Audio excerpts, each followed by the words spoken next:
Good morning, everybody. No?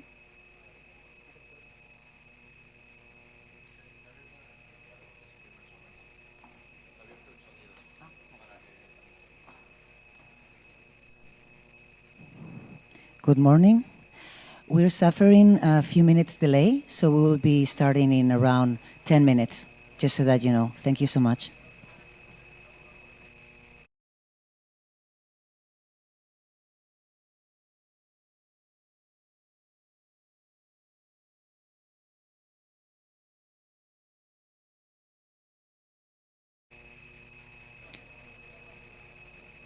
Hola a todas y a todos.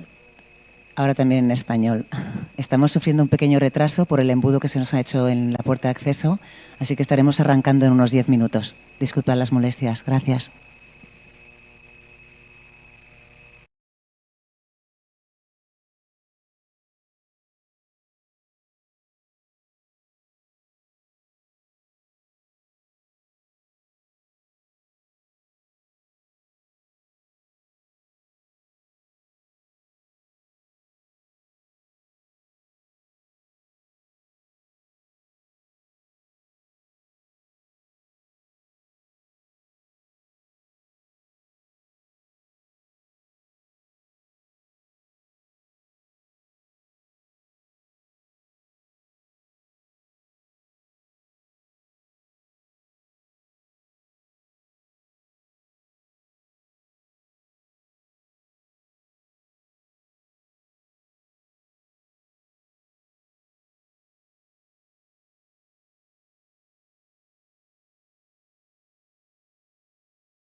Hola. Hola, muy buenos días a todas y a todos. Os agradeceríamos si podéis, por favor, tomar vuestros asientos, que vamos a dar comienzo en un minuto. Hello, everybody. Thank you so much for being here. It's a pleasure. I would kindly ask you if you could get your seat. Yeah, so we're about to start in a minute. Thank you so much.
Euthenia in our home that is Alicante.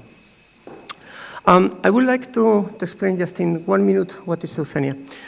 From the Foundation, we are absolutely committed with gender equality. And we think that it's time to make real impact on our society. And to make real impact, the only way that we have is to be sure that our next generation are women, our young leaders are going to be ready and are going to be absolutely prepared to execute their functions like executives in their companies. The change in the society is coming, is going to come and is coming from private companies. We have to be sure that in the short future, we are able to be sure that almost 35% of the executives are women. In Euthenia, we are committed to create the environment, to create the collaboration between private and public companies and organization of administrations to provide training to our young leaders and on all that they are going to need to be successful in their positions. So this is our mission, this is our objective, and today we are going to launch our travel to be sure that in the short term we are able to change the society. Thank you very much.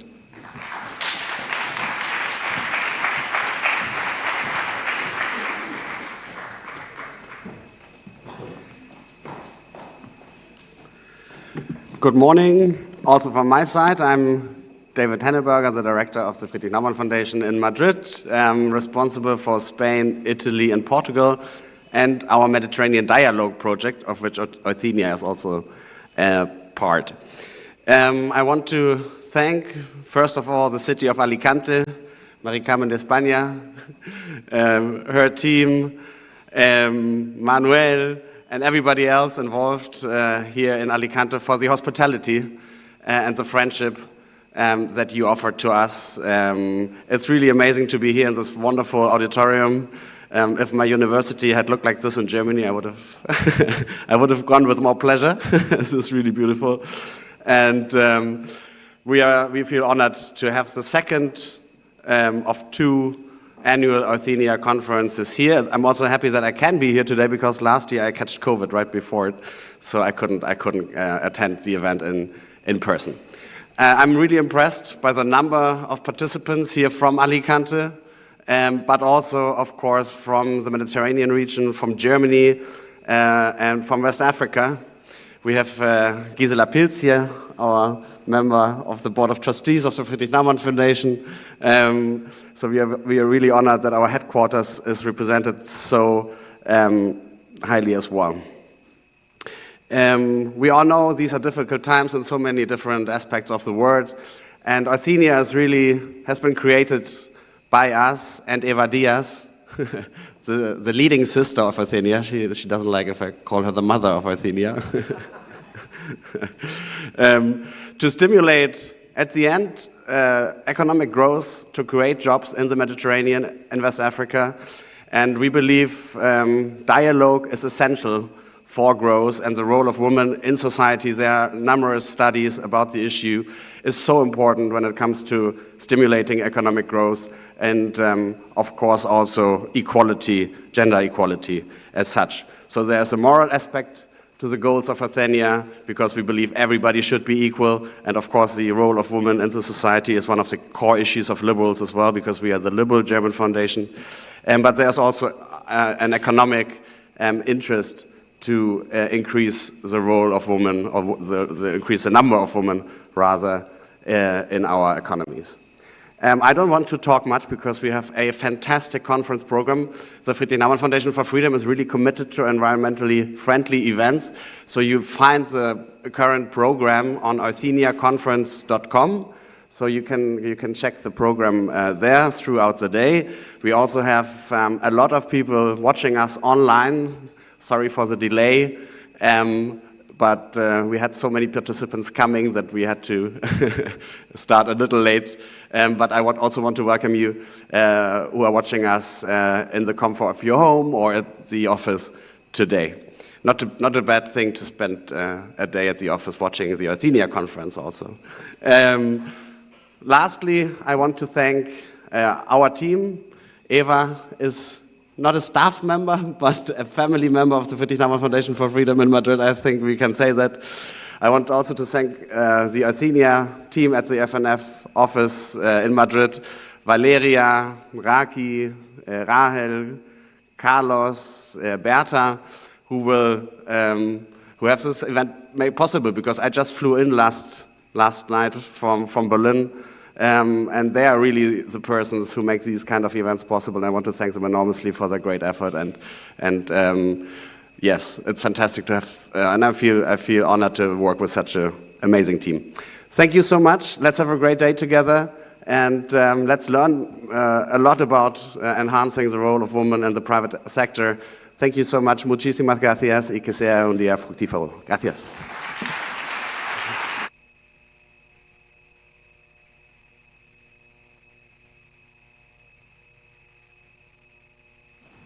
Thank you so much, David. I would like to remind you that this event is being streamed. You can join the YouTube channel, which is FNF MAD, FNF from the Friedrich Naumann Foundation, and MAD from Madrid. So you can join if you want to tell a colleague or a friend. Feel happy to share. I will also would like to mention that we have more than 100 people right now streaming with us from all around the world, so we are very proud to share this news. Now, I would like to welcome to Gisela Pielt. She's the member of the Board of Trustees of the Friedrich Naumann Foundation. Welcome.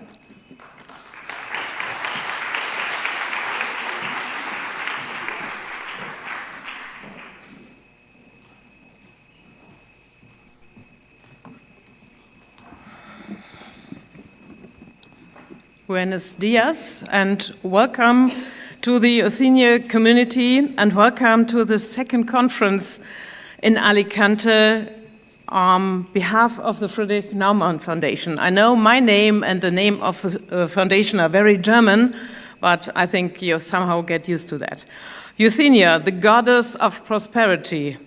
What a matching title for you all and for this community.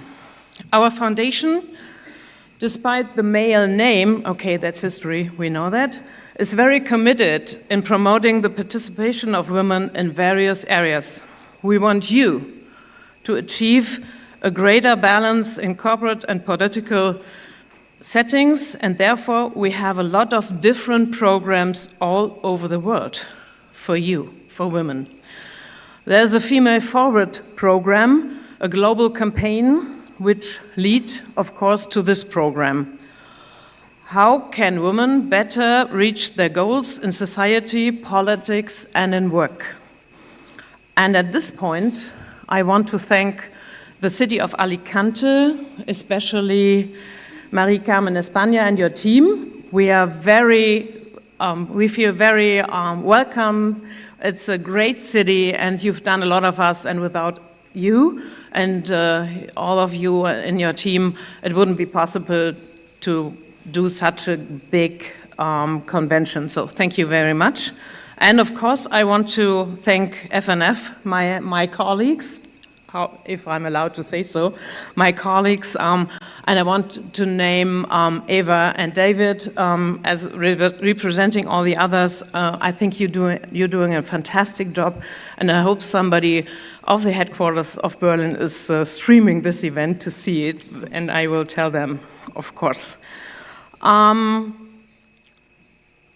can women reach their goals and to be better in politics and everything?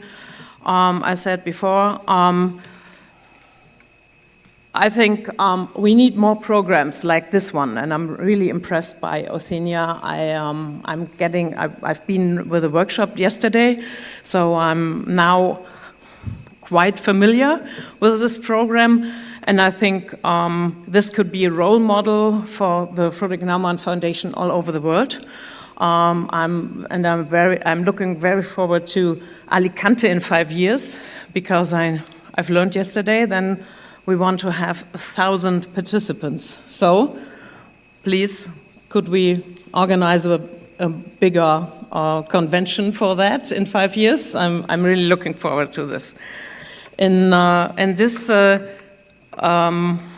kind of disturbing world as it is right now, I think you feel it as I'm doing it. If you watch media and what's going on, you mostly see men.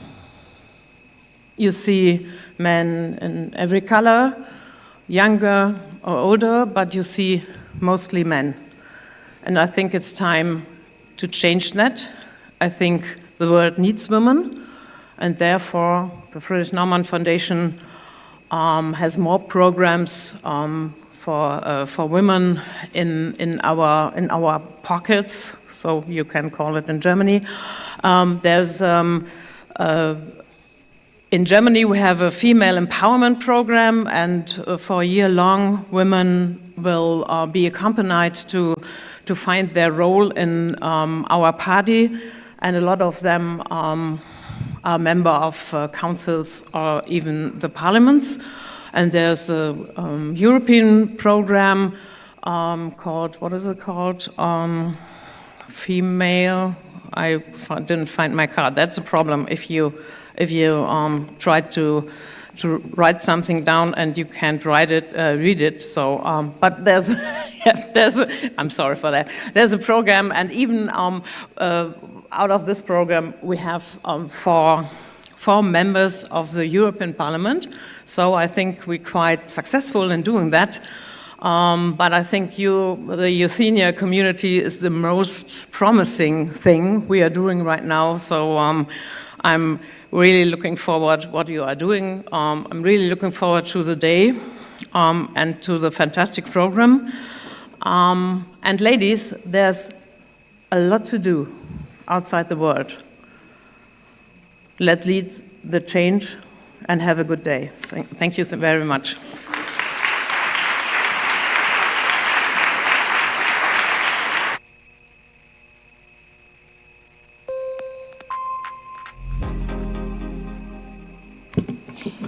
Thank you so much, Gisela. I would like to remind you, me gustaría recordaros que para la traducción simultánea, el canal número 5 español, canal número 6 en inglés, channel number 5 for Spanish, channel number 6 for English. Now I would like to, in behalf of the Mayor of Alicante, Mr. Luis Barcala Sierra, I would like to introduce you to Mari Carmen de España, Counselor of Employment and Development from the City Hall of Alicante. Welcome, Mari Carmen.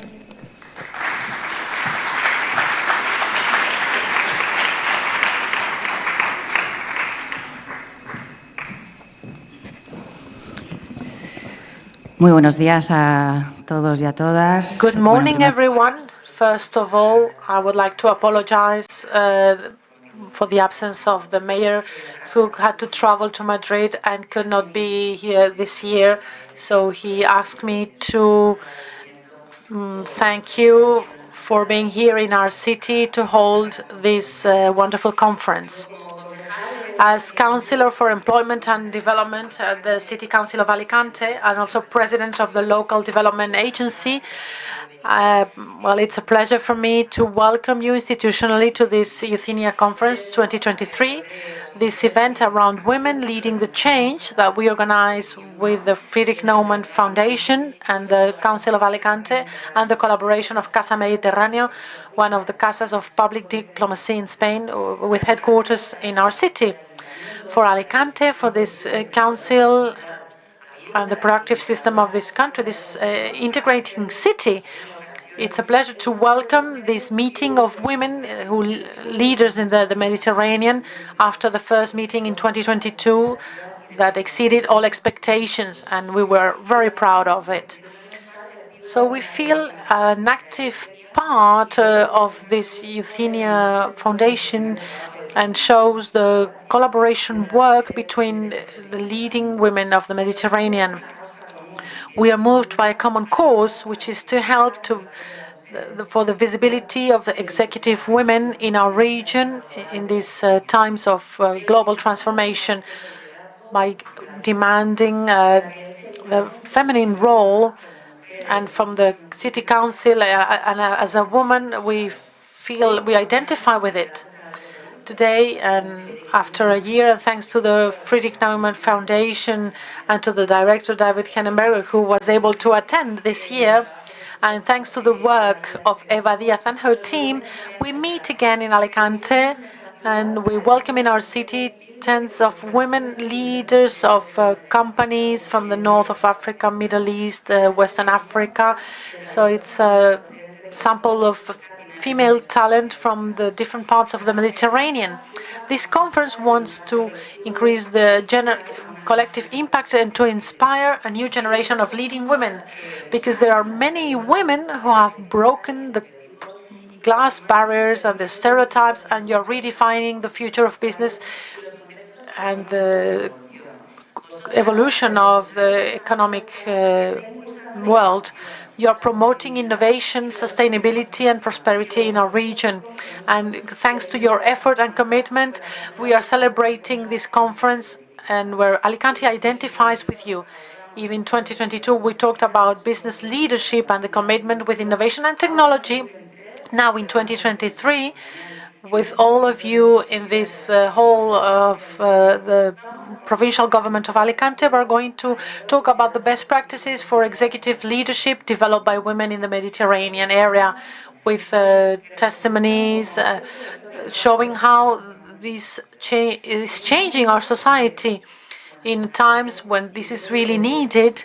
And from our vision and our way of doing things, this is how we see it. The world is changing. There's a constant evolution, and also many of the roles and visions on the role of women in our society.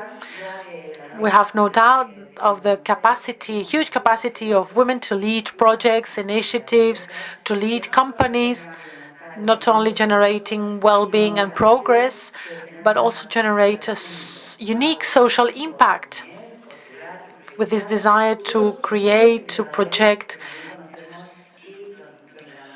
to dominated by women. The Prime Minister Margaret Thatcher said, if you want it to be done, tell a busy woman to do it. And this is a vision that is still close to our current reality in our society, where we have been adding the conventional roles that were assigned to us.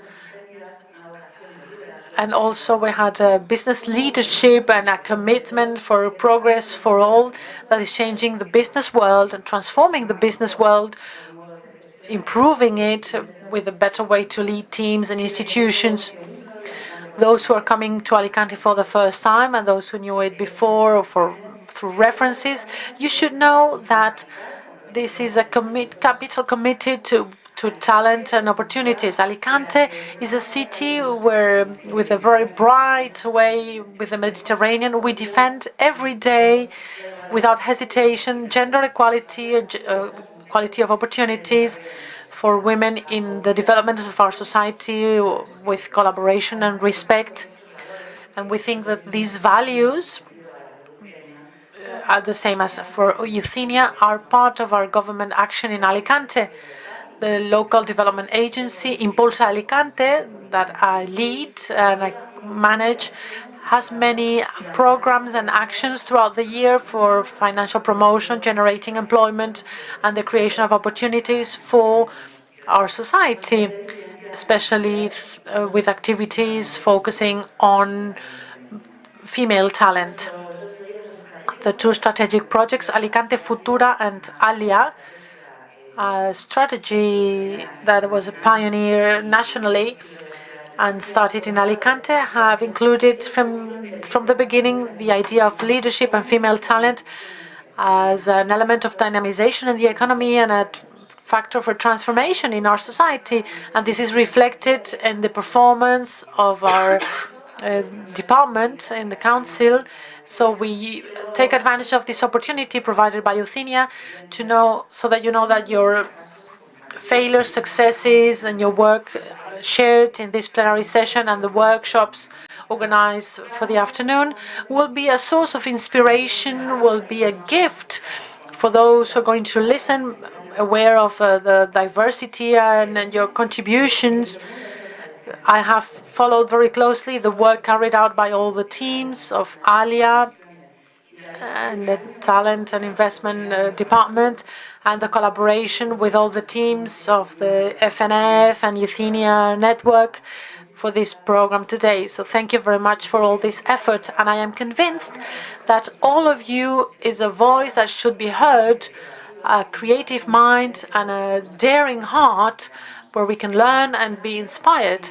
So we have a long day of work, a passionate day of work with plenty of activities that you will enjoy, being aware that this is a quality proposal, that good level of the ideas of the women and the success stories that we'll be telling, and the capacity to change, to transform, seeing things with a feminine point of view in the different sectors where they are leaders. So once again, Alicante is a proud headquarters of this network, working towards gender equality in the business world and promoting equality in the executive women in the Mediterranean, to be a model for the future of the business sector, for sustainability, equality of opportunities. So this is in a land that has seen many stories of strong women and courageous women, brave women. So, like George Washington said, leadership is doing the right thing when nobody's looking. You will agree that women, by nature and by experience, are convinced and expert leaders. So, dear friends of Euthenia, thank you for coming. Thank you for being here. Thank you for staying in Alicante. Good day.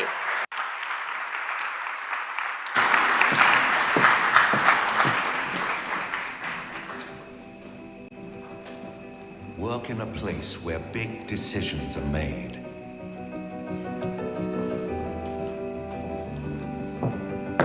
That offers you everything you need to promote your company. On the Mediterranean coast and perfectly connected to the world due to its extensive infrastructure. Where there is an ecosystem of companies and industries that generate the best opportunities, and where you will find a talented and enthusiastic workforce. A place you will always want to return to. That makes it possible to combine work and business with sensations that can only be experienced here. A place with 1,000-year-old commercial tradition, which conveys the endeavor, quality, and work of its people. with a way of life, a light, and an environment that you carry around with you and which stays deep inside you forever. A city where you can be important or go unnoticed as you wish, with the security and stability you need to grow. Where so many cultures combine, working together, exchanging and sharing. A city that cannot be described in words. You can only get to know it by experiencing it. In Alicante, we are convinced that we live and work in the best place in the world. We may be right.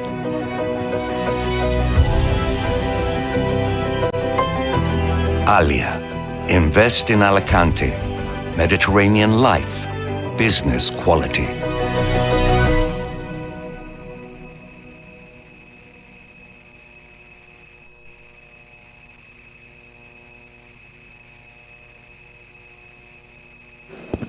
I want to give a special thank you to Mari Carmen de España for being a leading voice in the development, in the positioning the city of Alicante as a showcase in the Mediterranean. So thank you, Mari Carmen. Now, I would like to introduce to Dr. Rinat Sehimant, which is the head of the laboratory at the D-Lab. She will give us a lecture about why female leadership is essential in the corporate world. Welcome.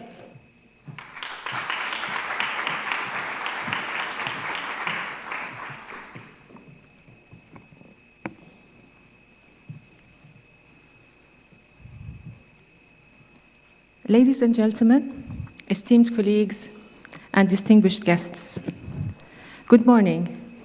My name is Dr. Rinat Sehimant, and I'm delighted to be here with you today. I would like to extend my heartfelt thanks to Eva Dias, the General Manager of Euthenia Community, and to David Hamburger, the head of the FNF office in Madrid. Thank you for inviting me today to share my humble experience with you all and to shed light on a subject that is at the core of my aspirations and beliefs. I stand before you today as a Jordanian medical doctor, a clinical pathologist, a founder and general manager of the Lab Laboratories, and I'm a member of the administrative board of the Jordanian Forum for Business and Professional Women.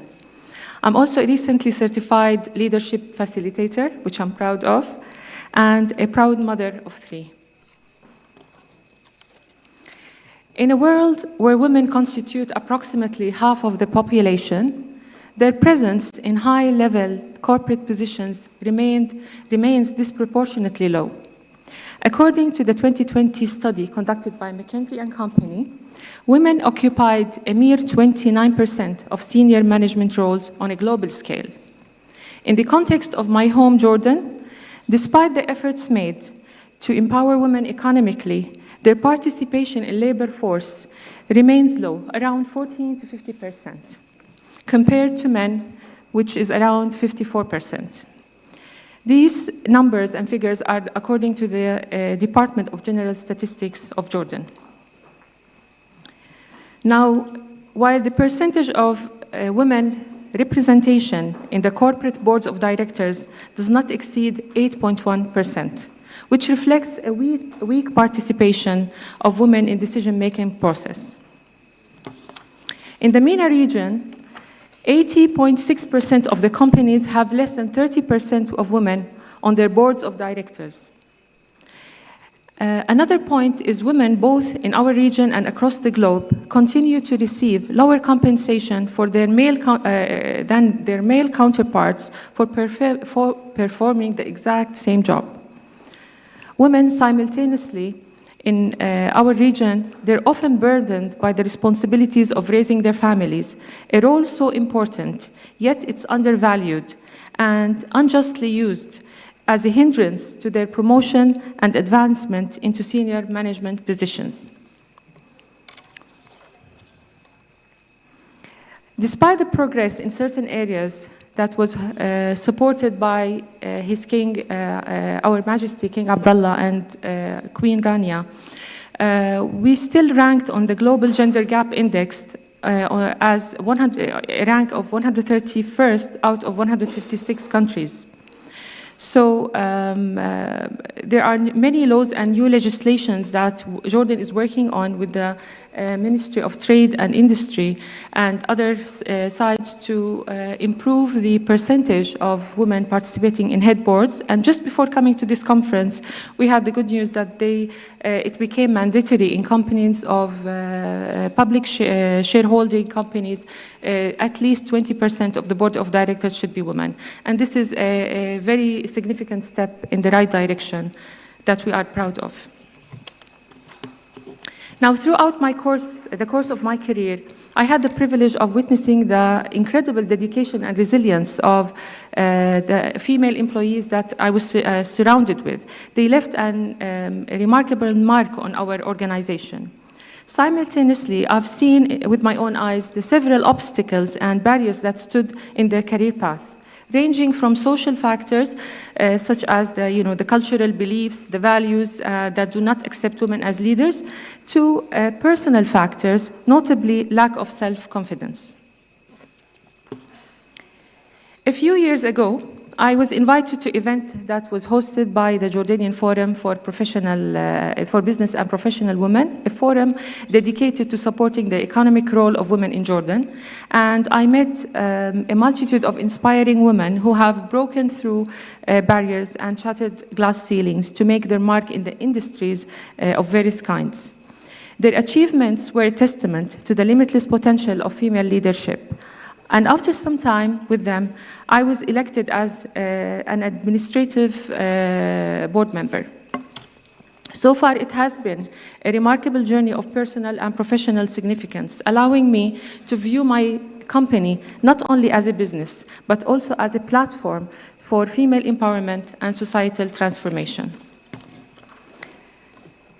A year and a half ago, I was introduced to a leadership program that was supported by the Norwegian embassy in Jordan, and it was called the Female Future Program.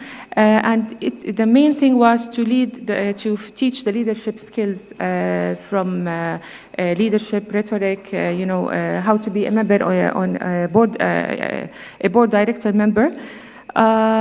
So I kind of approached this program with some kind of skepticism. I wasn't sure what it will add to my medical expertise and knowledge.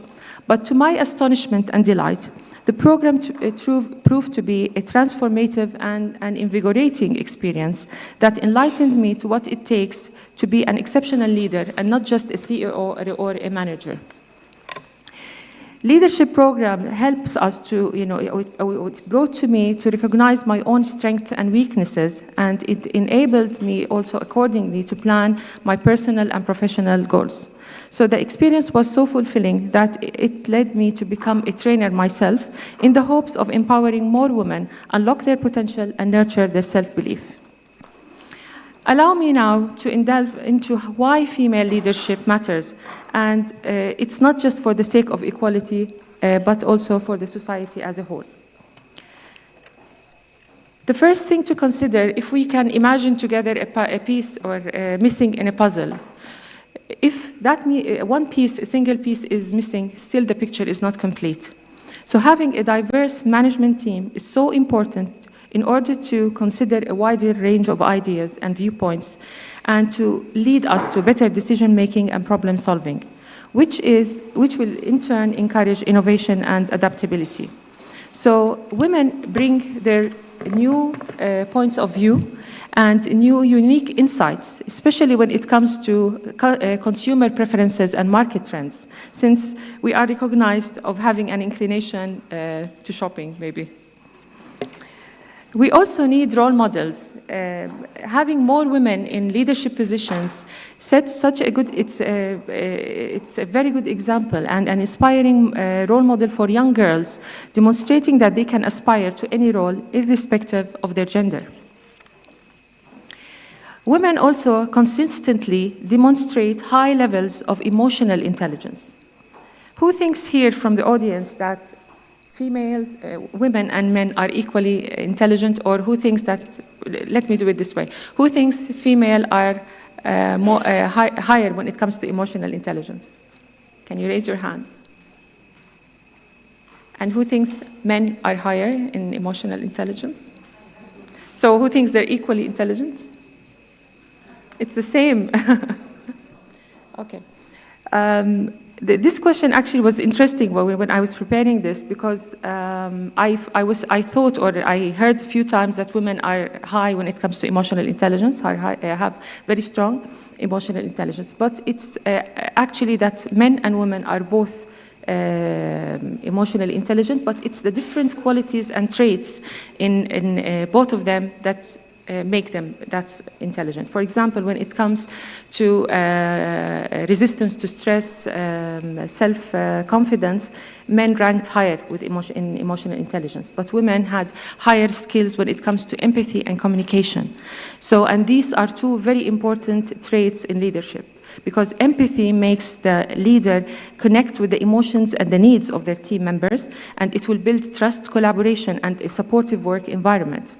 Good communication also makes leaders effectively convey their ideas, their goals, what are the expectations, responsibilities, solve problems, resolve any conflict.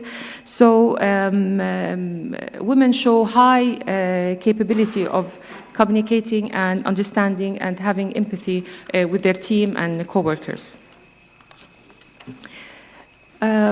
Also, women are known for their remarkable resilience and adaptability. We have seen so many examples. You can start with our own mothers, how they were able to juggle multiple roles with grace and determination. And despite facing obstacles and setbacks, they managed to excel in their career while nurturing their families.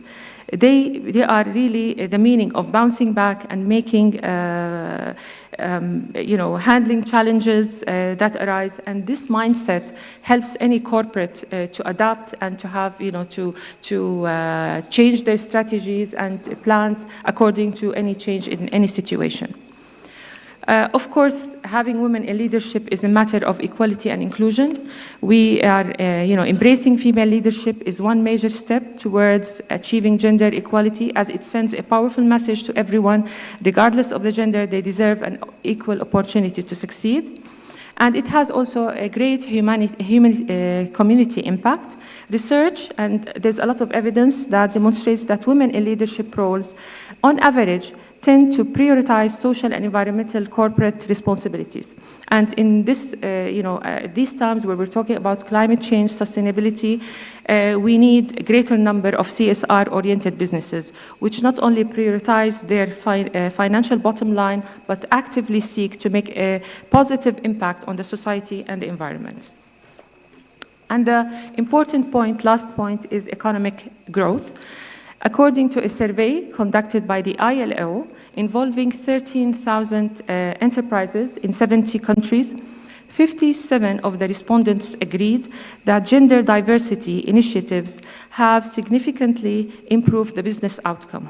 In addition, 3/4 of the companies that tracked gender diversity, specifically in their management positions, reported a profit increase between 5 to 20%, with the majority seeing an increase between 10 to 15%. So this is a huge difference in the profit. So observing all these facts and these trends, the question indeed arises, what are we waiting for? This is no longer a subject only of social justice and equality. It is rather a crucial element and a strategic decision for corporate success. The presence of female leadership yields benefits that extend all the way to creating a corporate world of increased innovation, positive change, and economic growth. Last but not least, if I were to offer an advice to anyone aspiring to be a great leader, is to commit to continuous learning by fostering a network of trusted mentors and colleagues. That being said, being part of a Euthenia community, surrounded by like-minded individuals, is essential for us as leaders, each in our respective fields. as it drives us to remain resilient, focused, and open-minded, because our journey towards equality is an ongoing one. We must continue to advocate for policies that support women in leadership, empower the next generation, and cultivate a workplace culture that places a high value on diversity and inclusion. As we embark together on this path of progress, remember that the power of our leadership lies not in our gender, but in our unwavering commitment to a better future. So let us lead confidently, inspire continuously, and leave a legacy of true empowerment for generations to come. Thank you.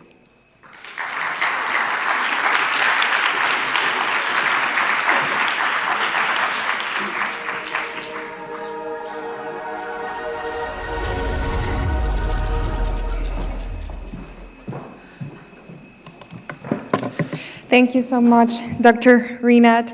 Now, I would like to welcome the discussion panel titled Economic Growth Through Cooperation, Euthenia as a Key Player in the Mediterranean.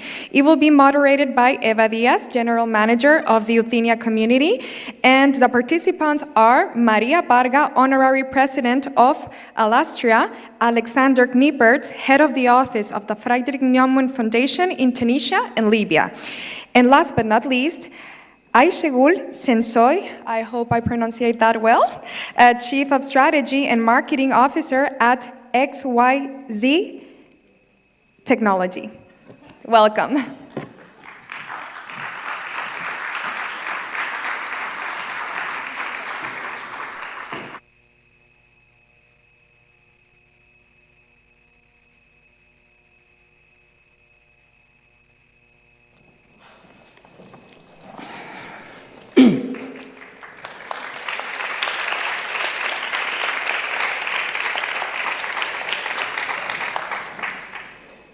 Okay, I'm here again. We're going to talk, I would like to focus this panel on something that I think is very important when we talk about gender equality. In general, about gender equality, we talk about the importance that the women reach executive positions in the companies, the importance of gender equality. But I think that I come from consulting companies, and I'm convinced that the economic is the real fact that moves the world. So there are a lot of data talking about that when women are in the executive committees, the growth of the economy is real. In fact, there is a report from McKinsey talking that if in 2030 we are able to reach gender equality, the economic growth around the world is about $25 trillion. Okay, so 26% of the GDP. I would like to start with Maria. Maria is coming from economics and from business. Why that? Because we have talking a lot, okay, it's right. If we are in the executive committees, the results are coming. But what's the real reason, the deep reasons? Because to have women on the executive level is a reason to generate this growth in economy. It's because we are women just right now, or because we have a different kind of leadership, or I don't know. Yeah. It's just done. Thank you very much. Thank you, Eva. Thank you, Alicante, for inviting us to stay here in this incredible space and this incredible matter. And really, I had the opportunity last year and yesterday and today to contact with incredible women that you are in the leadership of your different countries. And really, as you say, I've been, in my career, I've been in the IBEX committee. IBEX is the Spanish index where there is the 35 big companies. And I've been there during 20 years. So I have the opportunity to know the governance, why the companies, some of them go up, why another not. So, and really the governance is the most important thing. And really now, we are in an incredible moment because we are global, but we need to contact with our origin, with our culture, with the local. So in this situation, I think that women are must prepare, sorry about my English, better prepared because we have a special ability to contact with people, to know. We have a leadership about collaboration. We don't need to compete anymore. So really, woman has, before, she has been explaining us all about the leadership of women. No? So I think this is really important. We need to collaborate, public and private collaboration. We need to contact with people, with persons, and we need to have this ¿cómo se dice? The capacity, no? To think in financial, with financial thinking, but thinking in people, in person, because we now have the technology, and really this is a challenge of all the person. No? So I think that I had right here some, sorry, because yes, it's the empathy, the collaboration, the inclusive communication, the positive work environment and enhanced team dynamics. And it's very, very important, the role models, and that women can be the role models for other women. So really, now is the moment, and this is all.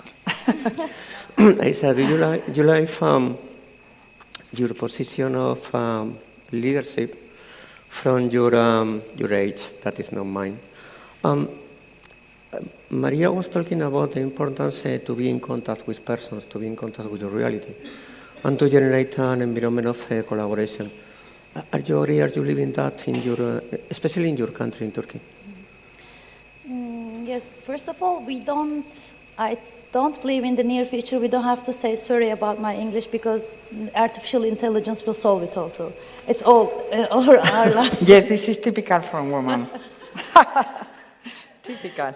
Anyways, let's get back to the question. The effect of the gender equality in economic growth, GDP. Actually, the GDP has three main components: human, natural resources, and capital. When you take away women from this picture, you are taking away one of the main components from GDP. This is, in the end, mathematically, doesn't help any positive way for any economic growth. So, when I'm thinking of the numbers shows everything. The numbers are huge, and the gap is quite big about how it costs when there is not equal women in the business work. But on the other side, when you look at the real meanings of the economic growth doesn't mean only numbers too. It means something about wealth, and it means more than just the numbers. It means happiness, contribution, democratic integrity. So it all comes at the end package with some numbers. And if there is not enough women as one of the resources of GDP, then just like in my country, you don't have a good numbers at all. We are 90 million people approximately, or maybe more, and 50% is women, 50% is men. So, but only like almost 70% of the women, the grown-up women, is out of business life. That's a loss of, lots of money and lots of potential. This is what it calls unrealized potential. So you cannot just ignore the presence of women in the economy, which is, we have very educated people in the society, very educated women, but because of also unrecorded economy is growing, and most of the women, if they are not educated well, are mostly pushed to work in the gray economy. So it doesn't help also the economic growth either. So it's, I think, a total package. And I don't want to talk a little bit long because Maria tells everything in a very perfect way, and I'm sure you will be. But I think to grow in a healthy way, you need all the vitamins. Like if you miss one main vitamin as women, you cannot expect good results in the end. Alexander, we have the privilege that in a round table of women, we have a man. Thanks, Alexander. We are talking about the specific leadership of women and the importance on economic. What is your view, like men, about the difference between the leadership of a man and the leadership of a woman, and the impact of a different leadership on how to manage the companies in this world that is very disruptive and where collaboration is the only way to be successful? First of all, thanks for inviting me up on the stage. I don't often, I'm not often on stages where I'm the only guy. I think you have this experience in the reverse a lot of the time. So I'm already learning something about this experience from being here on the stage with you today. I can only add my personal observation. I can't speak for all men, obviously, but in terms of structural things, I think I experience a lot of things that can maybe generalized. I can agree with a lot of the points that were already raised. One that came to my mind when you were asking the question, and I had a bit more time to think because you went through the panel. Actually, in a lot of ways, women are already 50% of the workforce. They're just not being paid. They're doing a lot of things for free or paid less. So a lot of this growth would actually come from women being paid for the work that they do and being paid like men, which is a big issue in the German economy, for example, where the pay gap, I think, is over 20% for the same position. I think another element that I've seen with colleagues, and before coming to the foundation, I worked with a big German industrial association, which is all the Siemenses and the Bosch and the big German companies. As long as hard work, training, and intelligence were the determining factors, women excelled. When it came to power networks and leveraging investment money, that's where the men came in and took all the seats. It was really skewed in that way, and I think a big challenge and the big potential is to bring this part of investment money being controlled and the investment decisions being made by women into the fore, because that's essentially where the direction of the economy is being decided, not just within the companies and in management terms, but also where do we allocate investment funds. And if you look at the financial industry, hardly any funds are managed by women. They're all managed by men who make decisions based on the logic that they have. So I think that's another area of growth that is not being used at all. Good. I think you alluded to a point, what is a man's or the men's role in bringing this change about, and this is also an element where the narrative is already a bit skewed, because sometimes, or often even, it sounds as though women need to learn things, or women need to change, or women need to adapt so that it works, whereas in reality, the rules need to be made such that they're fair, regardless of what the person is, whether the person is a man or a woman. So it's more about changing rules, and for this, the men have a role to play, because they also need to change the rules that men work by. whether it's within companies or in families or in larger economic structures. I think a lot of the rules are made for a world where men decide and make the rules, and they fit that world, but they don't fit a world where it's more on an equal footing. Making people realize that that is the case, I think, is the hardest part of it, because it looks so normal, especially to men. Thanks, Alexander. If we agree that it's important women to be incorporated at executive levels, is there a lot of studies about the social barriers to get that level? But today I would like to explore another sides of the problems. Okay, so there are a lot of barriers in the society to be executives, but I would like to explore, especially because in Euthenia we are going to work hardly with the personal barriers of the women to be executives. I would like to explore and to share with our public what are our internal barriers, because in my experience it's important that to solve or to be over the social barriers, but we have, like women, by our education, internal barriers. I would like to start with Aisha, because you are... Sure, we'll be happy. My voice is okay right now?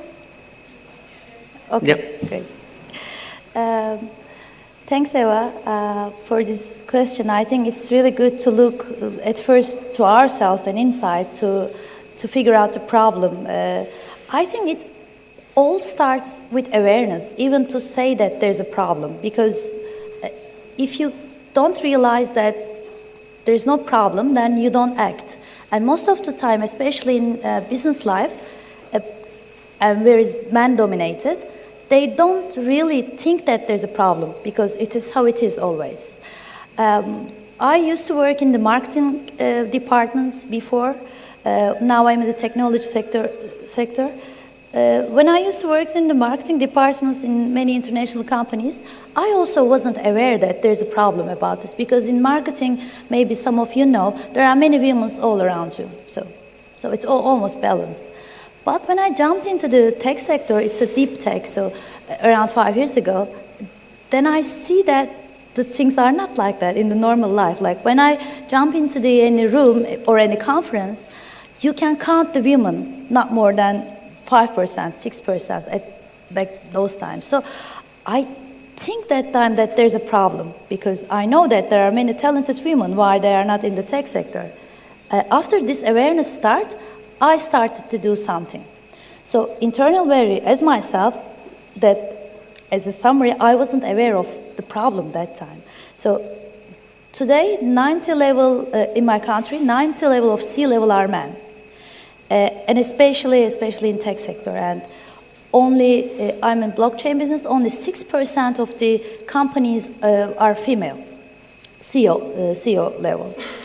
So I think the role of the women in the society is usually can be mom, can be sister, can be girlfriend, but as a boss, women, they are not used to it. Or just like you said, Alexander, just as a decision-maker position, as a woman, people are not used to it. So I think internal barriers starts here, because we are not used to it. When you see more and more women, wherever you work or wherever you live, in the decision-making positions are changing the things. Mm-hmm. I would like to emphasize Miss Golden, the last Nobel Prize owner, and this year owned the Nobel Prize. She's an economist. She's working on the gender equity, and she has a fantastic books. One is Career and Family, and he says that there's demanding jobs, which is just like in normal life, we are living in a capitalist world. Demanding jobs means when you work more, you earn more. So people are pushing to work more, days and nights and weekends. So in a family life, it has to be balanced, right? One part is working more because there's job and there's opportunity. And most of the time, the side who is choosing this is man. So man say, okay, I'll work more. He's giving this as a good thing for the family. But in the end, women are mostly standing at home, and men are going after their careers. So I think it's another very trapped internal barrier too. Alexander, what's the reason, like man, for our internal barriers? Do you perceive internal barriers on the women to be executives? Sorry, what's the question? Do you perceive our internal barriers to be executives?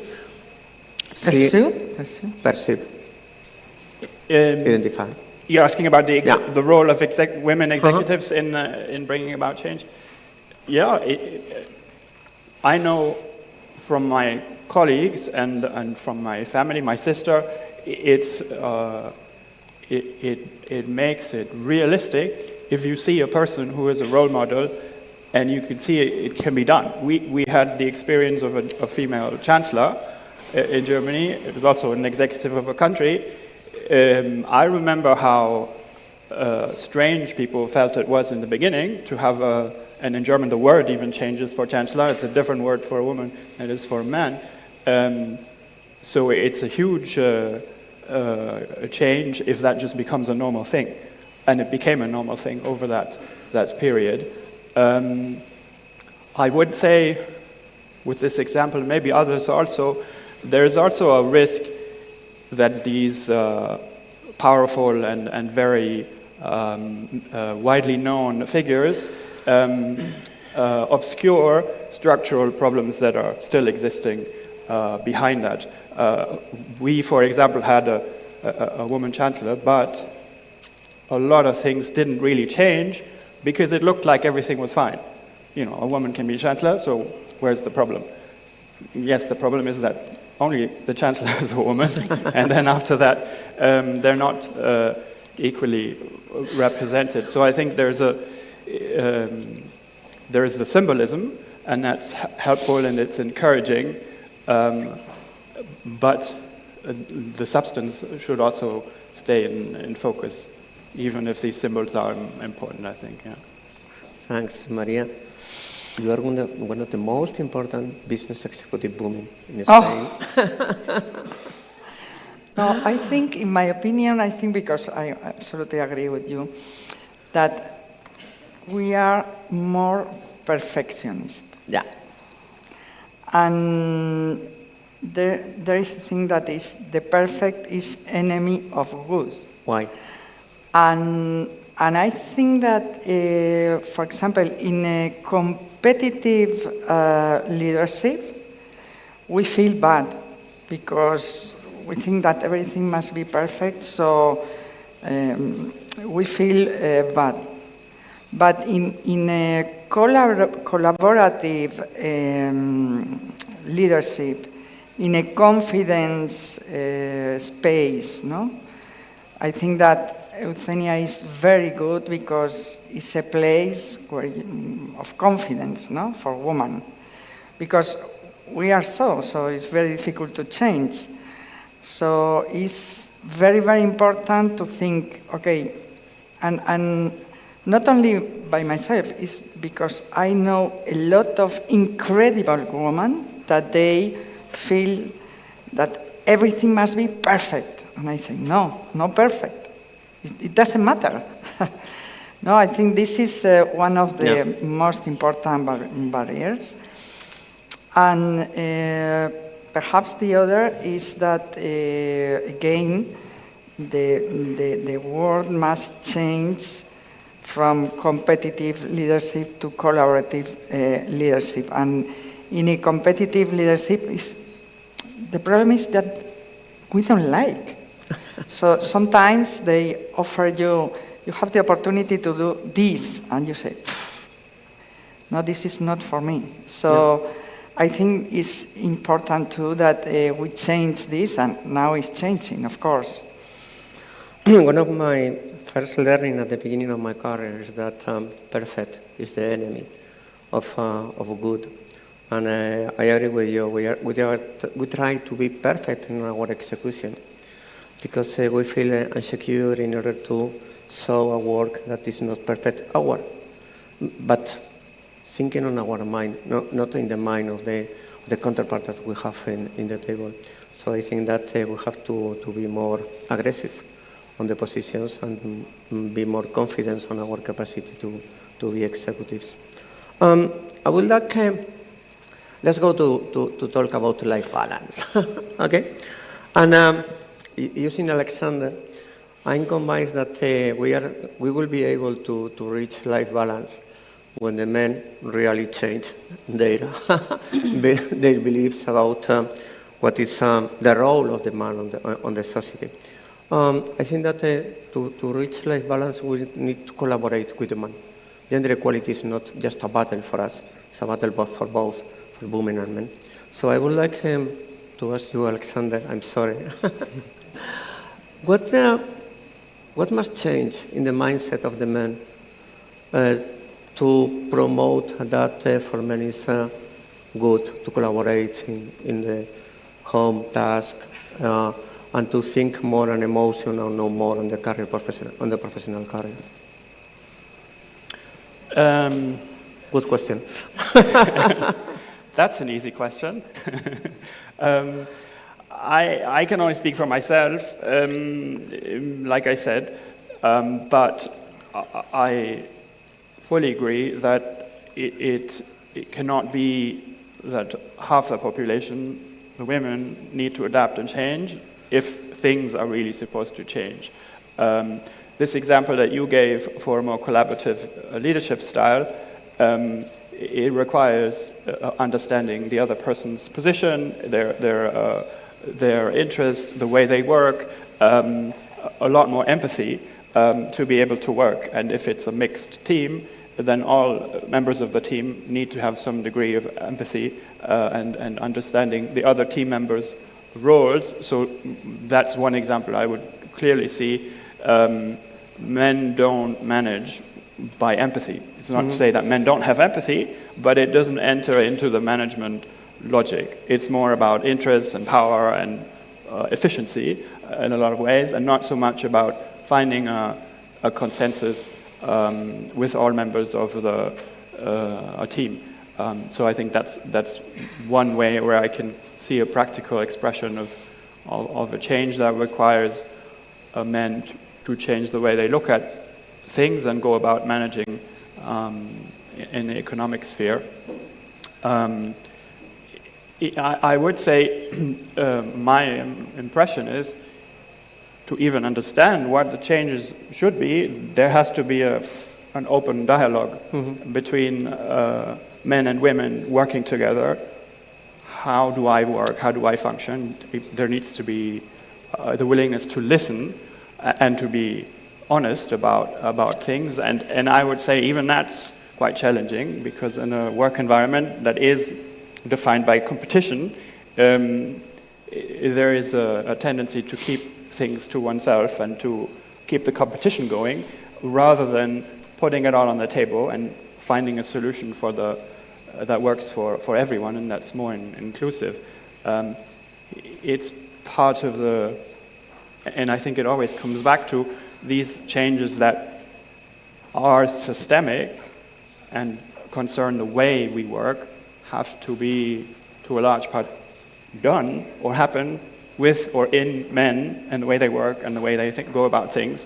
So I think a lot of times the systemic question is one about how the male part of the workforce functions and works and collaborates. Thanks, Alexander. I know Maria Parga a long time ago, and I know that you have 4 children. Yeah. I was thinking on asking you about your husband, but I'm going to change the question. What is your experience on life balance after 4 children? Really, do you think that the role of our husbands or the man is important, and especially how to change the mindset? Well, yes, I have 4 children, and it's the best in my world, the best. Yes. And really, it's very, very difficult to manage, to be a general manager and have children. So I think that, well, now everything has changed. I think that men and women are collaborating in the Platform. Yes. But perhaps we have to change too. Sometimes we are excessively perfectionist with things in the house, and sometimes they say, what's happening with this? We can do this later. It doesn't matter. We have to trust on him. So I think that this is important. We have to change, and they have to change to collaborate. And it's very, very important that the companies change. But I think that now everything has changed. But I remember when my children was pequeños. Younger. Yes. If I have a meeting in the school many years ago, well, this was not good. Some years ago. No? So a general manager going to a meeting in the school, no, this is not good. So, but in the other side, for example, the stock market finished at 5:30. So at 5 began los toros. Yeah. How do you say los toros? Los toros in English. Bullfighter. Los toros, la fiesta de los toros, no? So it's normal that they go to see los toros. And I say, it's incredible. I can go to the.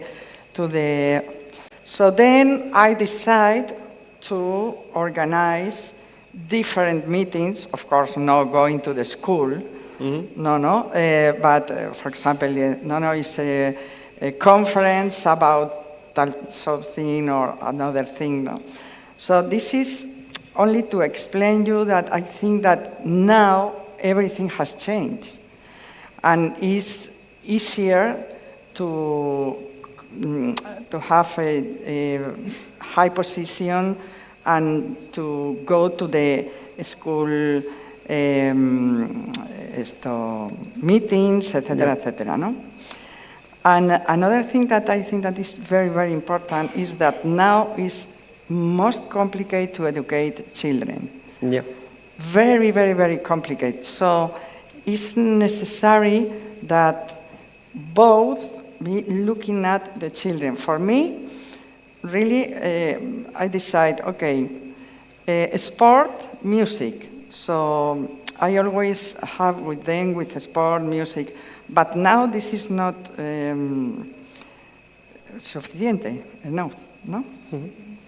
So it's necessary, absolutely necessary, that men and women be with children from the beginning, because now, well, the challenge is very, very complicated with the technology. So I don't know if I answered you.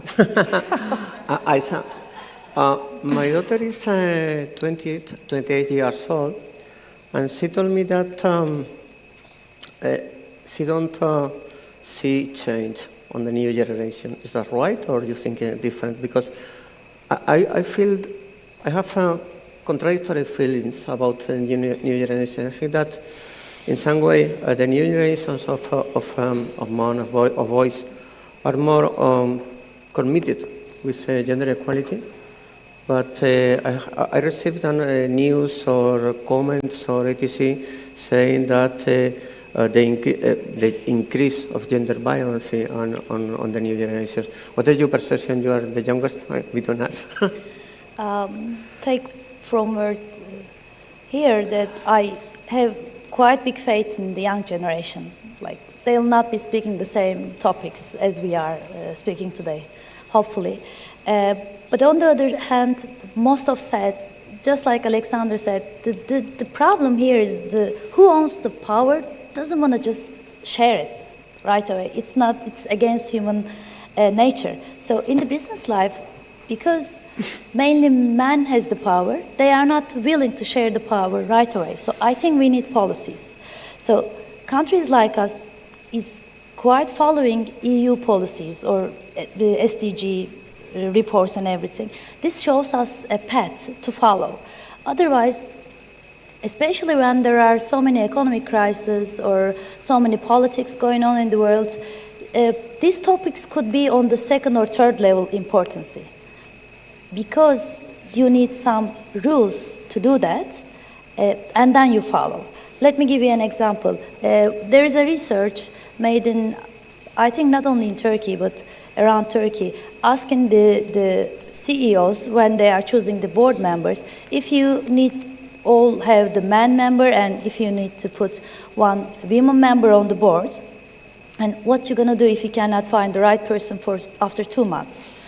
I think more than 80% said that I'll hire a man and then go. But it shouldn't be like that. It should be like a policy to have at least some balanced percentage of women in the decision-making tables and everything. We always go or choose the easy way, but I think the equal opportunity in business life, contribution, as we all say, contribution, this should be the ones that we pushed and then we digest and then we do in the right way, I believe. I have a question that we have not discussed previously. We talk a lot about the need that we have of references, like executives, okay? But I think that when we talk about women references like executives, we don't put the emphasis on the importance to be executives and to be CEOs in order to generate economic growth. Do you think it should be useful for our young women to understand that their participation in the society in the executive positions is important in order to generate value, in order to generate benefits for the economy and, in fact, for the society through economy? Because currently, I don't remember any comment about that in any paper or in any discussion. We talk about, okay, you have to be executives, because why? I'm going to be executives, especially on the new generations, that you know the new generations are moving not only by career position, they are moving especially by proposal, by values. No? We have to reinforce the importance that be executive to generate economic value, and through that to make impact in our society for the young women. Yes. Yes, it's not useful. I need resources. No, I think that the word is the planet is saying us, be careful. You are not doing things well. You are destroying the planet. Children is saying us, be careful, because there are a lot of studies that say that the children now have many problems in his development mind because of the technology. So really, I'm going to say the same, but is that I absolutely agree, como se dice, convinced about this, is that it's absolutely necessary the collaboration to connect with the diversity, the decentralized governance. The decentralized governance is very, very, very difficult. We can see the most easier is authority. You have to do this, and you have to do this, and finish. But really now we need the decentralized governance, the collaborative governance. And really, I think that it's very important, this, that you say, Deva, because it's true that if you say to the woman, to the girls, the planet needs you, the person, I think that we have to combine to the young woman that be executive is more than a position. Be executives is take our capacity to change the world in some way. Sustainability and our planet in the future is very important, but economic growth, gender equality is more easy on countries where the life level is high when you are not when you are in a conflictive economic condition, it's very difficult to reach gender equality. My message was because I would like to explain to the young women that you have to be executive, because that's important in order to get gender equality. The executive is more than a position, it's more than to be the boss. It's so important that being executive, you are able to change the society. That's my aim. That's my. It's the reason of my question, because I don't remember anyone saying you have to be executive in order to give the capacity or to have the capacity to change something. Yeah, I totally agree with you. I think that's why we are all here, to bring the right message to the young generation, because the young generation is, thanks to the technology and all the other stuff, I think they are well connected and they know that they can change things. And they are working on impact, and they have so much self-confidence, which we didn't have this time, in themselves, and they have this courage to do. And I think it's quite important to explain, as you said, Eva, what does it mean to be executive? It's not being a title, a cool title on any company or any position, but it's something that you are the decision maker. You can be the game changer. You can be the one who lead other people to do things, and like you have micro and micro effects in the end. So I think it's quite important. But I think that's why Euthenia just born last year, right? Alexander, please. Yes, I can only agree. I think there's a generational question there. If we look at Europe, maybe not so much, but if we look at the planet, most people are quite young. The future, by definition, relies on young people and their willingness and ability to bring about change.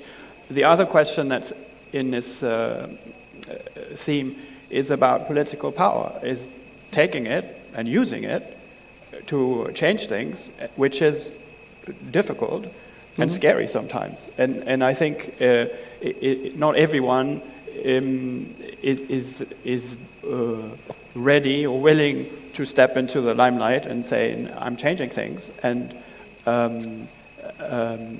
at the same time, that is the key. It won't change by itself. It needs drivers of change, and it needs people who have a vision, but then also have power. You can have all the visions you want.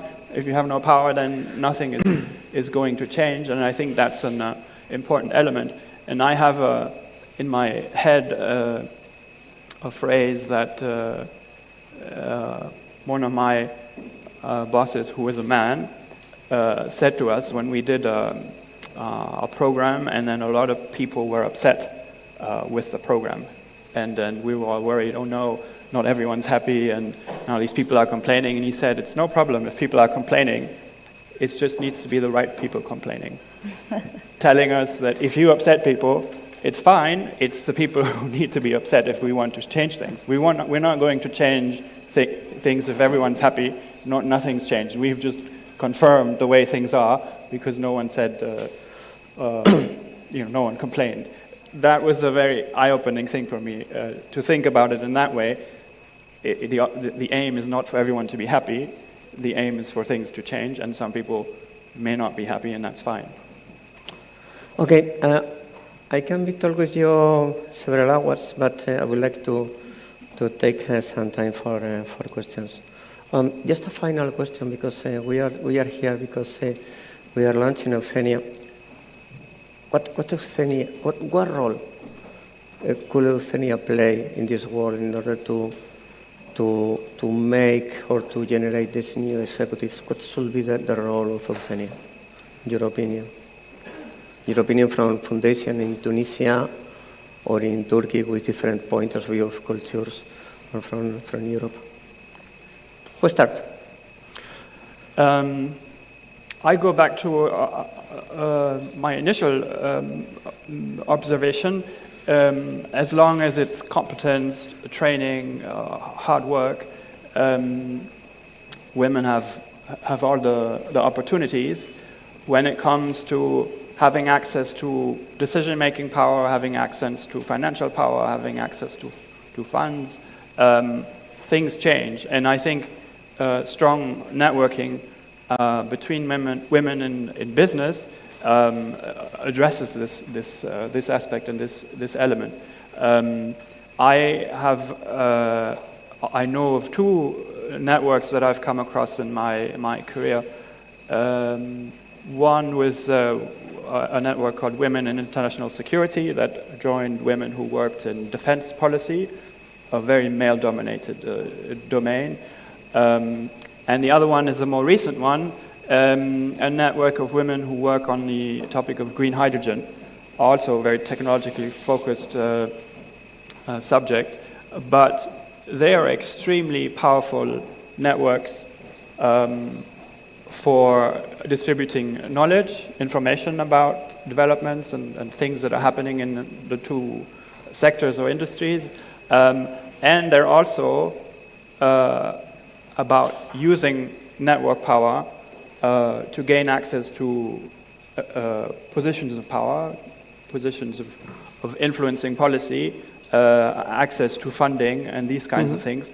So in that way, I think Euthenia is also very well placed to do exactly that, to share information, to give access where access is difficult sometimes, and maybe also not to be, like any network, to not be forced to reinvent the wheel every time, but to benefit from experiences and things that worked that other members have experienced and can share.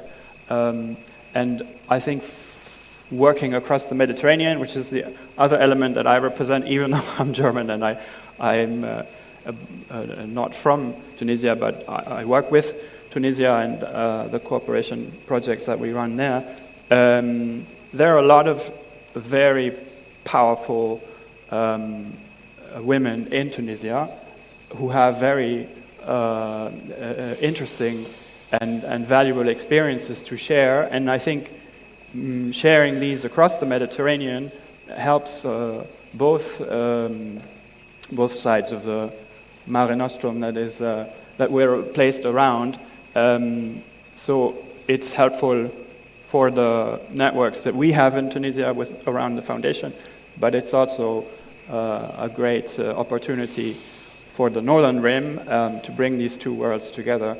And we're very optimistic that we can contribute our share from Tunisia. Thanks. Aisa. Yes, Euthenia is something very charming and interesting, especially for my region, because we are a Mediterranean company, but on the other side we are kind of MENA company, so we are in between, and we have a huge young population, as said before. All these young people are not local anymore. They're always going local to global. So there's going to be, what I believe also, will be a decentralization of the power, decentralization of the technology. So Euthenia gives a colorful and nice and very charming promises to those people that you can do anything, anywhere in the world. Look at those women all around the world, or those role models. So just don't stay wherever you are, but just benefit from other regions, other stories. But in the end, they will see that the stories and the challenges are very similar. So it gives them courage. So I believe that next year we're going to be sharing some success stories of Euthenia, especially for the young girls. And I'm so excited to share with this next year, and so happy to be part of it. Thanks. Maria, what's your vision of Euthenia? Yeah. At the beginning, David said that Eva was family of foundation. No? I feel family of Euthenia, like a family. Yes. And I think it's very, very, very interesting, and the opportunity is incredible because, as I said at the beginning, now the world is global. So we are global because of the technology, but we are local. So Euthenia has this opportunity with different cultures, with incredible riqueza. Wealth. Sorry? Riqueza. Riqueza. Wealth. Wealth. Sorry. So now at the beginning, it's very important to collaborate public and private community, no? That big company support this first, as you said, first Success story. Success. Yeah. And in the second, it's very, very important to create the, triple helix. Private companies, public, and the universities. Perhaps at the beginning it's necessary the public to support this, the companies supporting economically, and later the knowledge to study, which is the best way to go. Always thinking in people, in this case in girls, no? And you were speaking about, and I say, okay, the challenge of Euthenia perhaps is the same that do Lego. Lego is a company that they make a study because only the boys buy Lego, the girls no. So they made a study and they realized that really girls doesn't like to work alone, no? Because at the beginning was alone they do, and they make competition between this. So then they invent Lego friends, that you can work together with different girls and it's incredible. So I think that Euthenia has the challenge to do the same. As you say, girls, you say, do this, and I don't like, or what I'm going to do in this, because really it's very complicated from public, from companies, no? So, but if we go in this way, that is to work collaborative, to create something, then it's incredible. So we need to fund Lego. Say, help us. I'll do it. Support it. Okay, I would like to know your questions, your ideas, your thoughts, so you can share anything with us or sending questions. Anyone? We need at least 3. If not, it's not time to coffee. Sorry.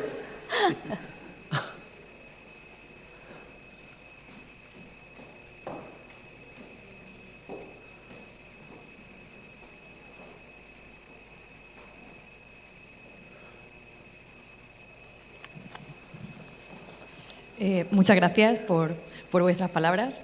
Hablabais antes de la importancia de acercar ese liderazgo a las personas jóvenes, ¿no? Y yo creo que hay una parte de renuncia, ¿no? ¿A qué tengo que renunciar si crezco, ¿no? O si lidero?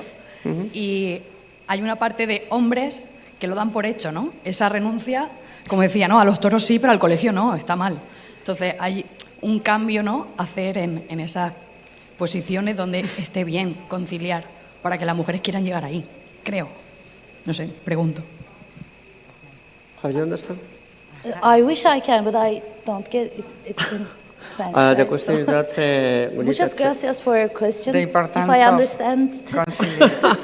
The question is about we need a change in order to life balance, because currently it's not a reality, basically. It's more a comment than a question. Yeah. So, thanks a lot. It is quite important, and it have real effects in the economy, in the real life, because if there is no balance, and if you think this is normal, then things won't change. But life balance, and like people are making policies right now. After you have baby, for example, women mostly go for some let's say, 2 months away from the work, but now they are pushing men to go maybe after 2 months. Men should stay more at home, and they push. They don't, without any cutting in their salaries. So to teach both parties to be in the home equally, I think will change many things. No, and I think that this was before, for example, in Spain. Now, I think that there are a lot of opportunities for women, almost incredible, compare. I will say that obviously we have to take a decision if we decide to be executives. Obviously, the impact in our private life is an evidence, no? But I thought my question about the role of the men is because of if we think that I have to select where I'm going to put my efforts in my life, or in my executive career, we have a problem, and the problem is impossible to solve by us. Must be solved in team with the men. That's my question, and my idea that really the life gender equality is just possible with the men, because if they don't understand and they don't accept that dedicate part of their time to take care of the family, to take care of the elders, or just to dedicate to take care in general and put emotions in their lives, not just career, is going to be forever our decision to say if I'm going to be executive or I'm going to be mother. And that's it's impossible to solve without them. It's absolutely impossible. We have the second one. We are coming to the coffee.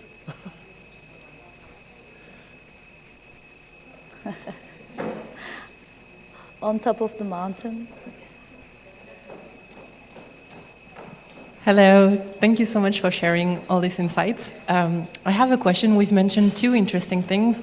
The first one is we need power to make things change. And the second thing is we're talking to the young generation to get the right message delivered, right? So I'm here, I'm thinking, okay, today I don't have the power to make this change, but let's say I'm the young generation. What tips do you have? Because it seems like you succeeded, right? So what tips do you have? What things can we make? What is in our power today to be able to contribute and to be able to be you tomorrow?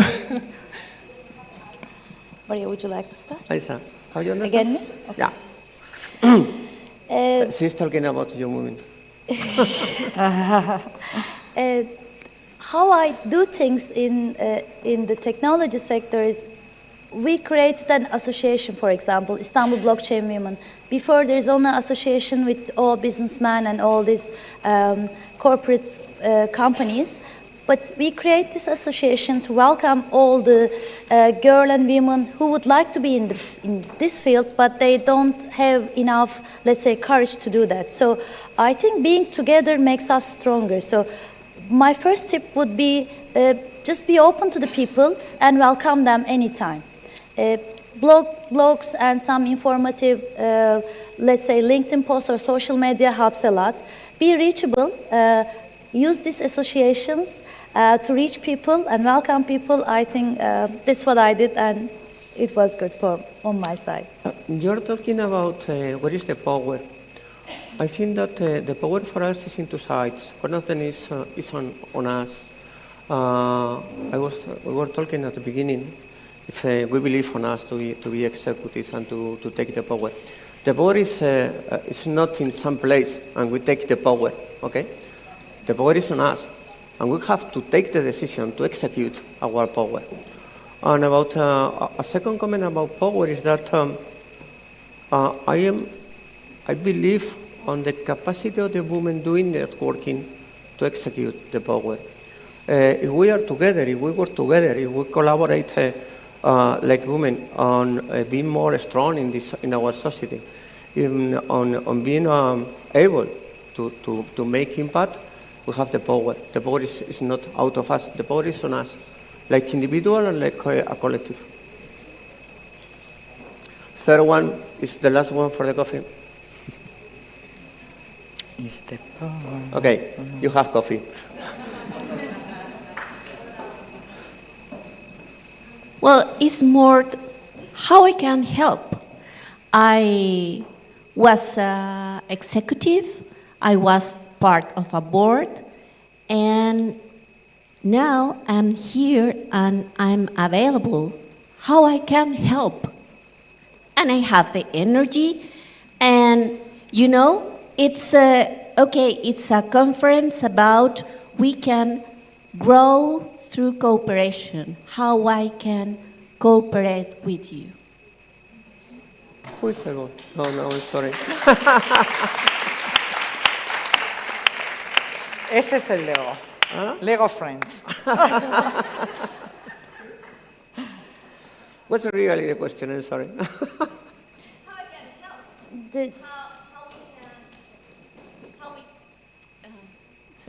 How I can help, how women can stand up and help another one. Yeah, okay.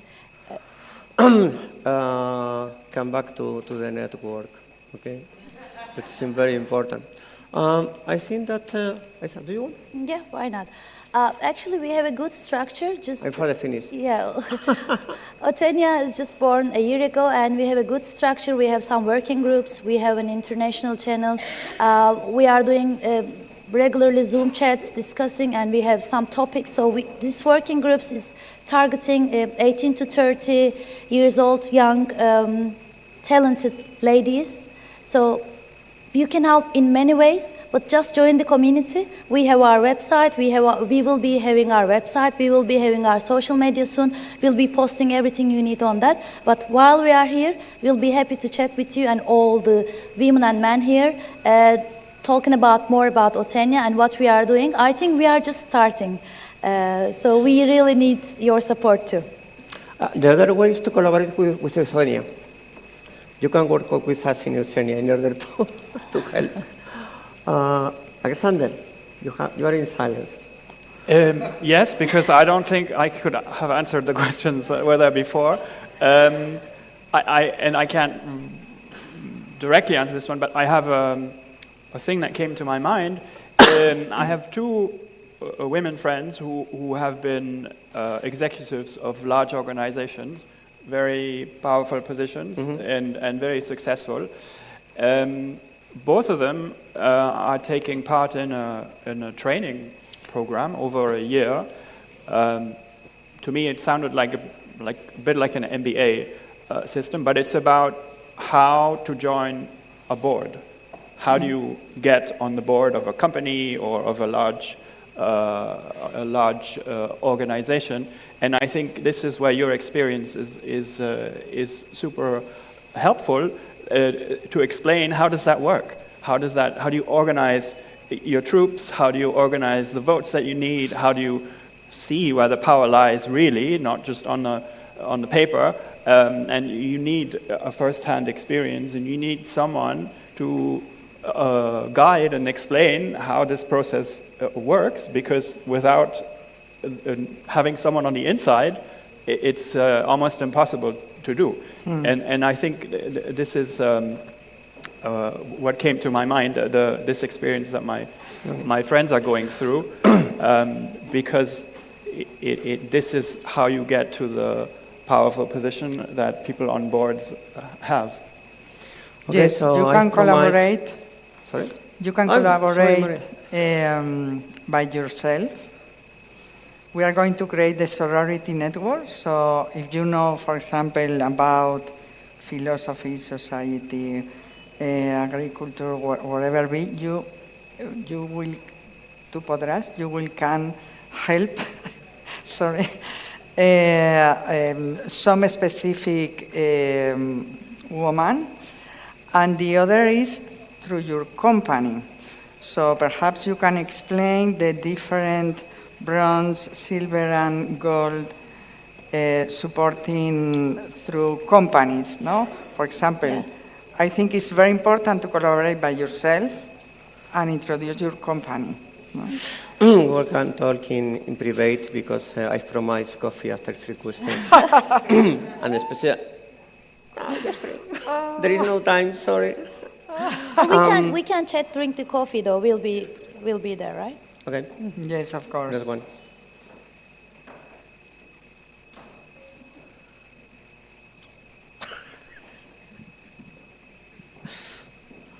Excuse me, I had to speak in French. That's a problem. Why? Things are getting more hard for me. We speak French here. Okay, great. Oh, great. Bonjour, je suis Nadine Blas, vice-présidente de la Chambre de commerce et d'industrie de Côte d'Ivoire. Je voudrais remercier les panélistes. Il faut dire que nous sommes ici parce que nous avons bien compris la force du nous pour parler de changement. Alors, de façon concrète, moi venant de la Côte d'Ivoire, avec ma chère amie ici présente, comment est-ce qu'on peut implémenter la communauté Euthenia en Côte d'Ivoire? Comment est-ce qu'on pourrait transformer, parler de changement ensemble, sachant que nous avons des réalités différentes en Afrique? Je vous remercie. You understand? No. I think Alexander can translate. I could, yes. You can, right? I'm going to translate the sense of what you say. So you presented yourself. That's an example of collaboration. Can you repeat me your name, Nadine?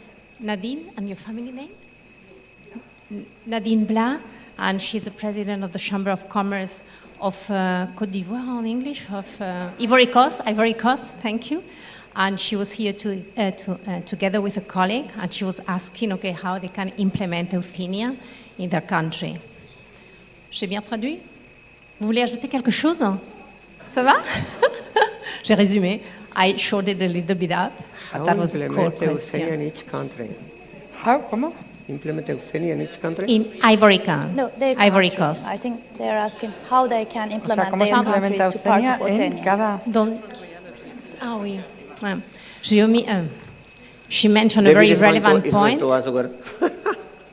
Ah, vale, and she mentioned a very relevant point, which is that they have a different situation at what we have here in Europe. So knowing that the situation is different, how they can implement it there. Thank you, Dave.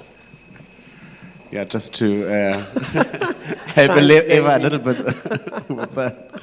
Because it's also directly related to the other question, how can I help? It's a bit the same kind of question. So what we are trying to do is establish also local Euthenia communities, where we can support through mentoring young women in Côte d'Ivoire, in Alicante, or wherever anybody feels there's a need for such a community. So in the next couple of weeks and months, we will develop the structure, and I think I don't promise too much that if I say we would be delighted if you were to become an Euthenia ambassador in Côte d'Ivoire and became the head of the local community. And the same applies here in Alicante throughout. I mean, we are cooperating, of course, with the city of Alicante, but also Euthenia needs people who do the work on the ground with young women to encourage them and help them to grow. And I think you would be more than welcome to be on that board. Yeah. Okay, there is no more questions. Next one at the coffee. Okay, I would like to make a short summary. What? Yeah, we're on time. It's just 2 minutes. Just a summary. Remember, it's important, gender equality, in order to generate value in our economy and in our society. And it's important to reach the executive positions, to take the power to change something. It's more easy to change the society if we are in the power of the companies. Many thanks to be joined with me in this panel. Thank you to be acting in the panel with your questions. And we are in the coffee, so anymore, just in private. Thank you very much. Thank you.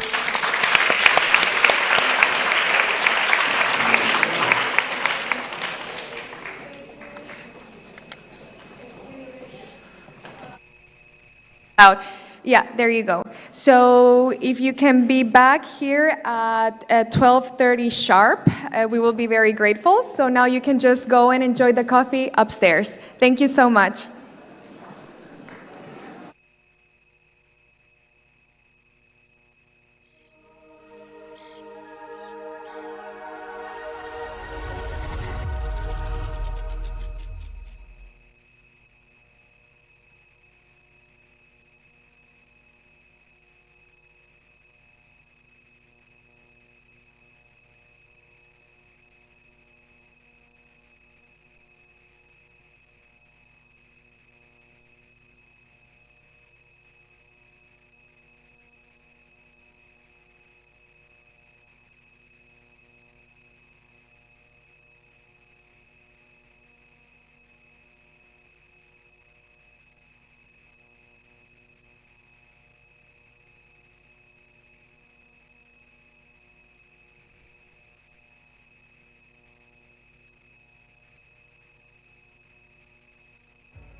The struggle for equality and freedom has driven immense change over recent decades.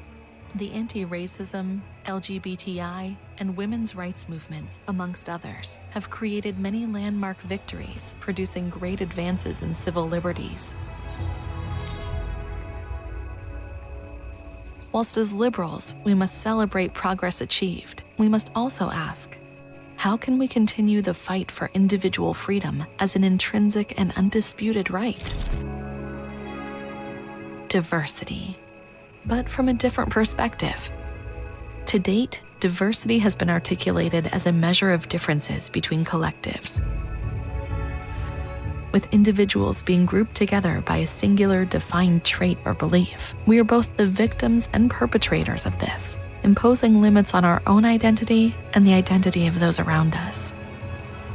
However, we are complex and constantly evolving. To create a free society, we must create the conditions for our own freedom first. The era of personal diversity has arrived. Personal diversity encompasses all the dimensions that make each person unique. Ethnicity, age, sexual identity or orientation, gender, nationality, but also style, emotional state, family structure, education, professional status, type of organization you work for, personality, religious and political beliefs, life experiences, that when mixed together make you, well, you. The key to diversity is that we are not understood by just one aspect of our identity, but by the sum of all our parts.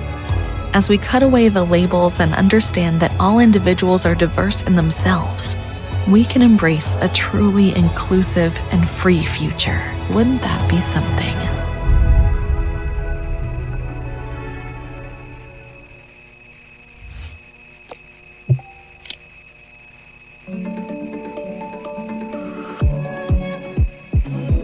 La diversidad es algo que forma parte de la humanidad, ¿no? Es decir, el ser humano es intrínsecamente diverso en todo. El papel que juegan los medios de comunicación en fomentar la diversidad es absoluto. Los únicos referentes de cuando yo era niño ante lo que era el colectivo LGTBI estaba siempre asociado a la marginalidad, a la enfermedad, al SIDA, a la muerte y a la depravación. Yo lo que odio de toda esta situación de etiquetado es el monoetiquetado, el que eres una determinada cosa y a partir de ahí no puedes ser otra. És que mi color de piel no és una definició, és un rasgo que forma part de mi. El tenir la certesa de que tothom conté diversitat no se oposa a saber que formas part d'un grup. Cada individuo es un mundo, hay diversidad individual y el problema es que la escuela nos trata a todos por igual. El recorrido que nos queda en términos de diversidad y también de equidad, yo creo que aquí tenemos mucho recorrido que hacer. Las cuotas lo que han permitido es que ese talento llegue a sus puestos, que de otra forma lo tienen muy complicado. ¿Qué es la diversidad en política? Pues que las políticas sean diseñadas contando con esa diversidad, no para esa diversidad, que es distinto. Aquellas sociedades que están más abiertas a la diversidad y que más reconocen la diversidad son sociedades más igualitarias.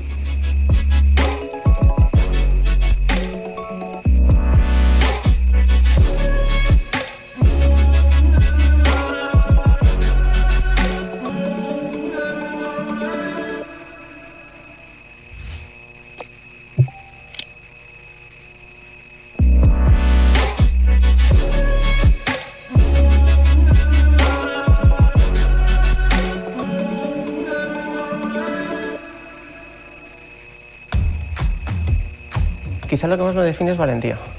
Valentía para tomar mi destino y tomar mi rumbo, mi camino en la vida.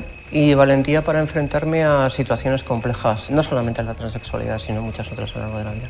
Yo tenía que ir a una ponencia y alguien me preguntó que cómo presentaban así como transexual o transgénero. Tardé 5 segundos en salir de la sorpresa, digo, soy mujer, no sé qué me estás preguntando. Ya, bueno, para las personas transexuales se diferencian de transgénero y transexual. Yo primero no entiendo la diferencia y segundo, yo como persona he hecho una transición para ser mujer. No para que tú ahora me catalogues en una especie extraña que no entiendo cuál es y que obviamente no era mi destino. Yo lo que odio de toda esta situación de etiquetado es el monoetiquetado, el que eres una determinada cosa y a partir de ahí no puedes ser otra.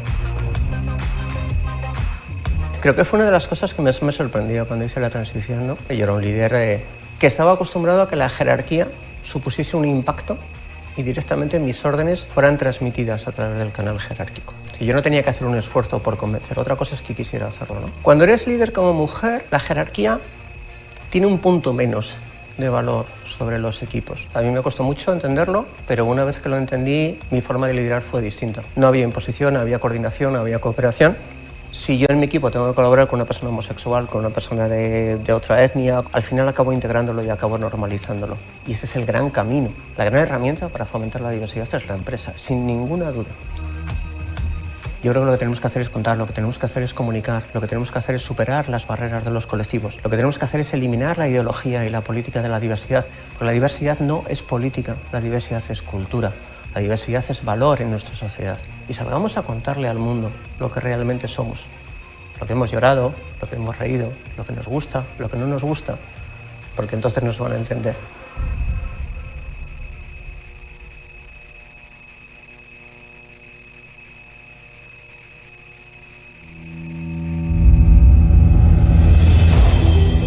The Mediterranean Dialogue is an opportunity to restart Euro-Mediterranean relations, a project that builds on past and present links among Europe, the Mediterranean countries and West Africa. A project to expand cooperation and stimulate exchange about ongoing initiatives. A project with the aim of creating freer societies that provide opportunities for all. Our focal topics are intercultural dialogue, economic relations, migration, human rights and rule of law, integrated security, energy, and climate change. Friedrich Naumann Foundation for Freedom, creating Euro-Mediterranean bonds that deliver. Follow us to stay tuned about events and publications.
Equality and freedom has driven immense change over recent decades. The anti-racism, LGBTI, and women's rights movements, amongst others, have created many landmark victories, producing great advances in civil liberties. Whilst as liberals, we must celebrate progress achieved, we must also ask, how can we continue the fight for individual freedom as an intrinsic and undisputed right? Diversity, but from a different perspective. To date, diversity has been articulated as a measure of differences between collectives, with individuals being grouped together by a singular defined trait or belief. We are both the victims and perpetrators of this, imposing limits on our own identity and the identity of those around us. However, we are complex and constantly evolving. To create a free society, we must create the conditions for our own freedom first. The era of personal diversity has arrived.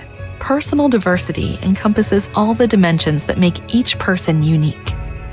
Ethnicity, age, sexual identity or orientation, gender, nationality, but also style, emotional state, family structure, education, professional status, type of organization you work for.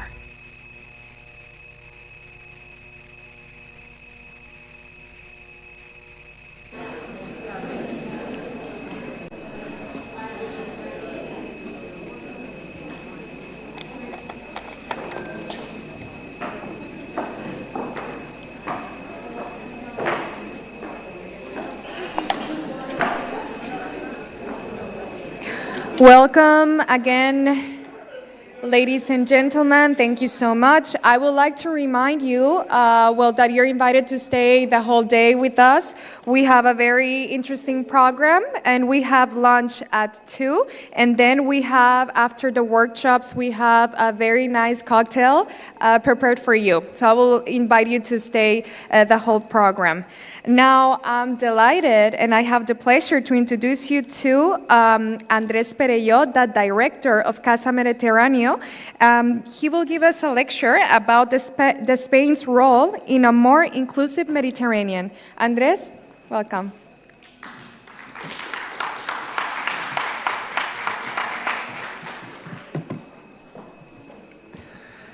Buenos días.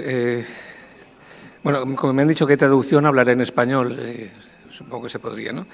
Gracias por esta invitación. So I am going to talk in Spanish. Thank you very much for inviting me to the Euthenia Foundation, to the Euthenia and the FNF and its director, David. It is a difficult moment at present. As you know, we are a partnership of public diplomacy made of different organizations, the Ministry of Foreign Affairs, the Alicante Council, the regional government, the provincial government of Alicante, Javea, and Benidorm. And what we do is to promote dialogue in the whole of the Mediterranean region and to mirror what happens in other countries so that it becomes known in Spain too. And why? Because we want to engage the civil society and to raise awareness about the Mediterranean and create links with women, with trade unions, artists at all levels, so that the coexistence at this shore of the sea is as best as possible.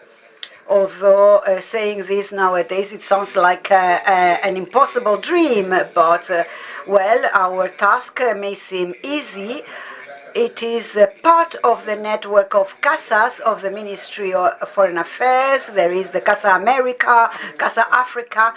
We don't have a territory, we have a sea shore, a sea basin with different civilizations, different religions, different languages, 6 alphabets, and a lab of world conflicts. When someone said that there was a war in Ukraine, we reminded them that we have a war in Syria that has been lasted for years, and now we have a conflict in the Mediterranean that you know about it.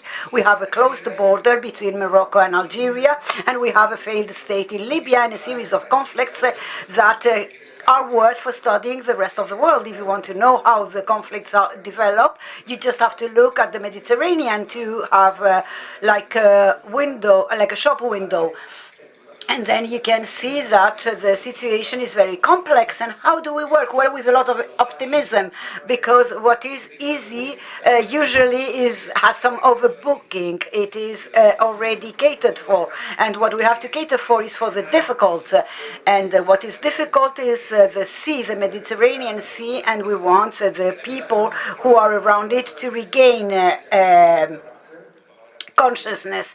And well, we are talking now about women in the Mediterranean Sea, and we had celebrated the 5th ministerial meeting on the Mediterranean that was devoted especially to the inclusion of women. And with the presidency of the Spanish European Council, we have celebrated with the councils of youth and the Economic and Social Council in Europe and also in the Mediterranean basin.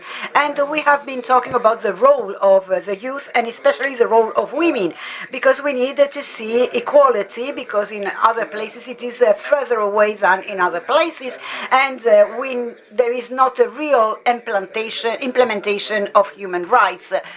And sometimes I say, being a bit pessimistic, that this declaration of human rights that seemed so easy to adopt, well, it was easy to adopt after the world had been destroyed, after the World War, that generated this feeling that human beings had rights.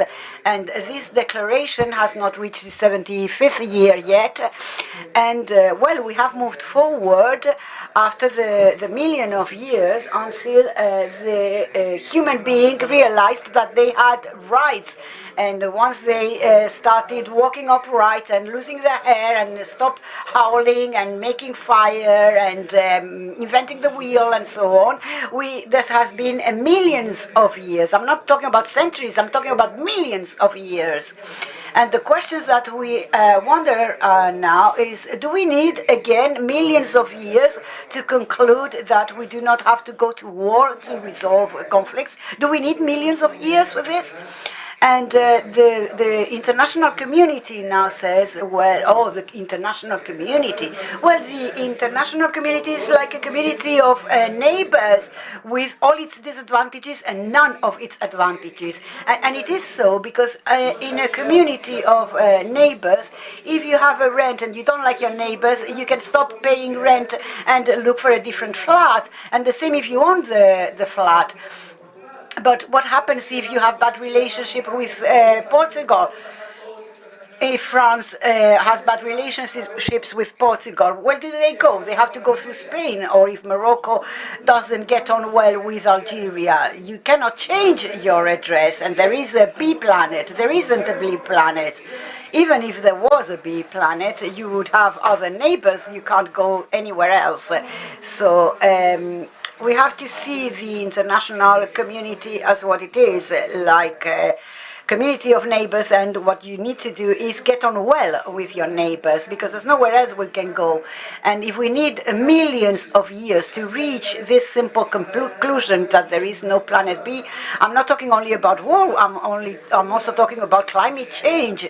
And after, in this area of new technologies, of artificial intelligence, we have weapons to destroy the planet 3 times. Once would be enough to be destroyed. And this is the message that we have launched from Casa Mediterráneo. We have called for peace, and we have been told we were naive. Well, same as you eat when you are hungry, we call for peace because we are at war, and we are at war. We have been at war for a while. So what we can do as human beings is not only to invent new conflicts, but to feed old conflicts, to incentivize them. And in the end, we're going in the direction we're going. I don't want to scare you, but we are walking firmly towards the Third World War.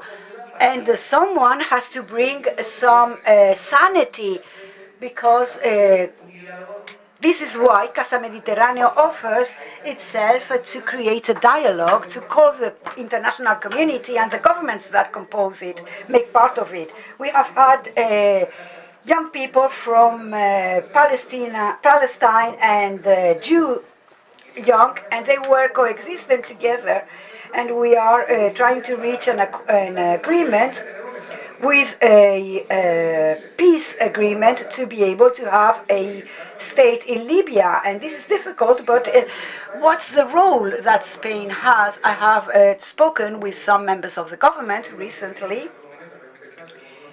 and well, we are very insistent. We are always trying to tell them what they want for the Mediterranean. There is policies for the neighbors, and there is also policies from the European Union that they are full of good intentions but hardly implemented. And of course the realities of the Mediterranean are different depending on the area of the European Union. The European Union was a great invention, but it has internal conflicts.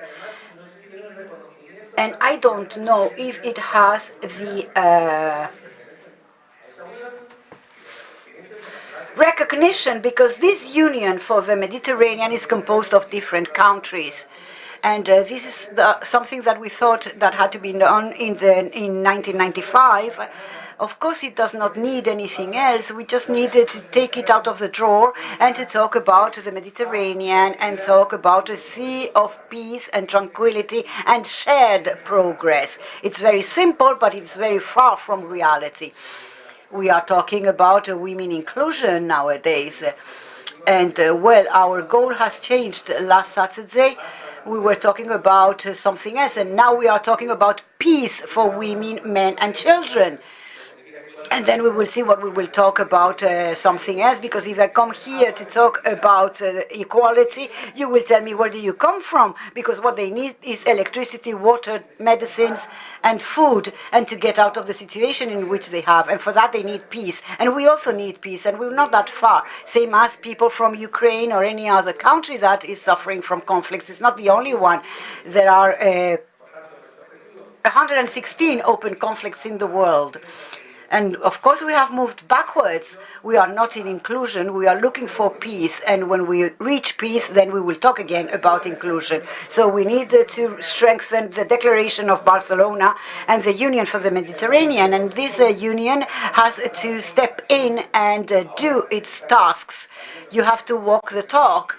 And they know there has been speeches, and you know that there is not an external policy at the European Union, and now it seems that we are seeing things more clearly, but there is no time. We need to move forward. And at the European Union, who has this role?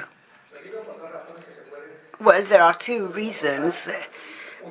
First, Spain has a geostrategic position that they have not chosen. Of course, no one has chosen where they are. We do not choose where we're born, our hair, our tongue, or our religion, etc. Even though this becomes a cause for us. Sometimes I go to universities to give some speech, and they ask, why are you white?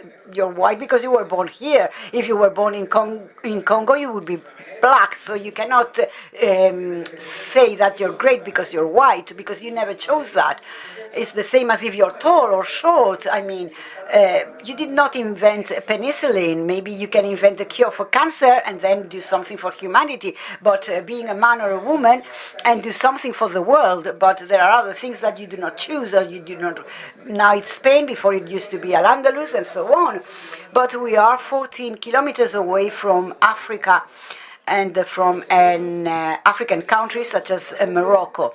And we have had 7 centuries approximately of coexistence with the Arabs, and we have 4,000 words in our vocabulary that come from the Arabic. Recently, the heads of state of the European Union met at the Alhambra to give the world a speech, and we also have, of course, Roman heritage. not only Arab. And there is this whole jigsaw or a puzzle with all these pieces for our heritage, and we have a history that others do not have. And we have some precedents over the ones that consider us as brothers from the past. And of course, we have the responsibility to try and give peace to all of them. And of course, when we can now, or perhaps if this situation is controlled and the protagonists and the stakeholders of the different conflicts meet together, if they want to do it in Barcelona or wherever in the Mediterranean, and talk about territorial peace. If the war is because of territories, then they can share and find a solution. But if they are trying to see what God is right, then it is a big problem, because there is no reason behind it. It's the reason is faith. And faith is not structured. This is why we have wars about which God is better. But they need to see God with their own eyes, because I need different eyes. Otherwise, I can't see God because I have no faith. So I would have to borrow some eyes. But you don't need to close your eyes when you do war, because your God that is merciful is making you kill other people with another merciful God. So what are we talking about? Because God is not merciful if they kill somebody else. Human beings have been born. I was born in Alicante. Someone made you born. If your father was a diplomat, then you would have born in Thailand, for instance. So please, let's not make of the place where you were born something to say that you're superior to somebody else. And this is our message from Casa Mediterráneo. And from my point of view, this is a message from Casa Mediterráneo and from myself, not from the government. I'm not authorized to do that. But we have shared culture in the Mediterranean, and I understand that there are many conflicts because there are centuries of history. And if we start here, since we discovered the world beyond, our world ended here. This was the end of the world. And in Santa Pola, the first port was made by the Greeks. And they traded with wine and furs and so on. And this is our history. And this sea has a history of the world with these conflicts that spring up again. And if we go back so much, we must try to manage not history and not wishes. Nowadays, there's discussions about new elections, but politicians of all colors, they all say that the Spaniards have voted. You called for voting. They have not voted wrong. What you have to do is manage that decision and tell them, your decision is what we are going to manage. But if you want them to vote well or properly, then you are not playing with by democracy. You need to manage the results of the elections.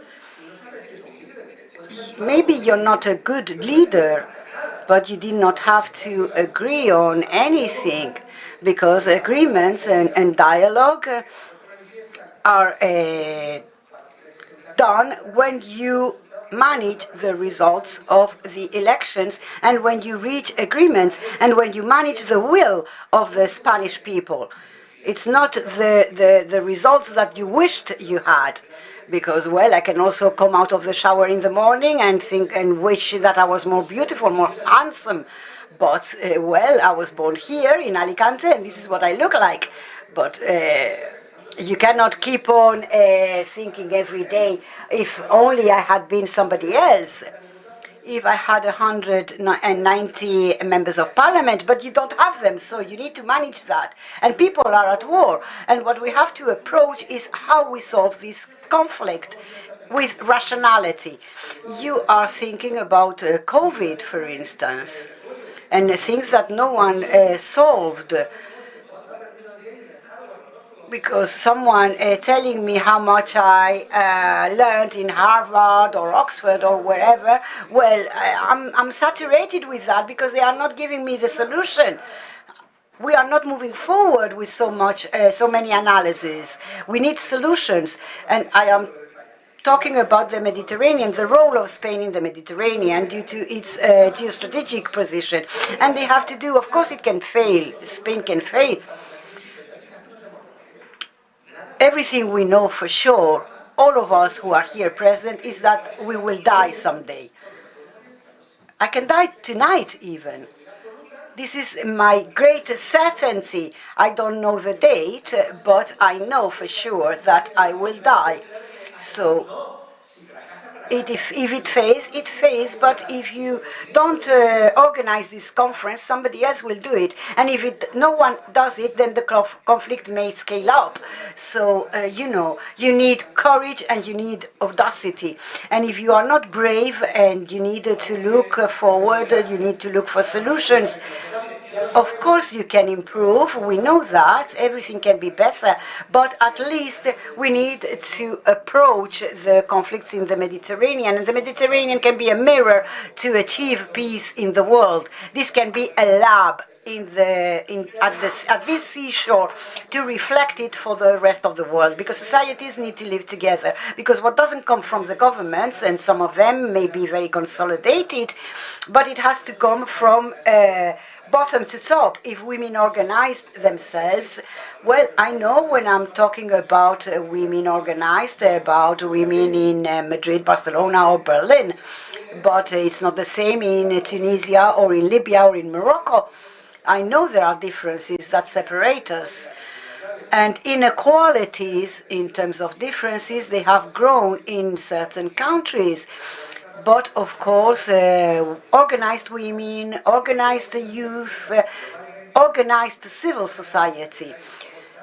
And if you ask me, society is more isolated from power than a few years ago. Either society is not trusting the powers anymore, or the powers are so busy with other things that they are not engaging in dialogue with society. And therefore, our Casa Mediterráneo is something that represents dialogue with civil society, where there is an exchange of knowledge between the different universities in the Mediterranean area.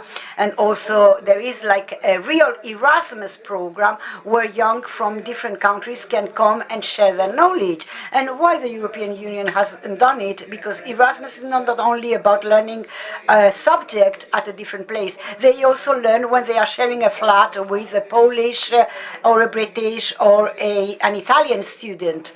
They are learning about different cultures and they are growing, even if they fail that subject. Because living together, this coexistence, this travel, meeting other people, has illustrated them. And we need Moroccan women, Egyptian women, and women from other countries to come here, not to impose anything, and not, why do you dress like this?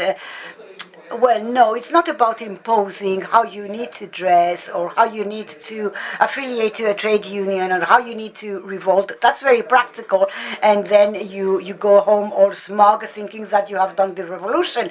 But it's not about this. When you try to export democracy with tanks, as it was done in Afghanistan, for instance, if the experience is worth nothing with the thousands of dollars that were wasted there, well, in this construction of millions of years, in the construction of the human being, something went wrong, because we have the history behind us to learn that democracy cannot be exported. It needs to be learned. Also, rights have to be defended and illustrated, but cannot be imposed. Because when you generate a resistance in someone, you are closing the doors to progress. So you need to replace strength and weapons and war by going back to dialogue, to democracy and discussions. And you are saying that people are killing each other. And yes, that's what's happening. We need to find reason and remind us that we cannot solve conflicts with weapons, killing each other. We need to try and convince the other person if it's possible, and if it's not, we need to tolerate the other person. We need to live together.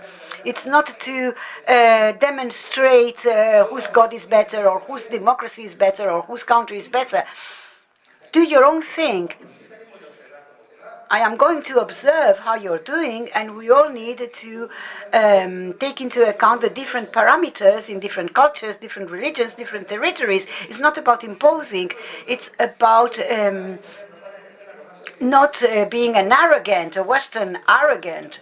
You need to see how things work in other places and then wait to see the results.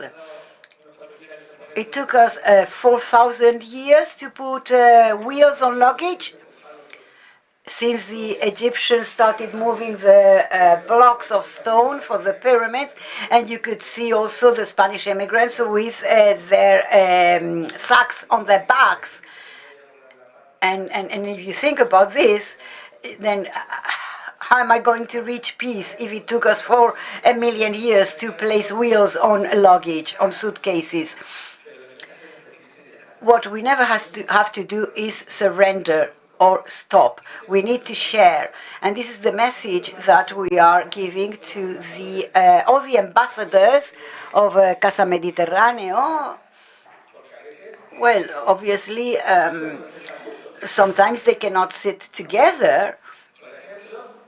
For instance, the last meeting that we had, the latest meeting, it took us 10 years to get it done because it was impossible.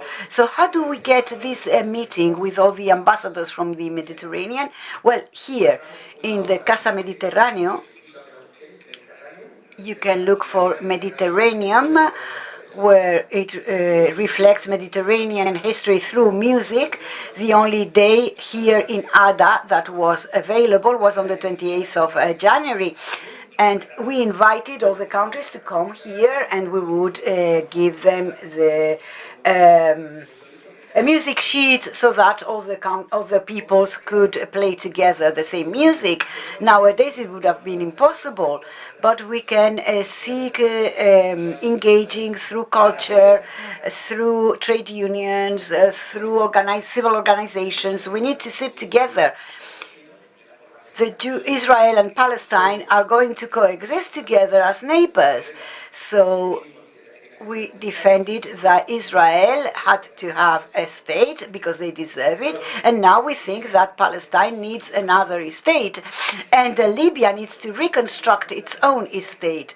And the bordering countries need to understand this, and we need to solve the conflicts. The latest conflict is in the Mediterranean, is very close. It's in the Western Sahara. It's not directly on the Mediterranean, but very close. And this has to be solved. And that's why we have the MINURSO, the Spanish organization. And in the Mediterranean, to generate peace through a conference between the conflict parties, we need to do it so that the European Union also understands that we need a specific policy.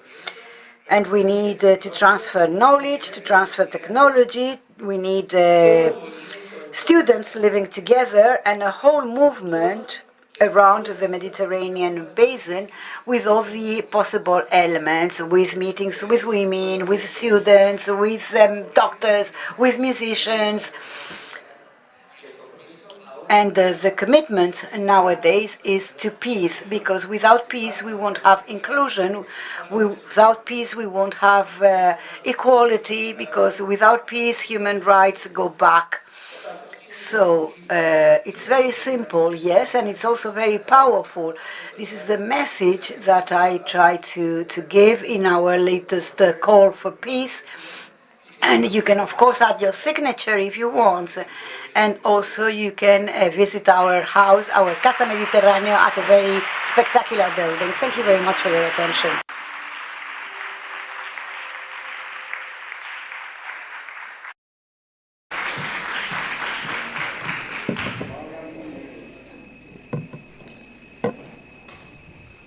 Thank you so much to Andres. Now, I would like to introduce the discussion panel titled The Significance of the Regional Ecosystem for Female Entrepreneurship.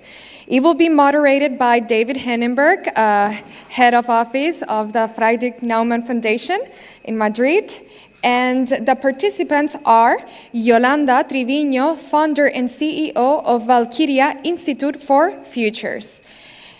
We have Eva Vittoria Camerino, which is the Consular of the Municipality in Rome and co-founder of the Executive Director Prime Minister's School of Politics for Young Women in Italy. And last but not least, we have Andrea Titelova, which is a conscious fundraiser, but also an ambassador of AEPA. Welcome.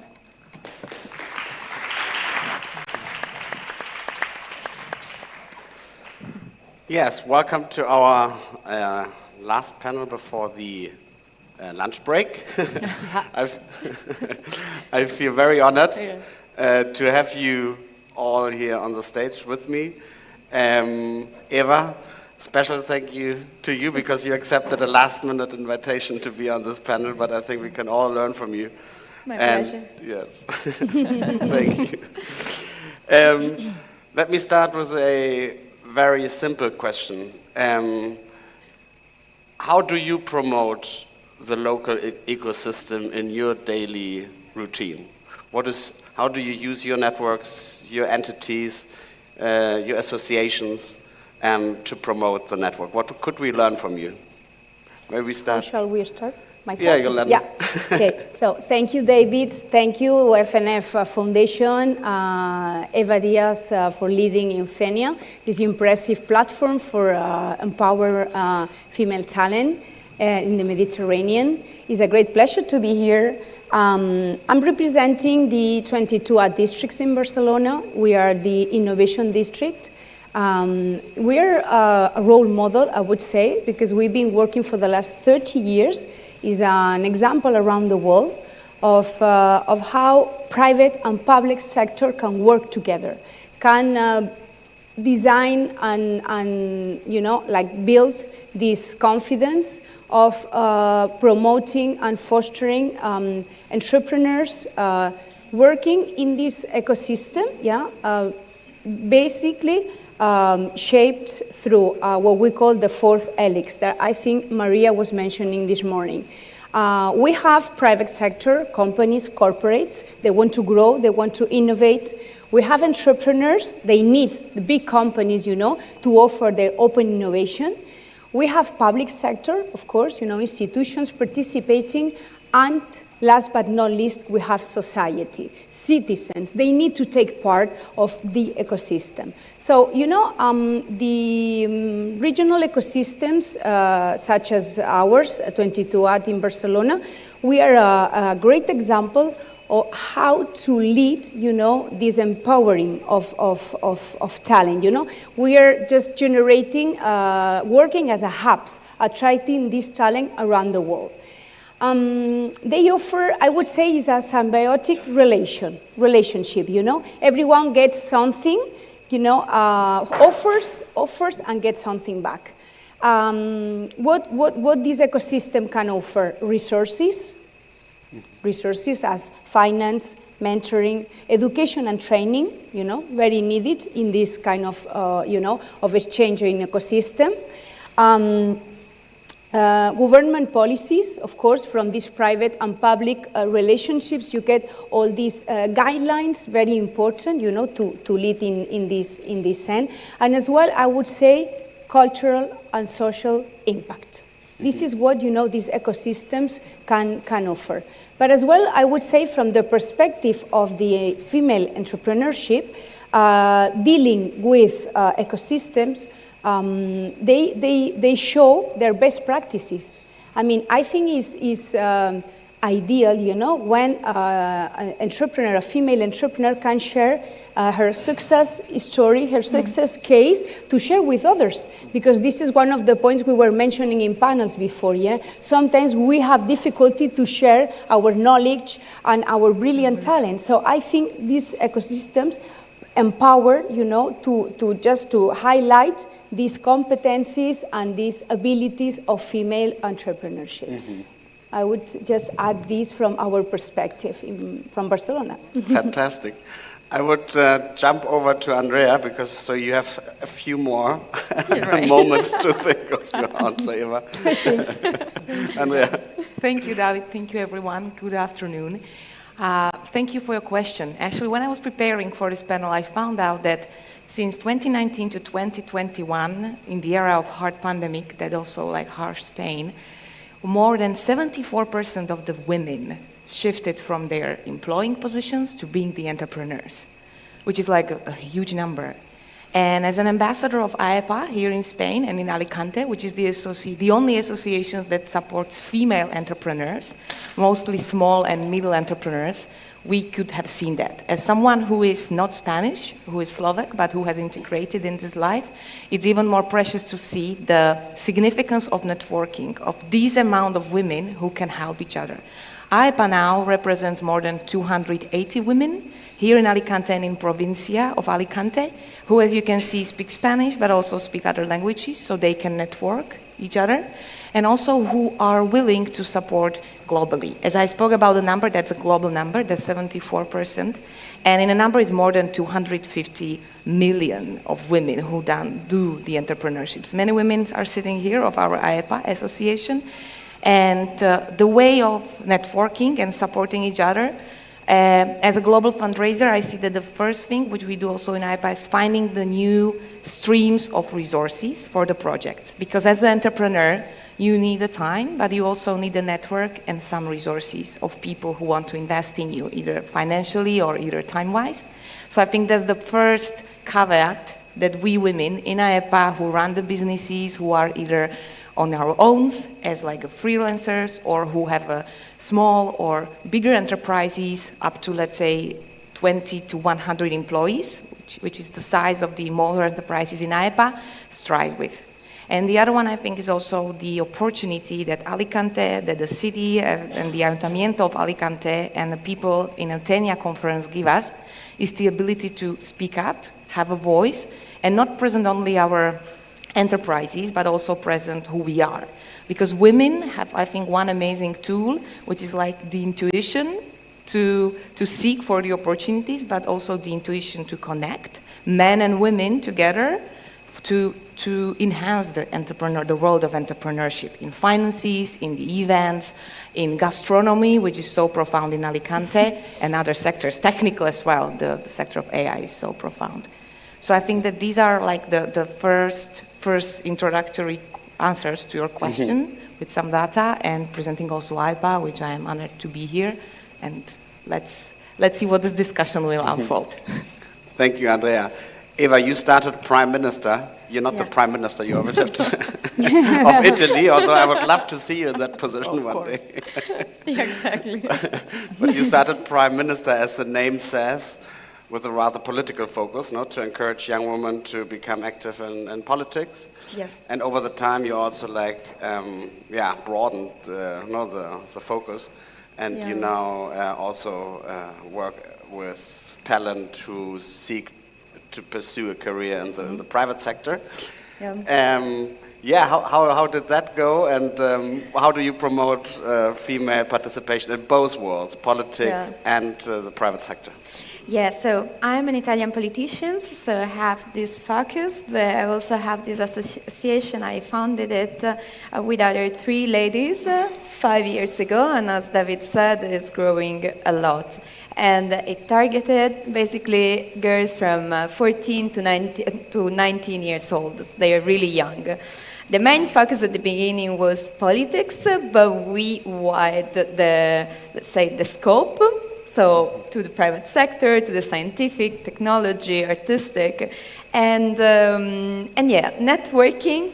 I love your question, because networking is not a specific science, but I think that is super important for a lot of domains, and in particular for politics, but in general to enhance what as women we can achieve. And those opportunities as Euthenia are extremely important. I had the pleasure to meet since 2 days women coming from different parts of the Mediterranean area, but also of different ages and of different sectors. And this, I think, is the first point to get more empowered, you know. Getting to know people that have different backgrounds brings a lot of inspiration. What Prime Minister does specifically is, as you mentioned, Yolanda, put together girls, so young women, with role models, that are women role models. And this is extremely important because, you know, our imaginary is set in a way that if we don't know people of a certain sector, we will never imagine to develop a career in that sector. So, like, we started in the south of Italy, the very south, in Sicily, and then we grew up, and now we are all over the country. But when we started, the girls coming from this little city nearby Agrigento, they normally had two, basically, figures. Let's say the mothers, or the mother working in certain areas, like schools or like in the hospitals. And those models are extremely important, but they never experience other kind of role models. So it was the first step with this experiment, and it proved to be extremely important. What we are doing now, that we are getting a bit bigger, is participating as well to European grant who connect girls from all over Europe. And I think as well this can be an important step forward to grow. Yeah, fantastic. I think networking, you all mentioned networking, is really key to the ecosystem. Yeah. I'm not just a representative of the foundation, the Friedrich Naumann Foundation, which is closely linked to the Liberal Party in Germany, the Center Party in Germany. I'm also a member of the party, and I was a member of the Young Liberals in my hometown, Hamburg. And the networking traditionally in politics is like you have to take in a lot of beers, at least in Germany, late at night. Gisela knows it as well. Or white wine, if you wish so. But it's very time-consuming if we want to have a career. And in the private sector, it's not as extreme, I would say, but it's also relevant. You have to play a round of golf, or you have to play tennis with somebody, or you know, it's for women. We've heard that before. For women, it's more complicated, no, to make time for this. Absolutely. No, because you have family, or I mean, men should also take care of their kids, but work and life balance. The work-life balance. You need time with your loved ones. And Euthenia is also a best practice platform, no, to exchange best practices. So I want to ask you, have you invented, or what are formats, networking formats, for women, which are more easily to combine with daily life and which allows for women to have a better work-life balance? Could you recommend us any format which works well, which doesn't involve drinking beer or white wine or tea at night? Or play football. Play football. I could start. It's a great question, David, because as a part of the Global Institute for Evolving Women, which is a global institute where we work with women, one of our mentors, who is a man, who is in astrophysics, he studied astrophysics. When he starts explaining something, we actually don't understand a lot, but he came with a term of field working instead of networking, which is so empowering because he defined that he came it from physics, so I will try to do it in our language because I don't know how many people of us really understand astrophysics so into detail. I don't. But he said that it's like when you are in some field, which women are always, like when you are there, because we are mothers, I'm not, but we are mothers, like we take care of people around us. We very often have leading positions that also entail some care on everyday basis in organization and events and everywhere. So you are in some field where you have your position, where you are secure. And from that field, you resonate some energy, whatever is that. And it's mostly connected with that care you provide to everything you do. And that field, even if you stand up in the room full of people, if you resonate it, if you own it, you also naturally resonated in an outer sphere. And naturally, it can attract people that would like to talk to you. And it might be sometimes one, it might be 500, but it's like you don't come from a scarcity of losing that contact, like chasing someone at a conference, but which women sometimes do. We want to get that business card and that person, but you just stand still in your field where you are, at your work, at the event, or at whatever thing is happening, and you radiate what you have, and the right people can come into your field. And these contacts are the contacts that want to get in touch with you. They are coming to your field, and they are kind of connecting. The parallel is with like a star which is born. He told us that so there is also some nucleus that is attracting the light. But as I said, I would prefer this explanation. So he said, if you come from this field working, that you are in a right field, and the people around you will come and resonate with you. Firstly, as women, you do need to stress that you won't catch someone over the beer, over the golf, over tennis, or over any kind of other social conversation, which is so natural for a man. And you can always make it in a very effective time. Women as mothers and women as caregivers always are super effective in the time management. So I think you can always do that. And then the energy wasted is not wasted, is spent well, and people feel comfortable with you. And you don't feel like you need to network, which is so much like a little bit low masculine energy, which is okay, because it has different strings which are pulled off. And we women don't need to get into that ones. We can pull off a different one, which are so comfortable for us. So I would say it's not a type of network, but just have to be comfortable where we are and radiate that, and then it naturally attracts you.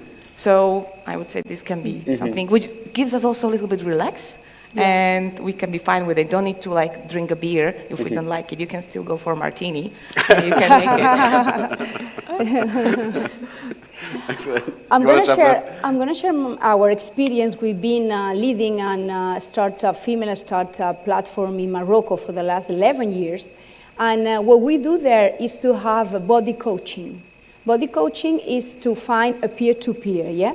We bring ladies like CEOs, professional ladies from Spain, and we bring them to Morocco to work, hand by hand with entrepreneurs in Morocco in different fields, education, produits terroir, it's about their own economy, family economies, yeah?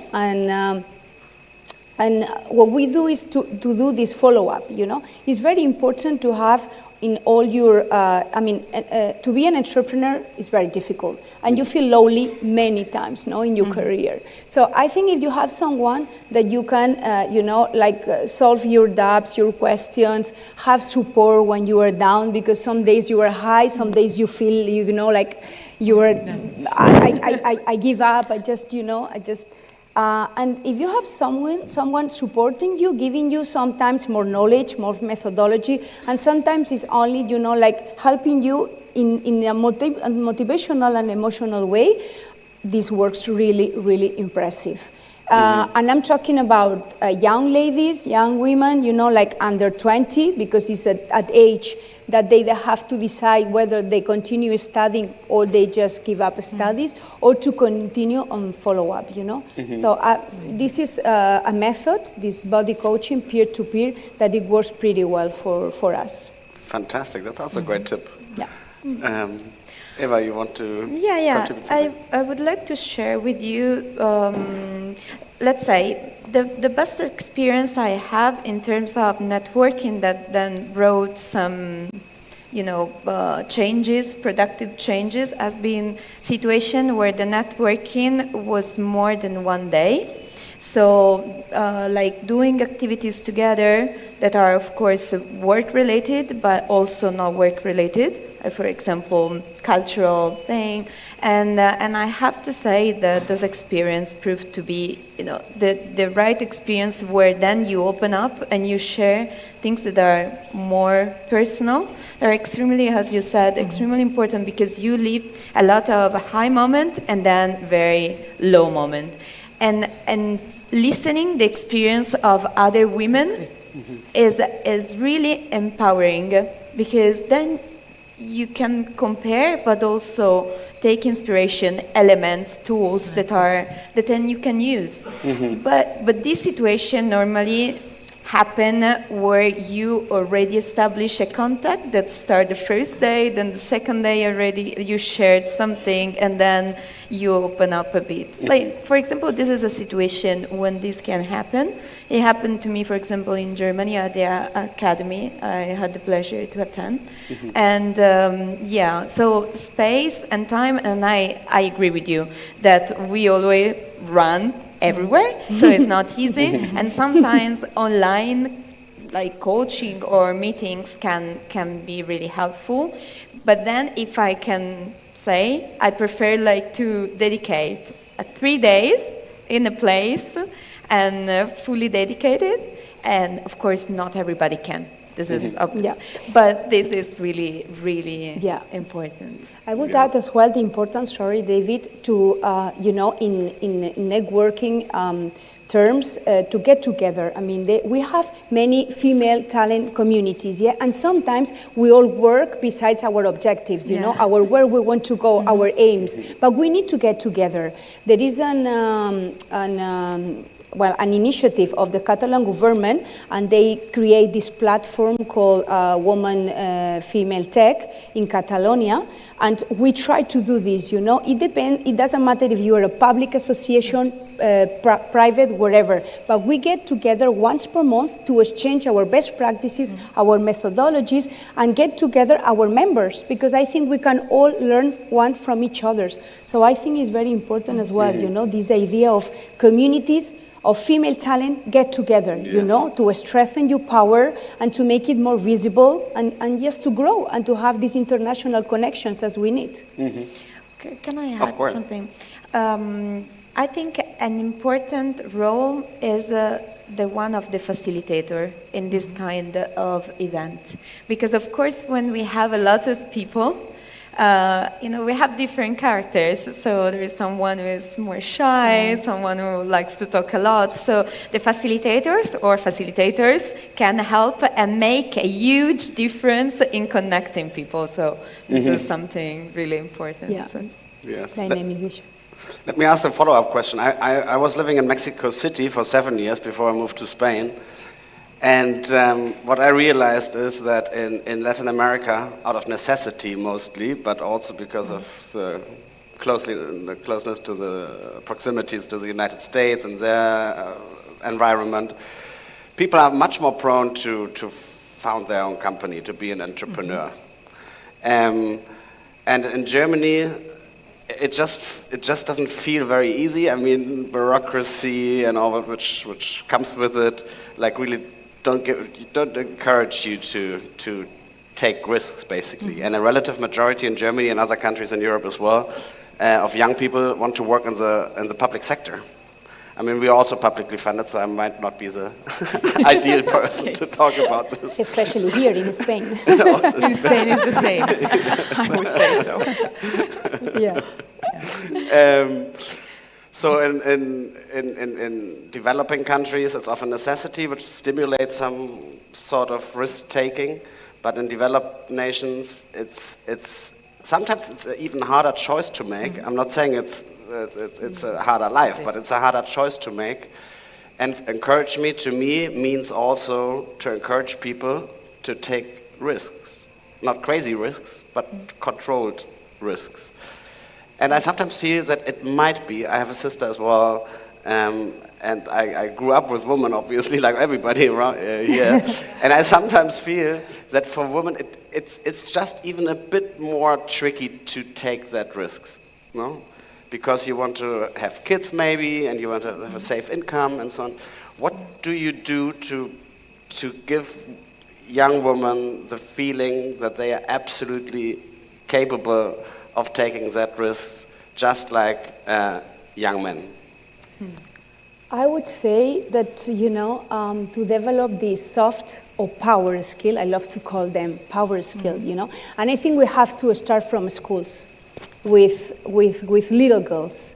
We need to start changing their minds, It's like seeing technology. They see technology like, wow, and why is more difficult technology for women than for men? It's no way, So I think, from my perspective, I think a way is education. It's very important to change this perspective from an educational point of view, I would say. Yeah. Yeah, like we still have a lot of stereotypes in our societies and on different levels, of course. In Italy, we have huge stereotypes still, like women, mainly in the south, still are seen as women who stay at home and take care of kids. In the north, the situation is changing, like slowly, but it's changing. But I think, like, for example, in analyzing the situation of certain regions in south of Italy, we saw that having tools that are different, that are like, for example, we had a new fund called Found Her in Italy, who founded startups that are women run or based, mainly created by women. We see that some difference can be built. So I agree with you that basically it's education that had to deal with stereotypes, to deconstruct the stereotypes we live in. But on the other side, to add to this, we need at certain point some tools that help develop feminine entrepreneurship that are very specific. And as you were saying, like taking the risk in our countries is seen as a big thing. Yeah. And even before, like thinking about kids and thinking about marriage, it's like very like, oh, this is a risk. Yeah. And then I don't want to go in that direction. But I think if we bring the right instruments, we can, let's say, this gap can be shortened, can be diminished. Yes. Yeah.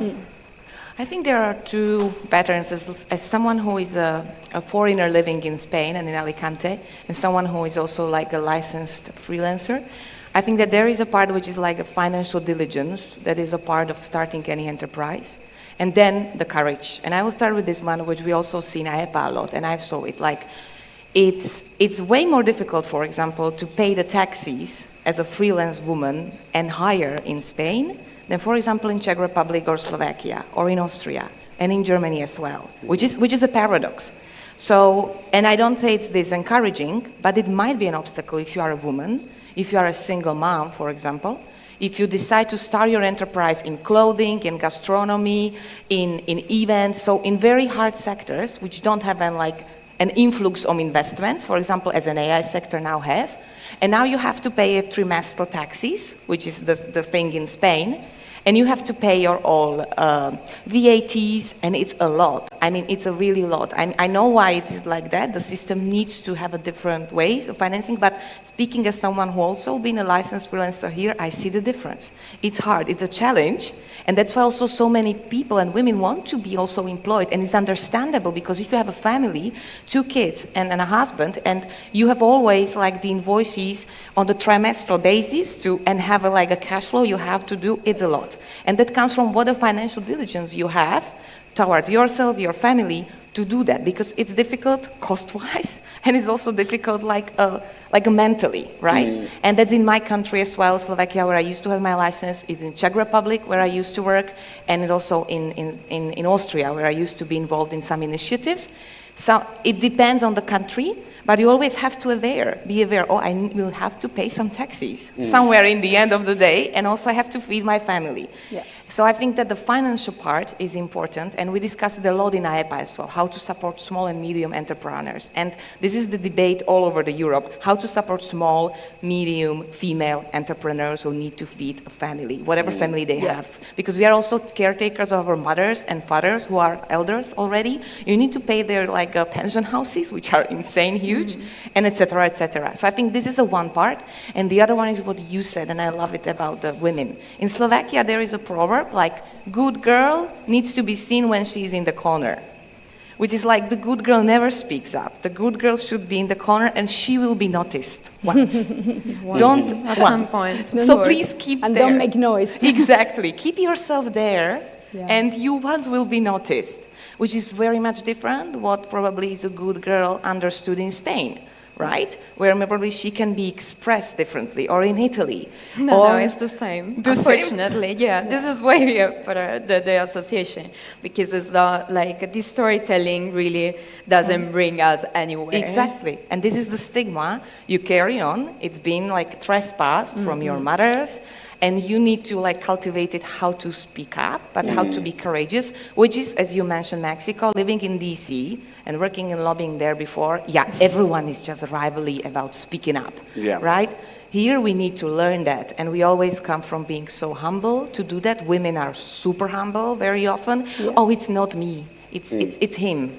Sorry for saying that, but it's always like, no, he has done it. No, I've done all, but no, it's not my job. No, I've been spending all my life on that, almost like 2 weeks of working the agenda, but oh no, it's his work. And unfortunately, it's very often like that. So having that stand for ourselves, but not that extreme one, which is like only the women. That makes me super upset, like it's only women. That's also very toxic for our today's society. Only young women entrepreneurs. Young female entrepreneurs. They have to be also supported, like to work in the collaboration, because unfortunately you've been also part of political party. We have so many female entrepreneurs, more than 250 million over the world, but why the world governments, European governments, our governments, have the man on the panels and in the parties? So where is the leadership cut? That could be probably another question and not for this panel. Another panel. You know. Now that you want to jump in? Yes, sorry. I totally agree with my colleagues, but I would add something. We need more men supporting women. Because sometimes we have to make the decision to be entrepreneur, and we do it in our family, frame, with our partner, with our husband, with our wife, and sometimes we have problems, to decide, because if the people are around you, they don't support you enough, then it's a challenge for you. And if they don't give you this support and this confidence, then you feel like, freaking out. I don't know whether to do it. I don't know whether I'm able to do it, or I have the capacities and the competencies, So it's very important. I know many men, more and more, are supporting women, but we need even more sensibility, I would say. Yes, that's true.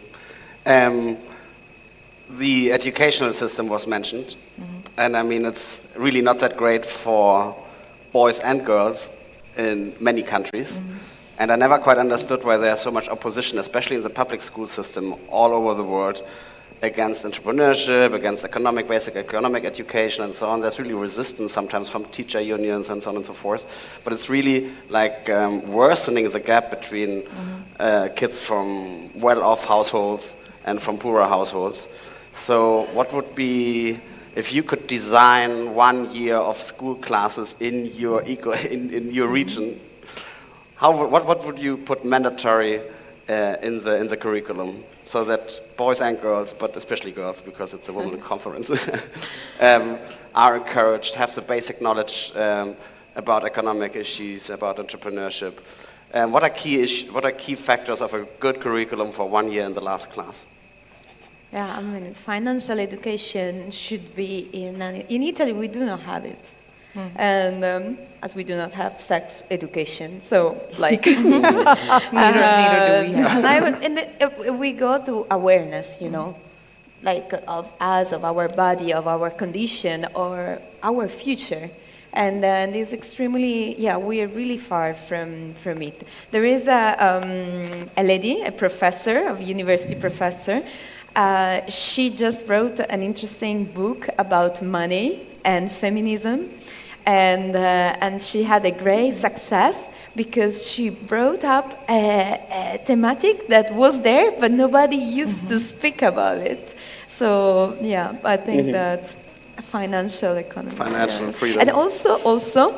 I guess that a lot of us do not invest in trade. I don't know in English, borsa. The stock exchange. In the stock trading. exchange, yes, exactly. And like the percentage of women investing in the stock exchange is terrible, very low. But because we do not have, we never receive at school, let's say at the high school, class or lessons about it, so we do not recognize that we can do something in this field. And normally fathers transmit this to the son, of Yeah, course. of course, of course. So it's like very... Next generations. School can be a big factor of change. Yeah. That's so true. During COVID, we had an online session on our YouTube channel, md-go.com, and about financial freedom, and it was one of the most successful YouTube videos we ever did. So there's a lot of demand, and it had a female focus. That's exactly financial, but also what could be other subjects that I think are necessary since the age, 8, financial diligence, but also critical thinking. The Slovak or other languages are not taught by developing a critical thinking. Yeah. The kids of my daughter, of my sister I take care of, do the same literature that I did when I was at school, just reading it. They cannot even think critically. So critical thinking by everything, and then as you said, stock exchange, but also how to calculate some percentages of anything. But also there are 3 other subjects that needs to be there, and I think we kind of forget them, and we teach them in a bad ways in our schools, is a geography. But understanding a geography in a way how it's now, not how to read the map or what is the south, north in terms of finding some direction, but understanding the geography of the world. And even now, we are in Alicante. What is the significance of the regions? Why the conflicts happen? We have so many meta-scientists on Palestine and Israel now. No one of them does understand nothing on that, but they all speak up on their social medias, doing the hoaxes and making the disinformation because they don't understand geography. And one of my mentors, who is a woman who's been our first presidential candidate, female candidate after the Velvet Revolution in Slovakia, and the Polish and Austrian ambassador told me, now she's 75, and she told me, the one thing is the crucial to know for everyone in a public life, for a woman, is geography and history together. And we don't teach them well, I would say, especially in our countries. We don't teach them to understand the consequences, why the things happen. And my generation, not only of women, but also, and the younger one, cannot understand the consequences. That's why we are now facing deprivation in every country. We face inflations, and we don't understand why do we face them. We are facing a huge rise of populism and right-wing parties, which at least in Spain, it's a good right-wing party, I would say, but in my country, last month we had the elections. It's not a good right-wing direction of making the nice life for people. The same for entrepreneurs, you won't be successful. So I think these connections could be more essential in the beginning, and then we have more and more, but I think this could be more useful to be taught differently, to understand the world we are living in. And of course, technology. I mean, AI is a part of that, so don't waste your time on, long text at school. Why? If the AI makes it for you in few seconds, in every language, or if the ChatGPT helps you, we don't use them. I don't know if it's used in Spanish schools or Italian schools, but it's not used in any other schools. Yolanda, Barcelona, what would you recommend? In general, I would say for Barcelona and the rest of the world, I think education needs to be more diverse, more inclusive.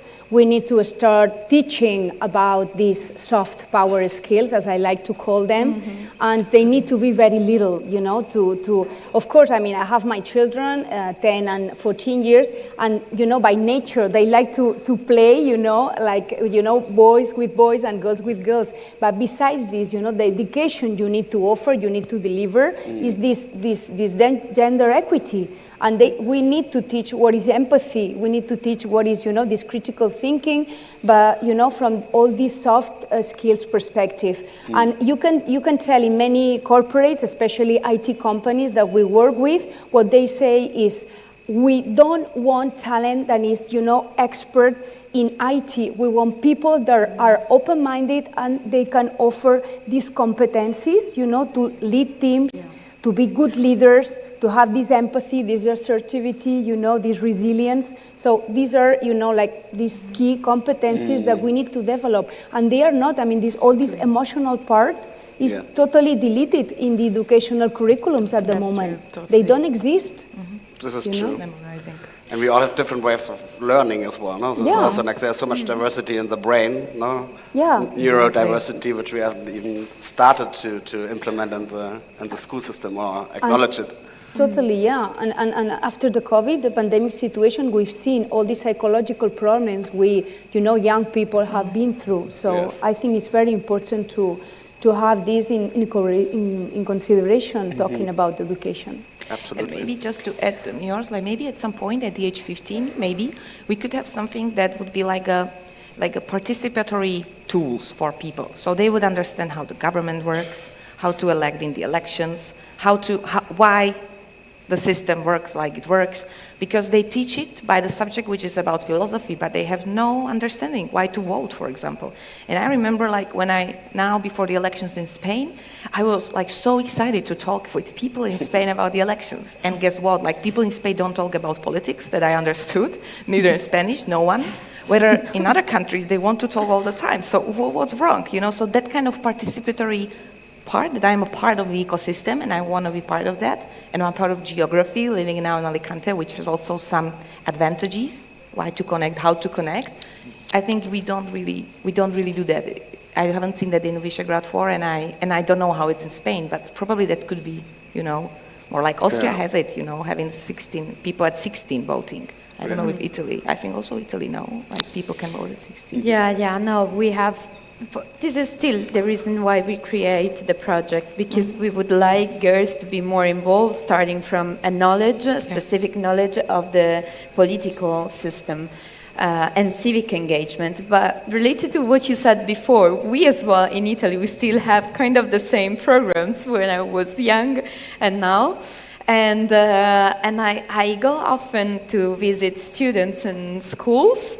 And one thing they used to say is, we don't understand why we have to study math. and they are right, because at their age I was the same. I was like, but why I have to do this equation?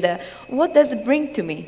So the fact that a lot of subjects are very important, you will discover it like 20 years after, but in that moment nobody explained you why it's important, I think is a huge gap, still ongoing, and it's incredible. Like I think we will have better students, both boys and girls. I don't, it's not a question of gender in this case, but a question of gender is related, for example, to books, to the authors of books in Italy, in literature. In the Italian literature, basically we have 97% of authors that are men. The same. Oh, really? So girls in Italy think that. And now, there are a lot of journalists that are female journalists, and if you go to a library, you see a lot of books that are written by women.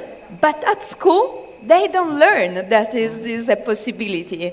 And it's extremely, extremely terrible. And it's still ongoing. So we still study like a book. I have to tell you this. That is called Promessi Sposi. So promised marriage, married, or I don't know. So it's a story of a lady and a man who had to get married, and it's a bit difficult. And the whole story is like 1,000 pages. And you read this story that is very like old style, old fashioned, full of stereotypes, like enormous stereotypes. And this is the basic school book in Italy. Very challenging, At least not 97% of the books are written by generals in Italy. If you excuse this inside joke. Okay. Yes, I wanted to just mention the point of public speaking, because I think it's so relevant. And I was actually asking an American friend recently in Madrid why they are so good at public speaking, because everybody is so good at public speaking in the US. It's not really a matter of class, or I mean, also, but not really. And he told me, well, our parents teach us that you have to speak up for yourself, you have to make a point for yourself. If you want to have a career, if you want to have a life, you have to speak well, otherwise you're not going to succeed in life. And I mean, this is pretty impressive, because my parents have never told me that. It's like but that's maybe a good lesson. And you still do, right? But maybe that's also like a great significance of living in this region of the world, even in Spain, even if I mention my country, because we have an amazing social system also here in Spain, because we speak about the significance of this ecosystem, but also in other countries where the system also helps you. And speaking really about like social needs, right? You have a social security, you have a health insurance, like you can take some days off when your family is sick, like, and you don't pay thousands. You can go to the hospital, and even here, like for me, Alicante has an amazing hospitals, and the Prague also did. I mean, we are in Europe where the basic healthcare is something that they guarantee in whole European Union. What a privilege. Also, like social needs, like some fringe benefits that you have if you are, without the work, if you are on the labor market. And also for a woman and for a man, I think this is probably a privilege that, it's not in existence in America, where I don't say we cannot and don't have to speak for ourselves, but I think that's also because if you don't take care of yourself there, you're gonna be in the street and you're gonna die, and no one takes care. You can be in the box, living out there, and if you die, you die, whatever. I don't want to go into political ideologies about capitalism, but here we live such a privileged life, like in Europe, and even living in Spain, like what a privilege to have a basic care, that helps even if you have a maternity leave. For example, Slovakia has the longest maternity leave in European Union. Czechia has a lower one. Spain, I know it doesn't have such a big one, but you can think about that, right? Like you think about your fringe benefits because you might be a mom and you need some like something to support you when you are on the leave, and you can think about that. Whereas in America, after a few days, you need to go back to the work, and maybe you have a feeding room in your office, which I experienced of my colleague in the DC. Like she had a feeding room, and she used to like feed her baby, like newborn, in her lunch break before she went to the Capitol Hill to negotiate or after. I mean, we have the comfort to be at home, so I don't want to go into this topic, but maybe we also should be appreciative to the regions, to this significance we have, and we are here with the women of Africa, of like Morocco, that they've completely also different systems that support them, and I would love to discuss afterwards like with them, but probably there's also something to thank for. This is so of course true. You don't thank for maternity leave, but you can like about everything for other things. This is so true. I mean, if we had more time, we could discuss a lot also about the factor gender imbalances versus social imbalances, especially in the developing world, where sometimes also the social environment you come from is more determining how your career chances are than your gender, probably. But we don't have the time for that. Because I want to give the floor to you. So we have time for 3 questions before the lunch break. We have fantastic experts here on the panel, so yes, question number 1. And fantastic women and people in the audience. Yeah, exactly. Thank you very much. I would like to know if there are more like initiatives like this, rather different from this conference, like programs for helping with the gender gap and breaking with the stereotypes of women from the Euthenia. I don't know, because that's my first time. This. Can you? Yes, thank you so much for your question. I think I should probably answer it, or you? Yeah, no, you as Euthenia. Yeah, you can. You answer. Euthenia question. As spokeswoman for Euthenia. It's a very important question. We are in our first year still. We had our initial conference 11 months ago, and we are still developing products. But the idea is around 4 working groups to develop seminars, coaching, mentoring, especially for young women, apart from the network products itself, like exchange of best practices, exchange of best practices of public policies, the networking as such. But there will be more also on the local level through mentoring, through coaching, and so on and so forth. We're working in team groups with different, I hope you stay later on this afternoon. We have this team works and very focused on different areas that we think are strategic to launch entrepreneur female companies or projects. So I think we are just in this process of working, starting, and if not, during lunch, Eva or any of the members can help you. We can talk about it. Is there another question? Everyone is hungry, I think. That's very hungry. No? If I might add, David, Eva. regarding public speaking, in any situation where I meet ladies or young women, there is always this request. And I perfectly agree with you about all the social parts, and I think that we have less need to speak up, but still we have. And in Italy, for example, we do not have certain services for women because women are not speaking up enough and are not in the political dimension, where we still have a very big gap there. But I have to tell you that when young girls are attending the schools and we go through some classes of public speaking, some role models teaching this, they really switched very fast and they learn a lot. And this new strength about public speaking make them take some specific decision. For example, they are really young, so they go to high school. And a lot of them decide to run for being representative of the high school. Like this year we have several of them.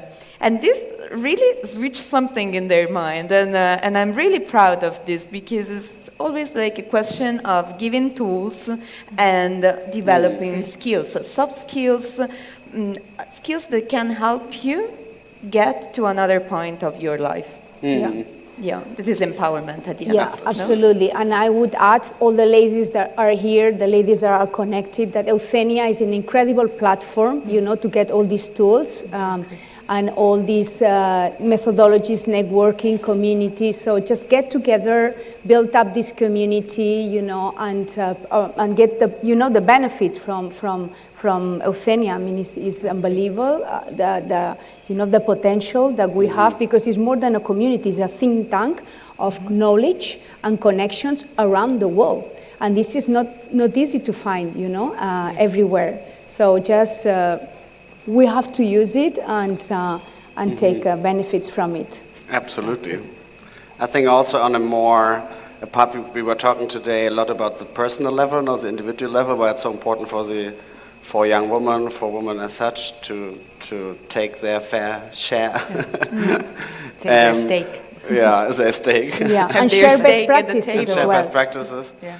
But I think it's also, if you look at our demographics, if you look at the huge problems that the world is facing, we just, as a society, cannot allow ourselves to lose all this talent. I mean, somebody once said, talent is the most equally distributed natural resource on Earth. No, it can be a young girl in Hamburg, or a young boy in Australia, or in Côte d'Ivoire. It doesn't matter.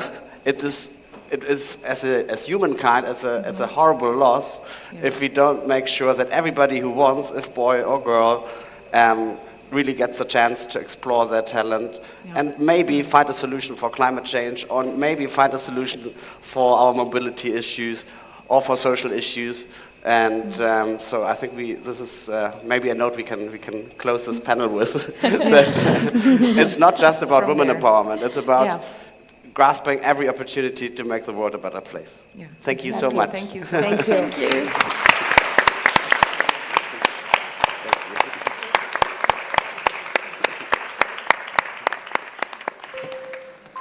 Now we have lunch, and then we start here at 3 o'clock again. Okay, you said it so. Oh, sorry. Sorry.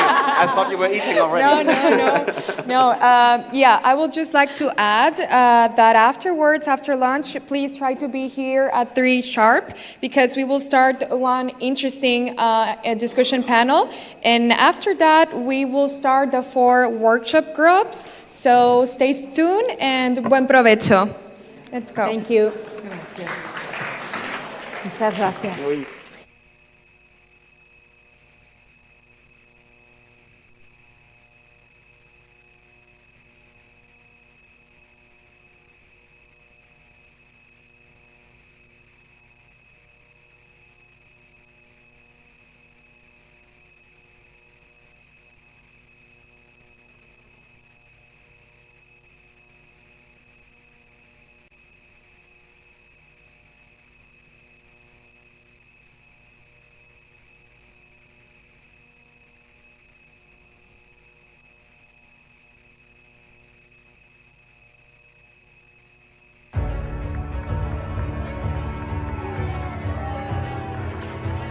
The struggle for equality and freedom has driven immense change over recent decades. The anti-racism, LGBTI, and women's rights movements, amongst others, have created many landmark victories, producing great advances in civil liberties. Whilst as liberals, we must celebrate progress achieved, we must also ask, how can we continue the fight for individual freedom as an intrinsic and undisputed right? Diversity, but from a different perspective. To date, diversity has been articulated as a measure of differences between collectives, with individuals being grouped together by a singular defined trait or belief. We are both the victims and perpetrators of this, imposing limits on our own identity and the identity of those around us. However, we are complex and constantly evolving. To create a free society, we must create the conditions for our own freedom first. The era of personal diversity has arrived. Personal diversity encompasses all the dimensions that make each person unique. Ethnicity, age, sexual identity or orientation, gender, nationality, but also style, emotional state, family structure, education, professional status, type of organization you work for, personality, religious and political beliefs, life experiences, that when mixed together make you, well, you. The key to diversity is that we are not understood by just one aspect of our identity, but by the sum of all our parts. As we cut away the labels and understand that all individuals are diverse in themselves, we can embrace a truly inclusive and free future. Wouldn't that be something?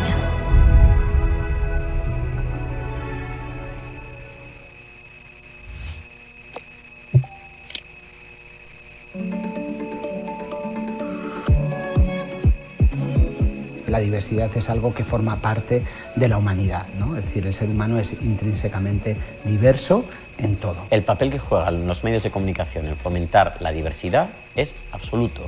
Los únicos referentes de cuando yo era niño ante lo que era el colectivo LGTBI estaba siempre asociado a la marginalidad, a la enfermedad, al SIDA, a la muerte y a la depravación.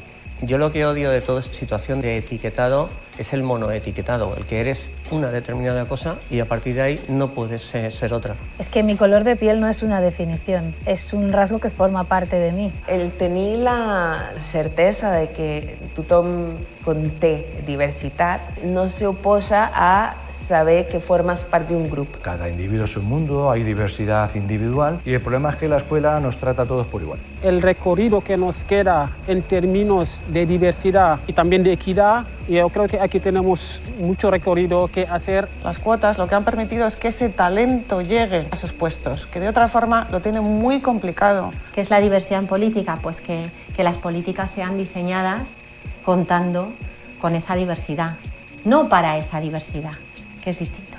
Aquellas sociedades que están más abiertas a la diversidad y que más reconocen la diversidad son sociedades más igualitarias.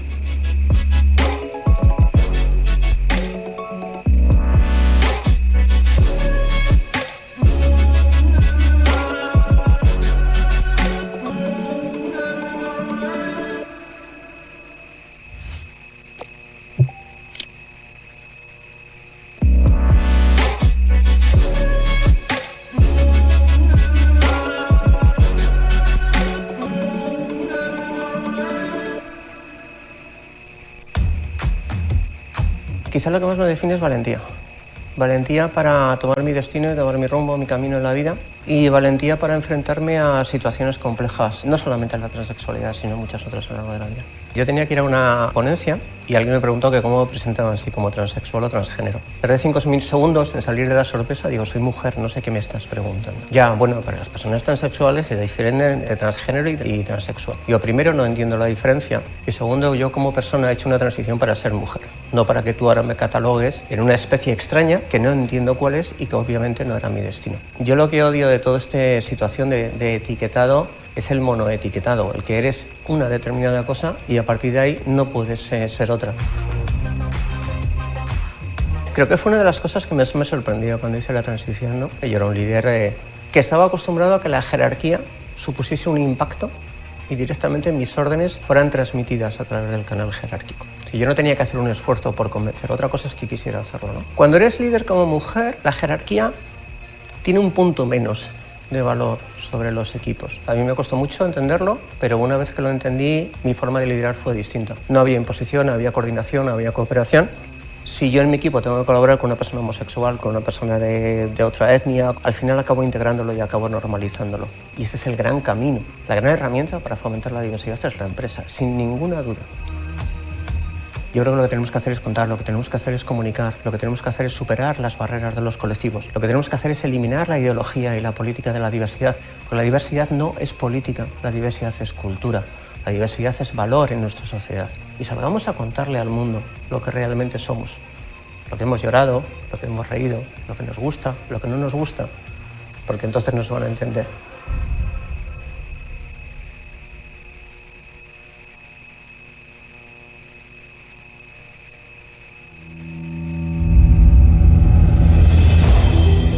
The Mediterranean dialogue is an opportunity to restart Euro-Mediterranean relations, a project that builds on past and present links among Europe, the Mediterranean countries and West Africa. A project to expand cooperation and stimulate exchange about ongoing initiatives. A project with the aim of creating freer societies that provide opportunities for all. Our focal topics are intercultural dialogue, economic relations, migration, human rights and rule of law, integrated security, energy, and climate change. Friedrich Naumann Foundation for Freedom, creating Euro-Mediterranean bonds that deliver. Follow us to stay tuned about events and publications.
Welcome, everyone. Thank you for staying with us. I hope the lunch was good. So I'm honored to present the discussion panel titled CSR and Business Development Doing Good and the Search for Talent. It will be moderated by Celia Sanchez, General Manager at 1 Million Bot and Co-Director of Alicante Investment Agency. In the participants, we have Sandra Vidal, which is the Lead Sustainability Manager in the Southern region of ABB. We have Maria Jose Sobrinos, former Director of Human Resources at Accenture. And we have Catalina Fernandez, which is the Director of the Research and Development Center of Alidium. Welcome, ladies.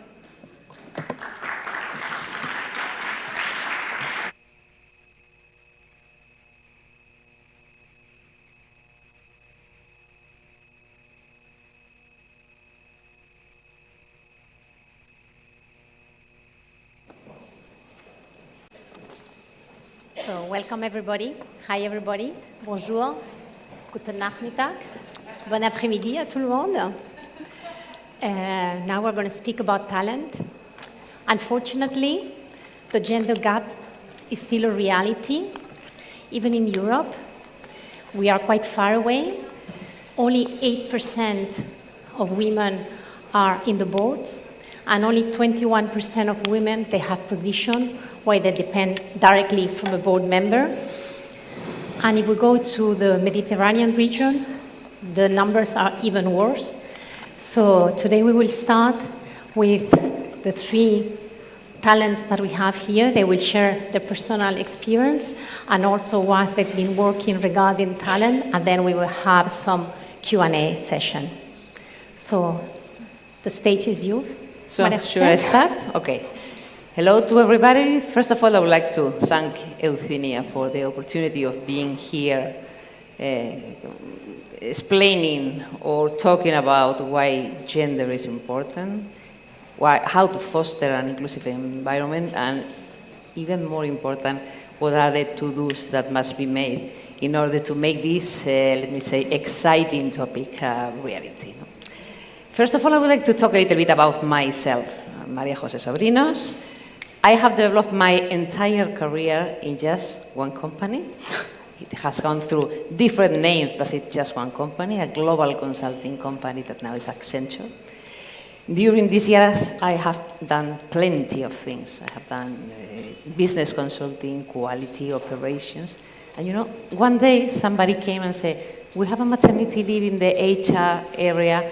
Would you mind to take care of this on top of your day-to-day duties? I said, okay, let's do it. When this maternity leave finished, the other lady went to another place into human resources, and since then I started my career where I have been the HR director and diversity for Spain, Portugal, Israel, and Africa. And also, I have done during 3 years a very interesting job of worldwide CHRO for the industrial services, financial services industry. Now, my life has changed completely. Since the beginning of September, I took the decision of stepping down from my executive career. So I am officially retired 1 month and a half. I am enjoying life. I am doing some learning at the ESA Business School. I am advising as well. Yeah, this is the best role of my entire career. So doing plenty of things, I have to say, in this 1 month and a half that satisfies me a lot, and of course taking care of myself and my family. But what I can share with you is that I found my passion with managing this wonderful talent organization in such diverse company as Accenture is. I learn a lot. I work a lot as well. But I can tell you that I really found my passion. And in fact, when I was thinking what I'm going to share in terms of experience sharing with the audience today, I decided not to talk about the goodness of gender diversity, why it's so important to have women. I wanted you to focus on a call to action. So what we must focus and what we must do in order to make it a reality. So I'm not going to talk about big initiatives, but what to-dos we need to have. Huh? Let me please say something before, because I have lived a privileged situation. So my company invented an area of diversity more than 25 years ago, who focused just in why diversity matters. So all the behavioral changes, all the events, networking, right roles for women, role models, were worked since many, many years ago. There is one word that I am really bad about, which is patient. Things does not happen from one day to another. So you need to be patient and to do the right steps in order to move forward with this topic. And something that I didn't say is that I am physics, so as a scientist I like to minimize the analysis of any issue and just in the simplest way. So I will talk today about three big things. The first thing is history. It's not that I'm going to do a history class at all, but we need to be conscious of our history. And the history is, I'm not talking the history of a country. In one country, there are many histories in many companies and many situations that you need to be conscious, where is my company right now and where should I stand? I remember that in my case, so I don't like to say that I am old, but I have an established youth, you know, which means that, I mean, my grandmother, my mother, they work at home, the men were the ones who were outside, and they were happy. It was as it was. I mean, it was not wrong or right. That was the situation. In my generation, there were all the women, or most of the women, we studied, we wanted to have a career, but what happened? That just the companies were not ready for including women into their organizations. I can tell you one anecdote that somebody, when I was 5 or perhaps even more, 7 years in the company, told me, have you seen that there's only one partner in this company and this lady does not have kids but dogs? I mean, you may laugh, you may say he was terrible, but he was being honest. This was exactly how things happen. So that's why the change of behavior is important and you need to be conscious of where you start. With this, I would go to the second, and I would say what the companies must do. And when I say companies, I mean all institutions, administration, schools, all institutions that have women in their headcount. So for me, apart from the behavioral change that went since many, many years ago, it was like a drop that it was creating different opinion for everybody, nothing changed dramatically until we really define metrics.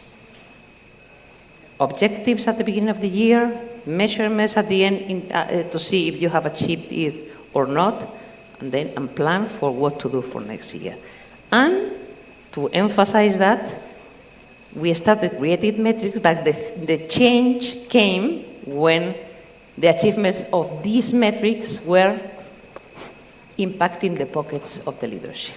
So I can tell you that I was part of the executive committee, and every single year my viral payment was impacted if we didn't reach the headcount mix in terms of all headcount and the headcount mix of the leadership. Exactly the same as if we did not reach the sales, the revenue, or the margin. It was an objective strategy for the company, and so it was treated as that. This was the real change. So objectives, clear objectives, and these are poor months. 5 years ago, in 2020, we publicly said by our global CEO, by the way, is a woman, in 2025 we will reach parity. So we will be 50% men, 50% women worldwide. I can tell you that that was the reason why every single country has their measurements, and every single year we ensure that this was achieved, because publicly we made this commitment. So I encourage you to say, where am I? What is my history and where am I? What are my possibilities? So a good objective that, I mean, is not an easy to reach, but something that you can do your effort to reach and then do it. Do it with a strategic and long-term view. Then you have to develop your woman. Yeah, there's many. Euthenia is an external possibility of development, but the companies must invest in their development. Yeah, we know, we say a lot that plenty of people, of women, love to be in biomedicine or in social careers. Okay, then companies must partner with educational institutions or must invest themselves on ensuring that the skills that women have matches the skills of what business needs. And then another thing that is very important is the progression. How do you ensure that progression of women is not just doing development, but when your promotion comes, you need to ensure, as we did, that the percentage of men that are promoting are exactly the same percentage of women. It will be not the same absolute number because the basis is not the same, but the percentage is the same. You are not eroding women in the next generation. So that's when you reach your number of women or your candidates at the leadership positions. And then, I mean, think that this will not be possible if your leadership do not believe that this is exactly what you need. It's not that you say, no, if you have more women, you'll be more productive. No, no. If you have more women, you will be the mirror of the society, and as such, you will win more talent. You will be able, because you are a mirror of your customer, to improve customer satisfaction. You will be a mirror of your employees. You will improve your employee satisfaction. And as a result of those things, then your profit will increase.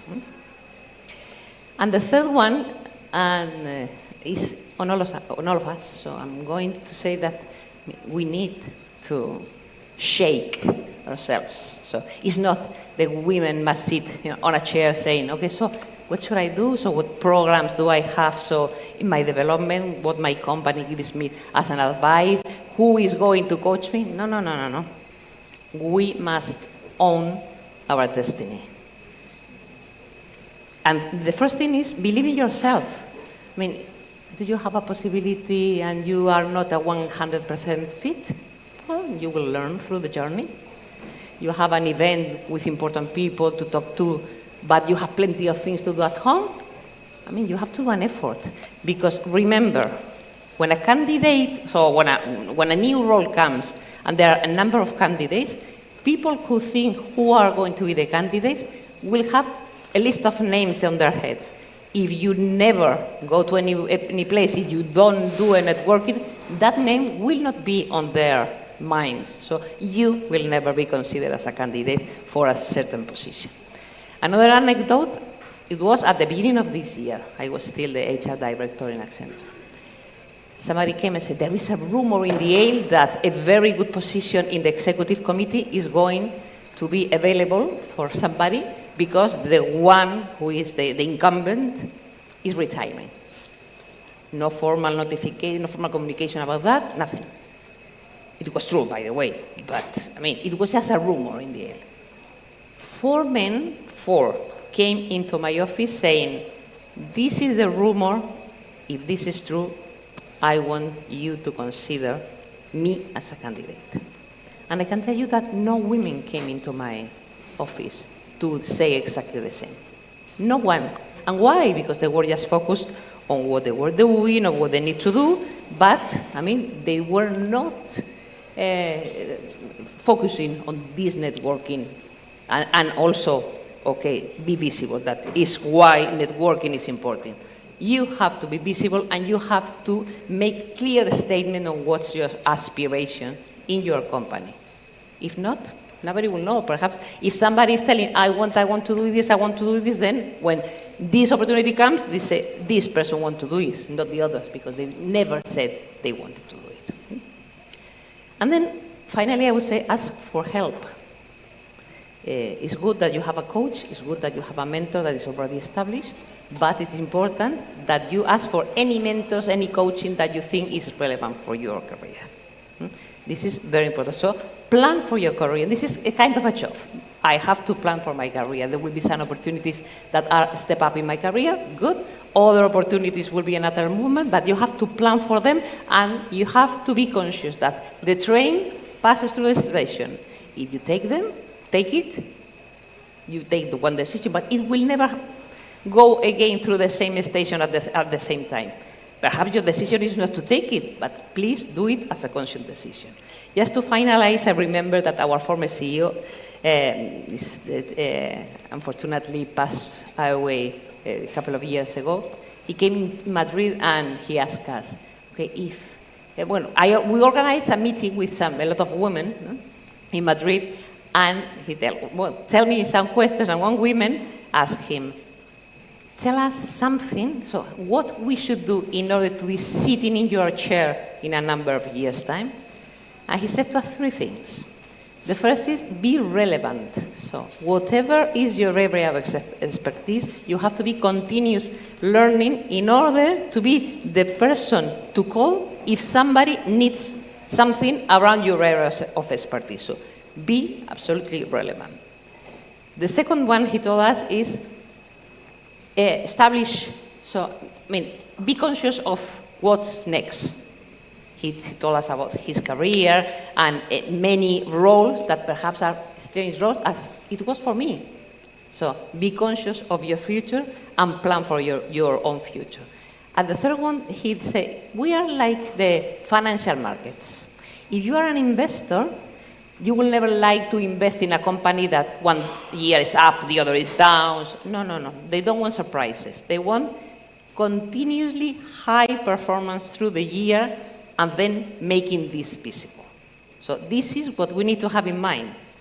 So I think we, and when I say we, I say women, I said men, and I said institutions have a great responsibility, huge responsibility of, I would say, stewardship, which is making a better world for women and also men in the future generations. So I am sure that all of us will go for it. Thank you. Thank you, Maria Jose.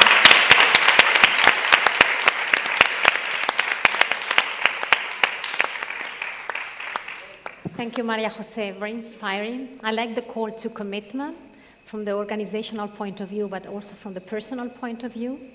You've mentioned something that we've also been speaking during lunch regarding the difference between women and men, how men, they are more normally braver to ask for promotions.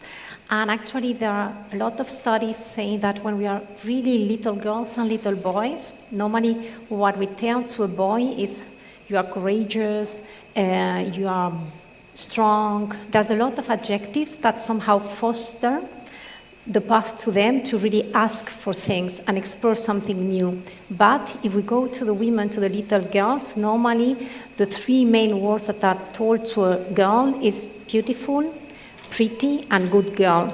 And this, of course, set up also a difference in the way how we approach work.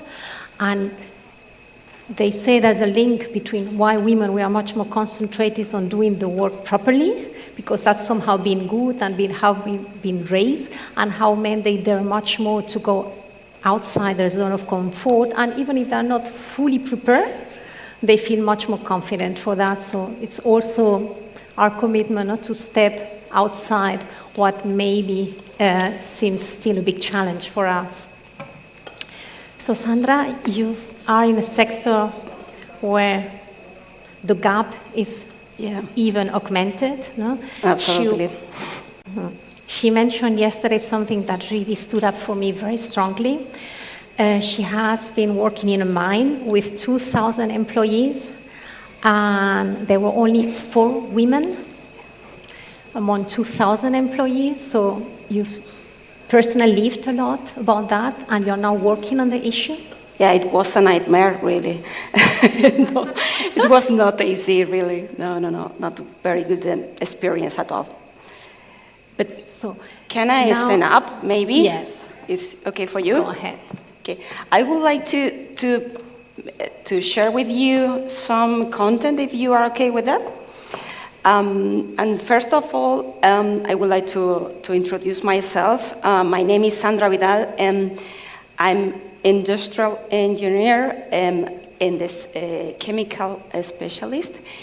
I'm passionate about gender diversity because really I suffer incredible for all this topic in my career, and this is the reason that I'm here, and this is the reason that I'm gonna talk to you about sustainability. And maybe you are thinking why you are gonna talk about sustainability if we are here to talk about gender diversity, and it's because it's within all the sustainability strategy, the gender diversity policy. Myself, I'm right now sustainability manager for Southern Europe region for ABB. And who is ABB? I can say that we are sustainability.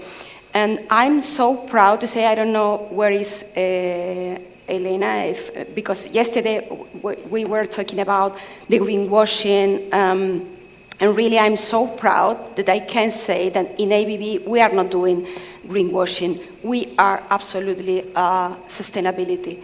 And why? I really here represented with these 4 pictures the 4 more relevant businesses of that we are doing now in ABB. And you are going to understand that why I say that we are sustainability. First of all, we are, well, really, it's an engineering company. The first thing that we are improving cities. We are designing and making the building more sustainable. And why? Because we are designing technology for reduced energy, right? And if you reduce energy, you have less CO2 emissions. And it's the same with industries. We are making motors and drives that is technology for industries. And again, we reduce CO2 emission with less energy, right? And the same with automation. We design process automation for industry, and we get more efficient, okay, in the industry. And the 4th business line is more cool because it's robotics, and it's the best one for me. And with robots, you can have more efficient and more intelligent process in your industry, and of course, you have more sustainable process. Then, what is sustainability for ABB? Sustainability is, this is a summary. This is the image that shows what is sustainability for ABB. And you can see here 3 pillars. This one is we enable a low carbon society. That means that we are committed to reduce CO2 emission. The other pillar is that we committed to be more circular, to produce less waste, okay? But in the center, in the heart of our sustainability strategy are the people, but not only our people, but of course, our employees, our workforce, the society. And this is the important part that we are talking about, our people, our society, very important to promote gender diversity within ABB and outside of ABB. This is the reason for that gender diversity is embedded in our sustainability strategy, is in the heart of our sustainability strategy. Then, why? Why? For ABB, for a multinational that we are almost 140,000 employees in all the world, why we are worried about gender diversity? I'm going to give you a fact. This year, in July, I presume that most of you know that Antonio Guterres is the Secretary General of the United Nations, mentioned literally that if things continue as they are, it will take almost 300 years to have equal opportunities for men and women. I don't know what do you think, but for me, this is unacceptable. Absolutely. Like Sandra, this is unacceptable for me, but it's unacceptable for ABB, and I presume that it's unacceptable for all of you, right? And this is the why ABB is fully committed, and we are promoting gender diversity in our sustainability strategy. But no it's not only about human rights, but of course we are talking about our rights, like women, but it's also about economical figures, because I can share with you a lot of studies. I really here summary one of them that is the result of one study of Harvard Business Review that showed that if you compare different companies with different kind of teams, the companies that have more diverse teams have 90% more of profit and 9% more of revenue. I'm not saying that. It's Harvard Business Review study that is saying. Then, if you have human rights, we need to be in the same page of the men, and if we can have more diverse teams, we can have more profitable companies. Why not, right? Then ABB is clear for that, and then what is the target? Because you have the why, that is, you are fully committed. What is the next step? To set targets. You need to be clear with your goals and to have in mind what is your next step, right? And we are committed to increase the number of women in leadership. This is absolutely very important. We need to be there when the decisions need to be taken. We need to increase the number of females, the new hiring need to be women. And the third target is to increase the perception of our people that they are working in a very diverse company. This is very important that all of them feeling that they are living in a very good environment in their company. This is the main objective that we have. Then you have the why, you have the what, and how. How are we, ABB is thinking about, can we get this target with these three pillar models? You need to define a proper governance, a culture, and you cannot be alone. You need partnership, okay? And when I'm talking about governance, I'm talking about procedure, processes, and so on. For example, to give you an example, in the selection process, in ABB, always, it's necessary, you need to have women in the pipeline, always, it's a fact. You have to be implemented a process to promote women in their career. You need to have procedures for that. Okay, this is important to define and implementing a proper governance. Culture, second pillar, very important. If you don't have an individual and a collective culture in your company, you're not going to be successful. That's it. You can be, a lot of procedure, you can have a very big budget, but if your people, you don't have a proper culture, you are not going to be success. And for that, this is the third part that I would like to highlight, that is partnership. Because this is not something that we can, in that journey, we cannot be alone. We need help, right? Now, and this is the final of my presentation, I would like to share with you 2 examples of partnership. How can we get the help of others to help the company to move forward, okay? The first one is about internal partnership. I'm very proud of this employee resource group that is not only for gender. We have different groups for women, LGBTQ+, abilities, different ages, different ways of thinking. We have a lot of ERG groups, and they organize by themselves different activities to promote a better diverse culture in the company. And this is incredible because it's nothing to do with ABB like a company, it's by themselves, okay? For example, in women, that is we call Encompass Women, they are organizing by themselves talks, events, trainings, a lot of activities, but not only in ABB, outside of ABB2.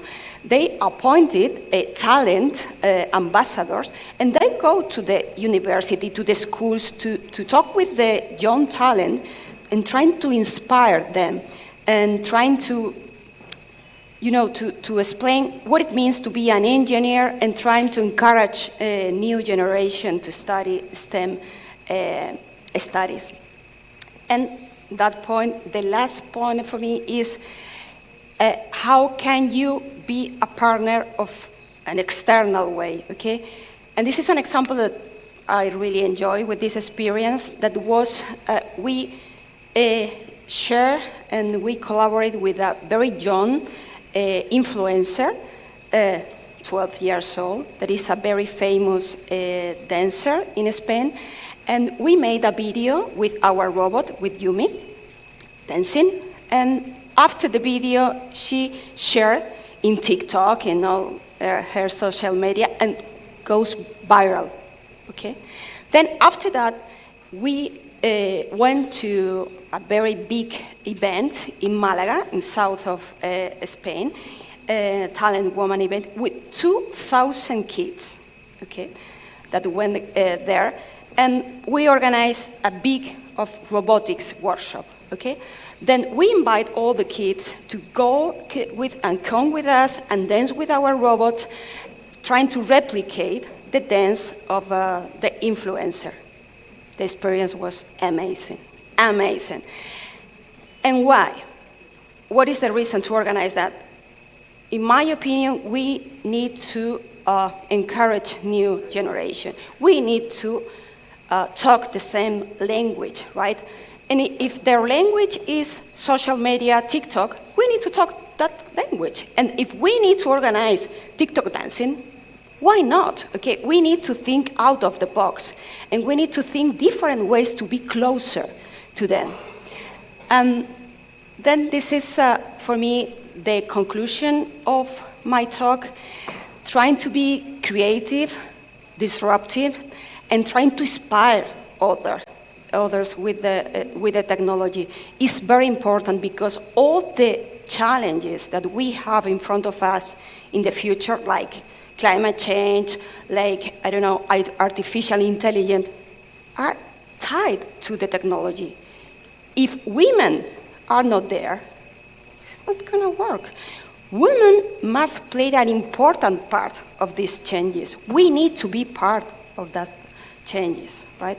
Then only, I would like to, to finalize, to encourage you that be part of the changes and be part with me, with Euthenia, and thank you so much, and let's keep going, okay?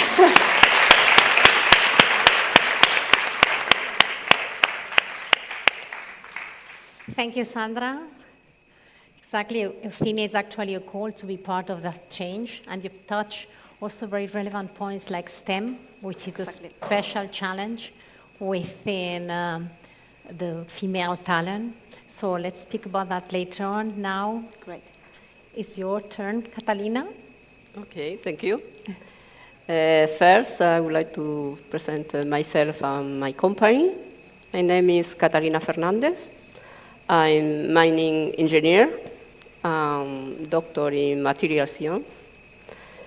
I'm working in a company called Alludium in Alicante. It's located. One factory is located in Alicante, another in Bilbao, in Amorebieta, and finally one in Toulouse, in France. I'm R&D director of R&D Center in Alludium, and member of the executive committee and sustainability committee. Just to show you our company, Alludium is an aluminium manufacturer producer. We supply aluminum for different markets: cosmetic, pharmaceutic, packaging, automotive, building and construction.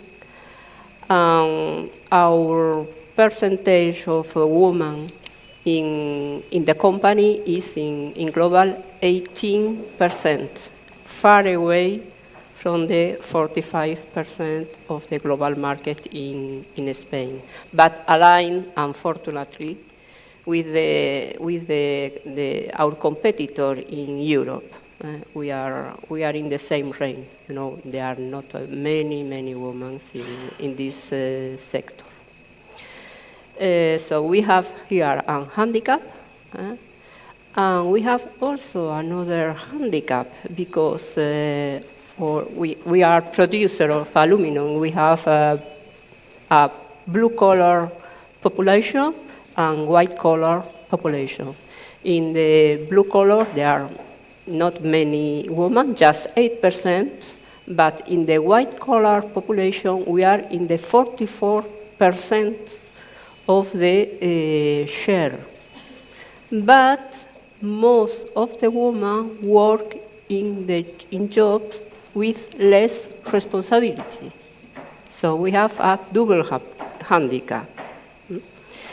The situation is changing mainly in the aluminum sector. Regarding the sustainability, has been produced a big change thanks to the society, the change in our society.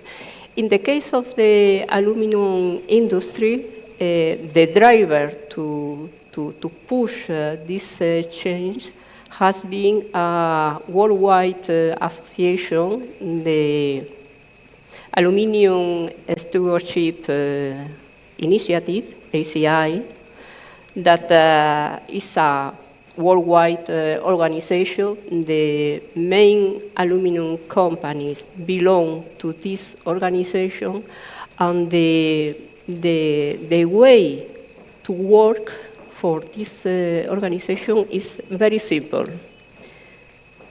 Metrics and targets.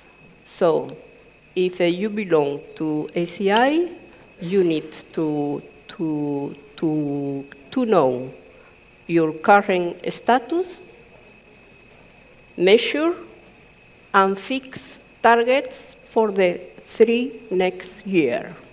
And after this time, ACI comes to audit your results and publish in an open way your results. So this is really a vector to push the company to change. In the case of aluminum, in 2022, we create the Sustainability Committee to grow and to work in a sustainability manner in the 3 main pillars, basically of sustainability, the climate change, and the people and community. And as a consequence of this, of the creation of this committee, in 2022 also we create a woman committee in aluminum, open to any woman working in aluminum to define projects to improve diversity and inclusion, propose ideas and change in our organization to help aluminum to make the change in an effective way and from the basis, from the woman side. The main, along 1 year, there was identified mainly 3 important actions. One was the training to empower people, to improve motivation, and to prepare women for new opportunities. The second point that we identify in the Women Committee was that it's necessary to work for a flexible work. This is a weak point in our company. We have very few flexibility. We don't have a home office, for example, and we identify that this is important. And in the Sustainability Committee, we are now working to progress in this proposal. And finally, for the hiring, we are proposing to work with the schools, with the universities, to organize open days in the company, just to put the company, this metal company, close to the people and to show to the people that the things are changing. We are not anymore a dirt industry. There is not any job that cannot be done by a woman in alluvium, and we work in a very respectful place.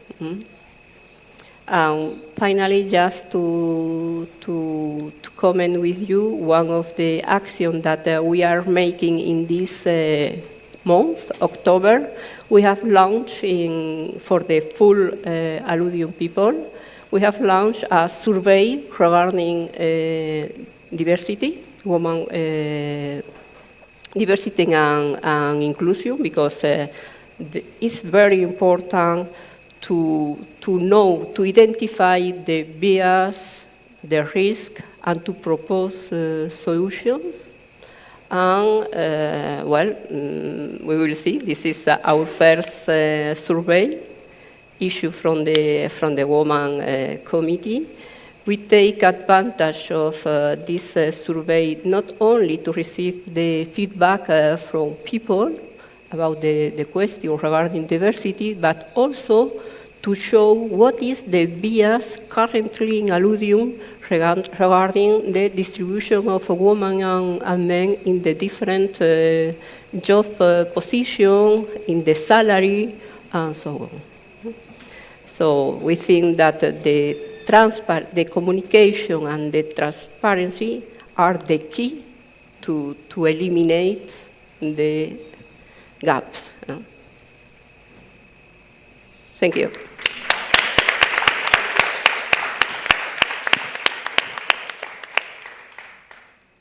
Thank you, Catalina.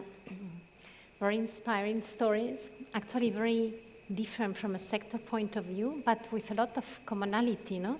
You've all been speaking about defining clear KPIs, and I love it. You mentioned that in Accenture, it was even having an impact on the remuneration of the senior management. You've all been speaking about communicating to break the barriers, and the three of you have also been speaking about how to involve the current team to really reverse and improve the situation. So even in the difference, no, there's a lot of common things. Now a couple of questions, and then we will let the audience also ask. The three of you are all in different ways supporting Euthenia, and I would like to ask you first of it, okay, why are you supporting Euthenia? And if you were a mentor within the Euthenia program or initiative, what would you recommend to your mentees? Who wants to start? Okay. No, I can. Okay, No. you go? Okay. No. Come on, Maria Jose. No, I mean, what I was going to say is that we have been years and years saying that women does not like STEM, does not like technical. I mean, well, 10 years ago, if we put this table together, we would have been saying exactly the same. At the end of the day, companies need a number of skill sets that the candidates to join this company needs to have. So Euthenia is doing a great job by ensuring that this mismatch that now exists do no longer exist. So matching reality what we provide to the companies with what company needs. So for me, it's quite important this, and also establishing the network. I was saying that visibility is key if you want to succeed anywhere, you know. So having the skills and having the network, then it will help, I mean, with private companies and local companies to step up on diversity topic. That's just to be short. Thank you. I fully agree with all the comments of Maria Jose that maybe to trying to enrich her comment. In work life is the same, like in personal life, in my opinion. It's very difficult to have success by yourself alone, right? You need help always, and you need to be surrounded of people that make you the life easier, right? And if you have a colleague and you have a more senior person that can bring you a hand and help you, this is marvelous. And for me, this is the reason that I'm here. This is the reason to support Eva and support Euthenia, because I really believe support others. Because I had a very bad experience in the past. All the industries that I have been working have been very masculine, and I really felt alone, right? I had no a role model, never, ever. And I would like to be a role model for anyone, right? And try, I think that could be a very baby step, but for me it's enough. If all of us could have a very baby step and very, very small, we can be, or we can do a very big thing, all of us. And this is the reason to be here, to support the community. And I'm pretty sure that we'll do success, absolutely. Thank you, Sandra.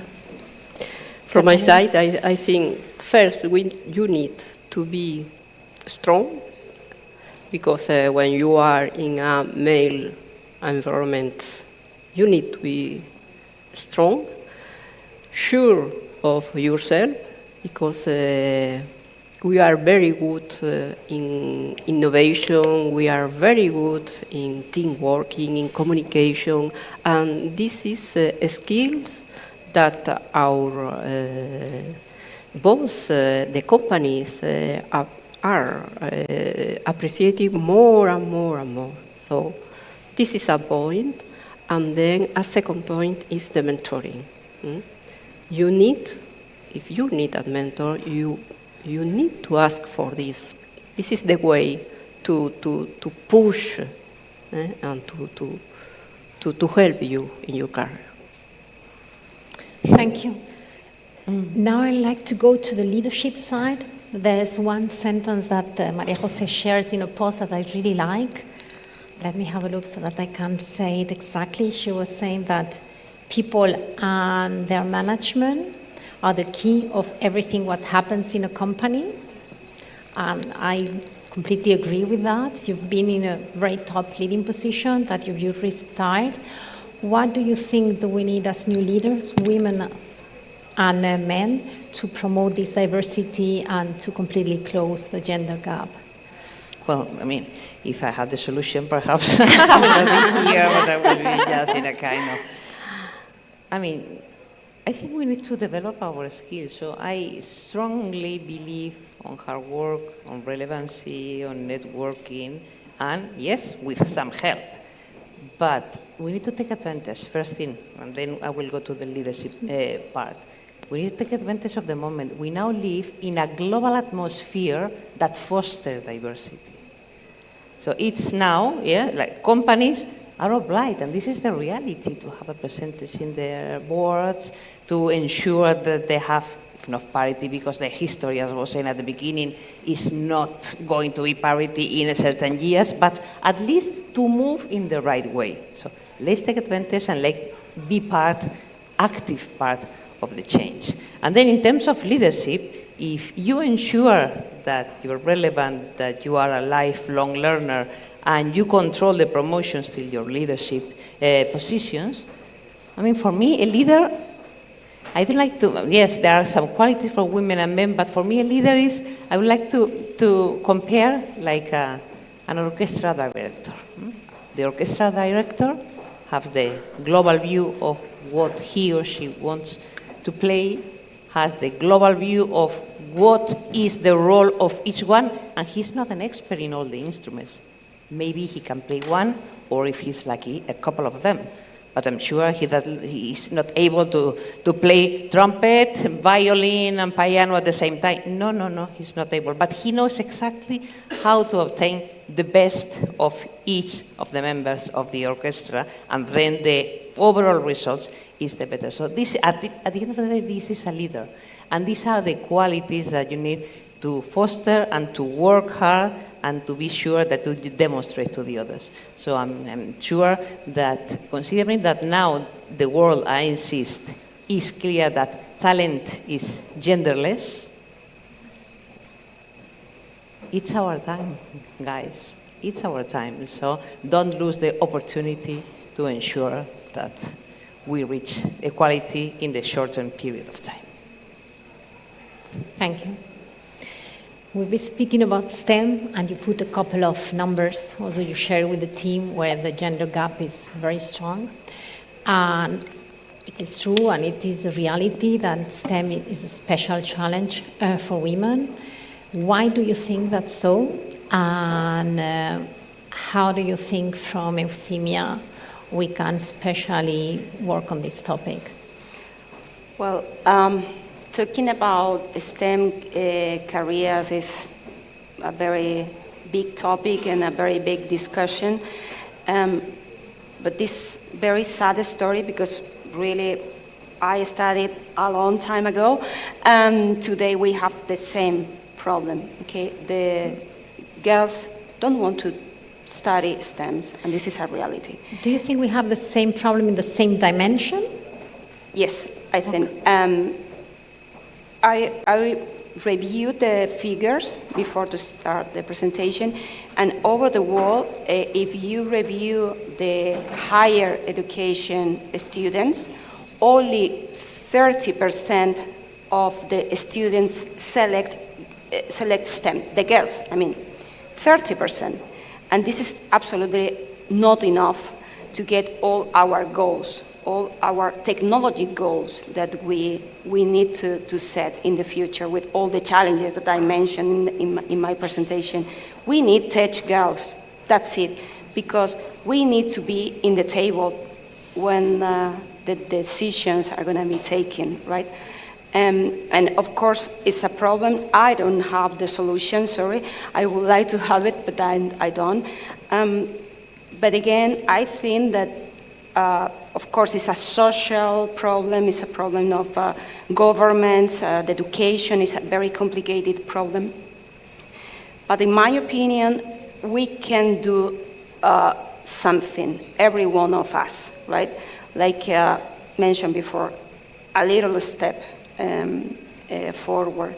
And if you, for example, serve like a role model to a young lady and you trying to be part of Euthenia or another association and you trying to help, you are going to be part of the solution and not of the problem. Okay, maybe we cannot solve the global problem, but we can be part of the solution. This is my perception, and maybe we can be better in the next future. But complicated problem. Yes, complicated. Talent mobility is also very relevant, I think, allowing mobility of the talent, which is also one of the goals of Euthenia. Katarina, would you like to add on that regarding STEM? Just to remark the Sandra comment, is Maria Jose. I think now is our opportunity, because the companies need to improve diversity, want to improve diversity. And this is our opportunity, it's the time. We need to catch this. Thank you. We have time for 1 or 2 questions from the public. Somebody wants to ask? Any questions? Yes. So one over there.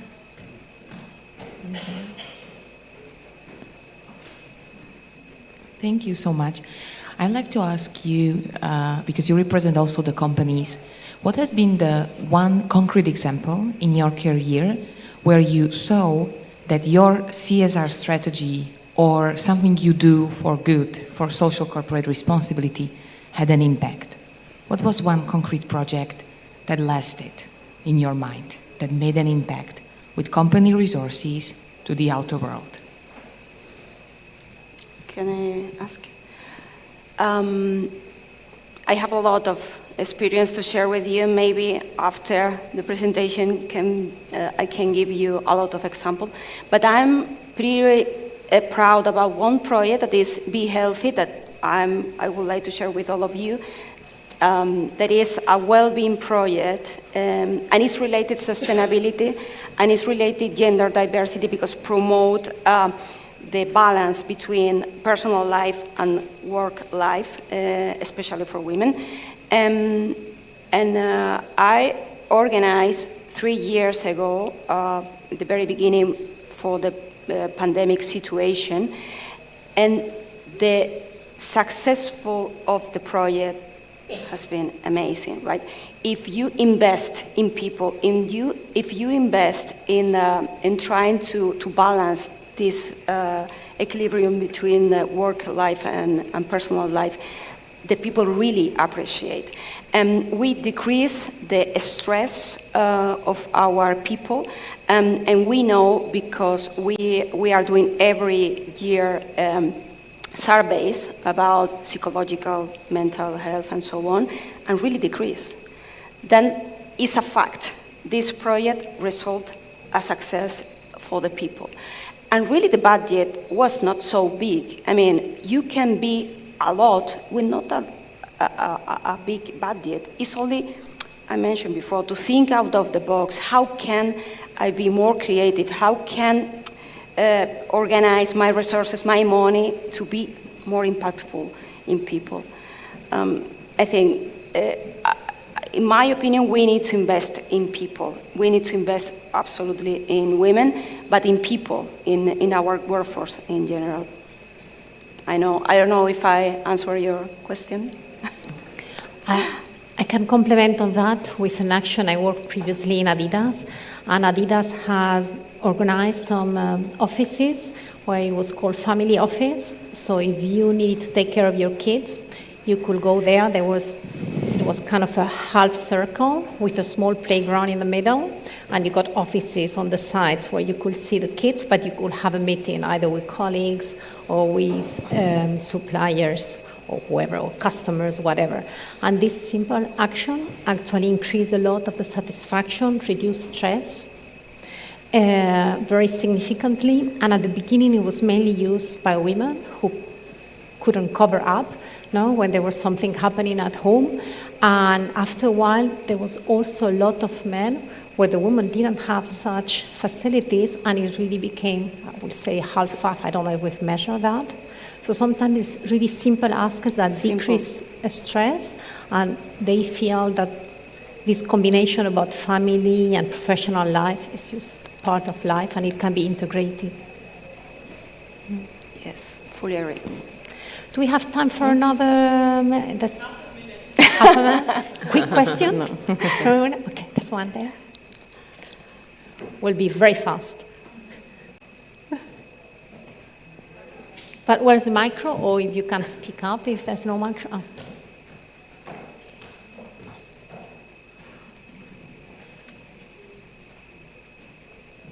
Good afternoon. Can I speak in Spanish? Sí. Gracias, me siento más cómoda. Bueno, mi pregunta es, yo he sido empresaria en I have been a businesswoman in different sectors. I am an architect, but I also touch literature, although you mentioned STEM, and I have been going to conferences on women empowerment for many years, and since I finished my studies, and now I'm a bit old, and I have seen an evolution in these fields regarding the gender gap. There is an evolution, but it is small. And what I think is that there are many programs that are focusing on women's empowerment and our abilities and skills. And through my experience, I think that women are very capable, have many skills, and in general are very well trained and prepared. Obviously, I'm talking about Spain. It's not the same as in other countries, and they are empowered. But what's the problem? In my opinion, the problem is the environment, it's society, because we are in different works. There is the glass ceiling, and you are the proof that there are women that are empowered with abilities. But as you said, there is the salary gap, the percentage of women in high directive positions. And in my opinion, precisely, it's men that should realize that we are not the enemy, that, as many of you said, we can contribute and improve companies. It looks as if we are only limited to empower ourselves. Why the focus is not placed more on opening this perspective? Okay, I'm going to do it in English. Been speaking here. Okay, one of them is really okay. Next year, how to involve more men. And the second one, which I think is very relevant, is yes, they might be, or they might be not, there is a crystal roof, but the best way to change it is when we are part of the decisions maker. And this is also the purpose of Euthenia, is exactly to foster the female leadership so that things can change from inside, because every change comes from inside. I don't know if you want to elaborate on that. No, I mean, my point is that this kind of meetings foster networking, foster that you know other women, other possibilities, and that's very good, but I strongly agree. And I said, when I gave my presentation, that if leaders do not strongly believe that this really matters, it will never happen. And it's a change of behavior. This is why I was talking about history, and it was not history of medieval history. It was about where do you start, how are your leaders? Do you need an HR director or diversity area who really do things in order to change the behavior of your population, starting with your leaders? And your leaders, men probably. In our case, for example, now in Spain, we have a CEO as well, that is a woman. Why is that? Because we have been measuring, as I tell you. So it's not just, let's do events, let's do networking. This is very important indeed. But if you don't have a plan, you will never get there. Men and women together, both.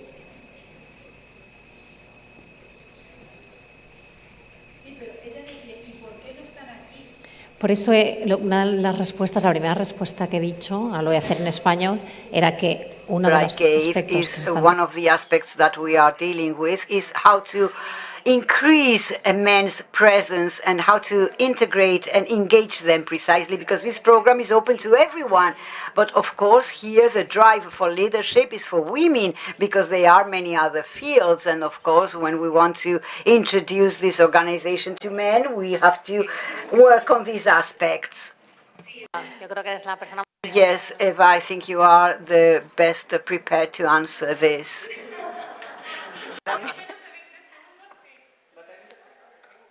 Toma micro, si quieres.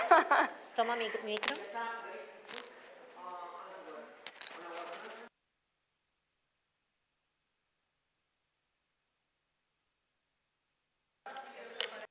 Without the microphone, we cannot offer you the translation. We apologize.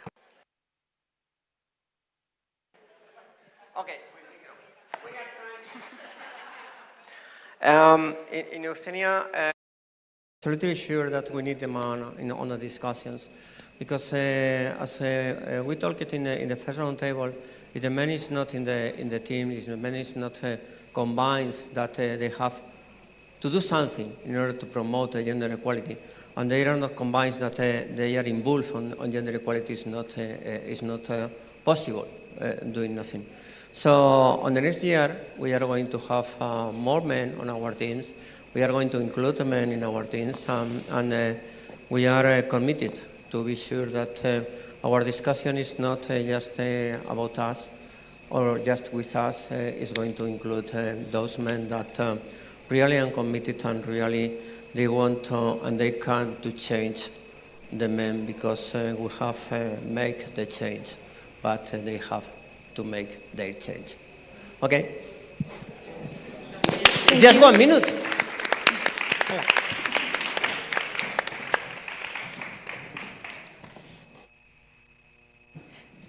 Thank you. Thank you so much, everyone, for your participation.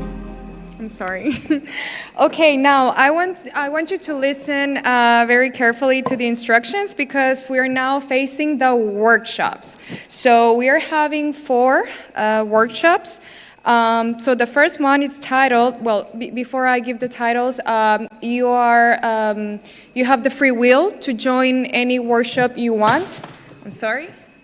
So I will just mention the titles, the location, and the participants, so then you can just choose and direct yourself to whatever you feel comfortable with. So the first one is the role of women in sustainability, okay? So this will be on your left, okay? And the participants are Maria Arribas, CMO at Qualion, Rokaya Solange, Head of Relations with the Digital Ecosystem at Sonatel. Okay, so this one we have it on the left of this auditorium. The second workshop is Technology and Business and Women. This one, the participants are Lola Franco, partner at Scale Up, Ana Aldea, founder and CEO of Data Social. And this you will have it on your right of this auditorium. Okay? Left, right, okay? I repeat again. The workshop of the role of women in sustainability, you have it on your left. Workshop, technology and business and women, you have it on your right, okay? Now, the following 2 workshops are outside on the main hall, which is personal branding, and the participants are Gracia Sanchez, CEO of Infinity Group, Mora Michelle Maurice, founder and marketing manager at Hoodie's team for digital marketing. And we have Ami Bondia, expert in EI, digital trends and personal branding. Okay, so this one you will have it outside on your left. Now we have the last workshop, which is Female Leadership, a Reality. The participants are Betsana Mari Peña, internal communication leader at Leroy Merlin, and Emma Ben Jima, founder and editor-in-chief at Binetna. This one you will have it outside on your right. Okay, so now you can proceed to whatever workshop you would like to join. You will have us and the rest of the team as assistants if you have any question with everything you need. Thank you and enjoy.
Yeah, but they have the commitment to.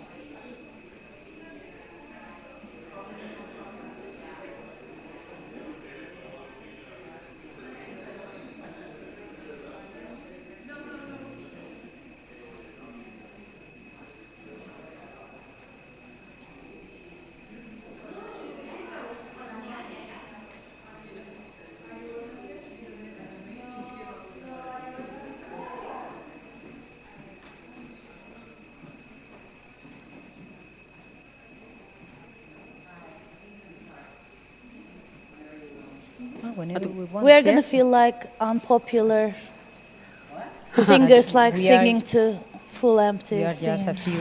I don't know if this has sense. And well, it's not. No, it's okay. Fine. But here, o sea, este es el sitio sin micrófono, sin nada. Okay. Okay.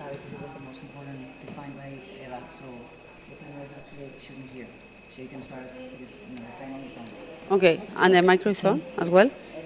The micro is only for the streaming, not for... Thank you very... No. Okay, we are ready. Okay. We are really ready. Okay.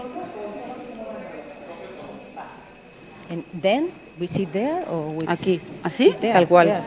Okay. Sorry, I didn't remember your name. Aisha. Yeah, Aisha Gül, but Aisha is easy for everyone. And Anna. Lola. Oh, you have Anna. So we have to be on the stage, or is it fine here? No, so haces una introducción y vamos a... Si quieres yo hago una breve introducción la que tenía y ya. Okay. Es que no sé, esto no... Okay. Shall we go on stage because they are... No, I don't know why we have to be here. No, I mean on the stage because the cameras and everything are just zooming.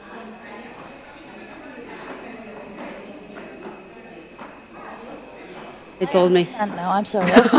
Because I make the same question, like, doesn't make sense. Hello, everybody. I don't know if everyone can hear us. You can hear me and Maybe the Lola, rest of the team. Si te pones de pie un poco más cerca, si So no se te maybe mueve. it's better. Yes? Okay.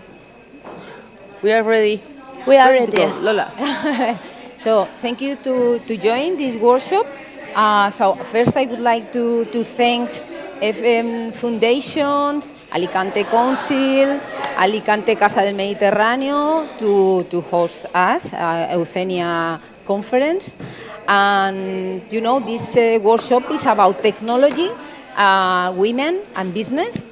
So, and I would like to introduce first myself to explain what is my link with the technology and business.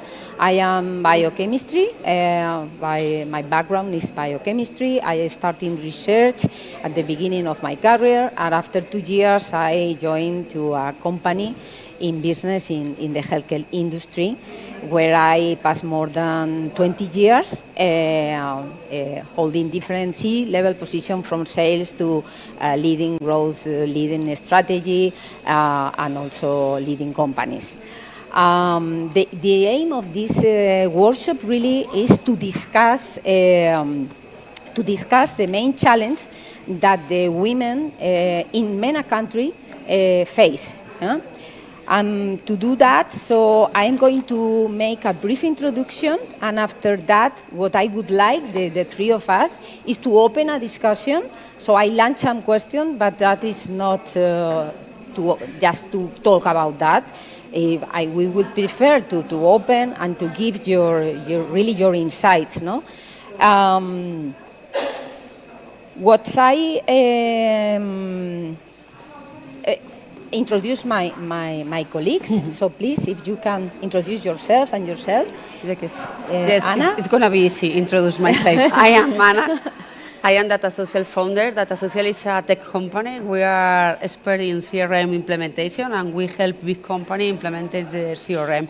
We are very focused on HubSpot, and we have been working with the biggest companies in Spain for the last 8 years. I founded my company 8 years ago, when I have my daughter at the same time. This is not a good idea, but I did. Yes. Okay. I'm not Fatma, as you've seen on the screen. as you might guess. I'm Ayşegül. I was on the first panel, so you might know me a little bit. I'm from Istanbul, Turkey. I work for a tech company. We are working on blockchain technology solutions, especially for the traditional financial actors. And on the other side, I have my own entrepreneur. I'm an entrepreneur. I have my own startup. Oh, thank you. And what we do is we have a blockchain-based fundraising platform especially for the NGOs. And what we are trying to do is to digitize the funding process, especially through the non-governmental organizations, starting from Turkey to other. And we raised around $16 million donation through the earthquake. And now we are expanding to the other world. And we are also supporting the Web3 projects, especially. That's what I do. Okay, so I forget before that right now and since 2019 I lead my own company where we help and support startups, companies to growth in other markets. What I mean startup company or scale-ups, I mean technological companies, especially in the software development, in software products. I mean, so when we talk about business and technology, came up to my mind, entrepreneurship. So, and entrepreneurship is not just about to start a business, as you may know. So it's so much more than that. So because it's very linked with some key skills to shape our careers and our personal journey, and also to find a right balance between work and work. Making business means also to take calculated risk and manage resources, mobilizing resources to reach goals. No? And today we live in a very changing world where we have daily a lot of challenge opportunities that are on the other side very interlinked. So we have to be very quick in problem solving or to have a creative thinking to get and to solve this challenge in a daily basis. Entrepreneurship finally equips us with tools to embrace the marketing the market shift or new technologies, and also teach us how to manage finances or solve problems or plan strategically.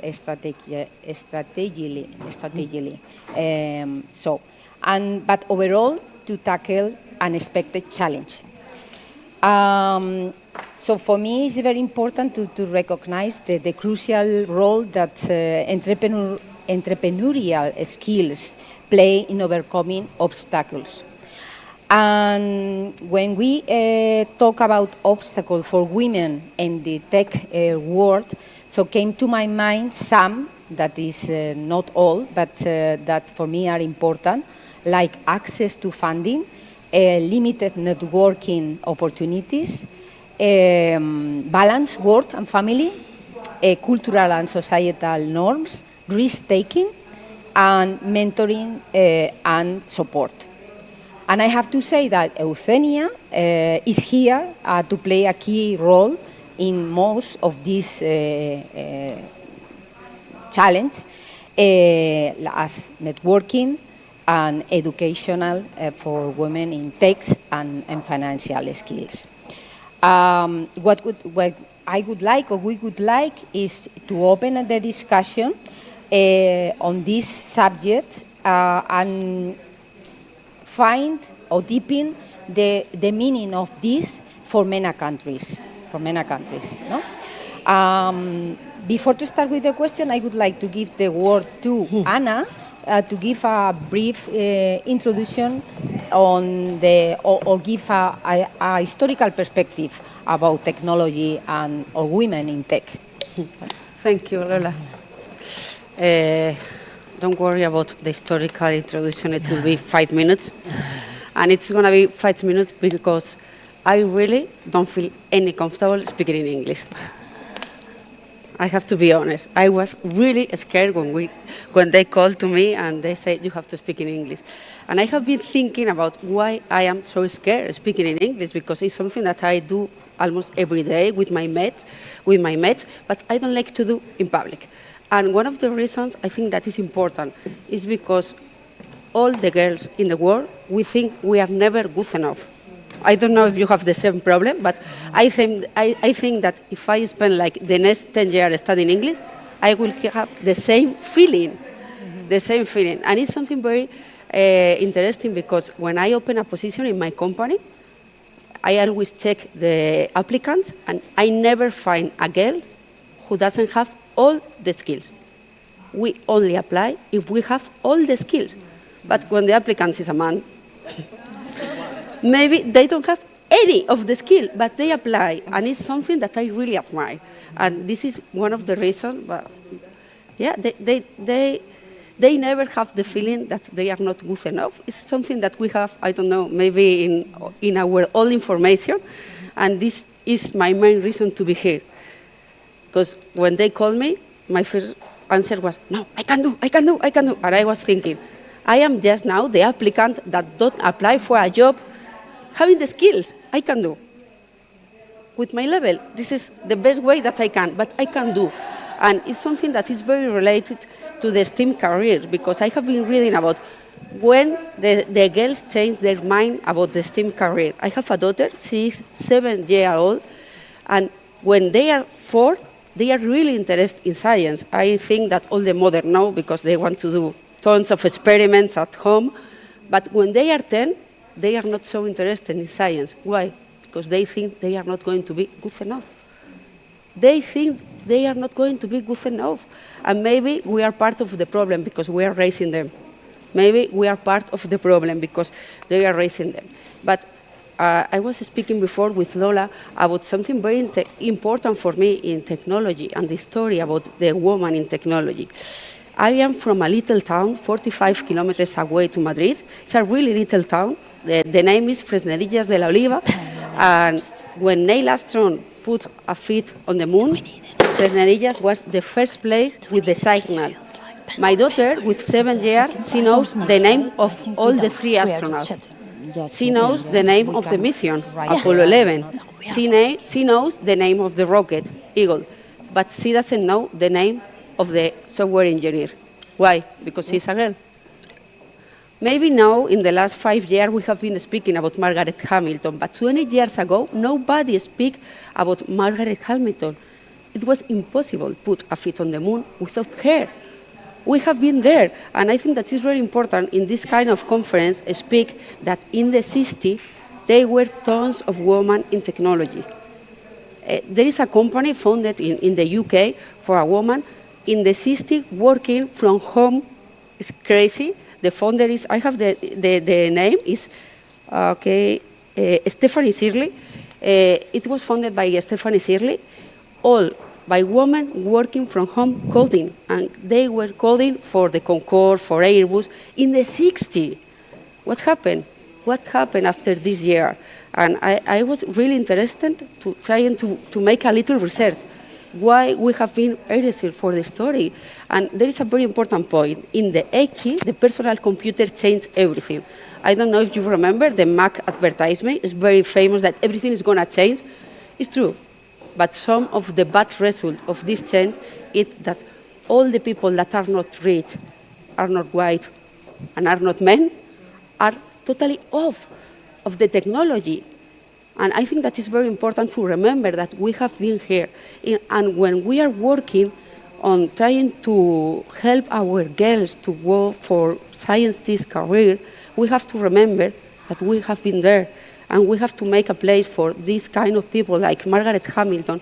And there are tons of films, and now I think that nowadays you can find some information. But 5 years ago, it was impossible to give them the place that they deserve.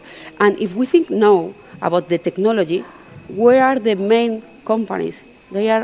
All the main companies are in Silicon Valley. It's crazy because the technology of the future is designed for people that are rich, men, white, they live in a city where the richest people cannot afford a home. It's totally crazy. What's the kind of technology?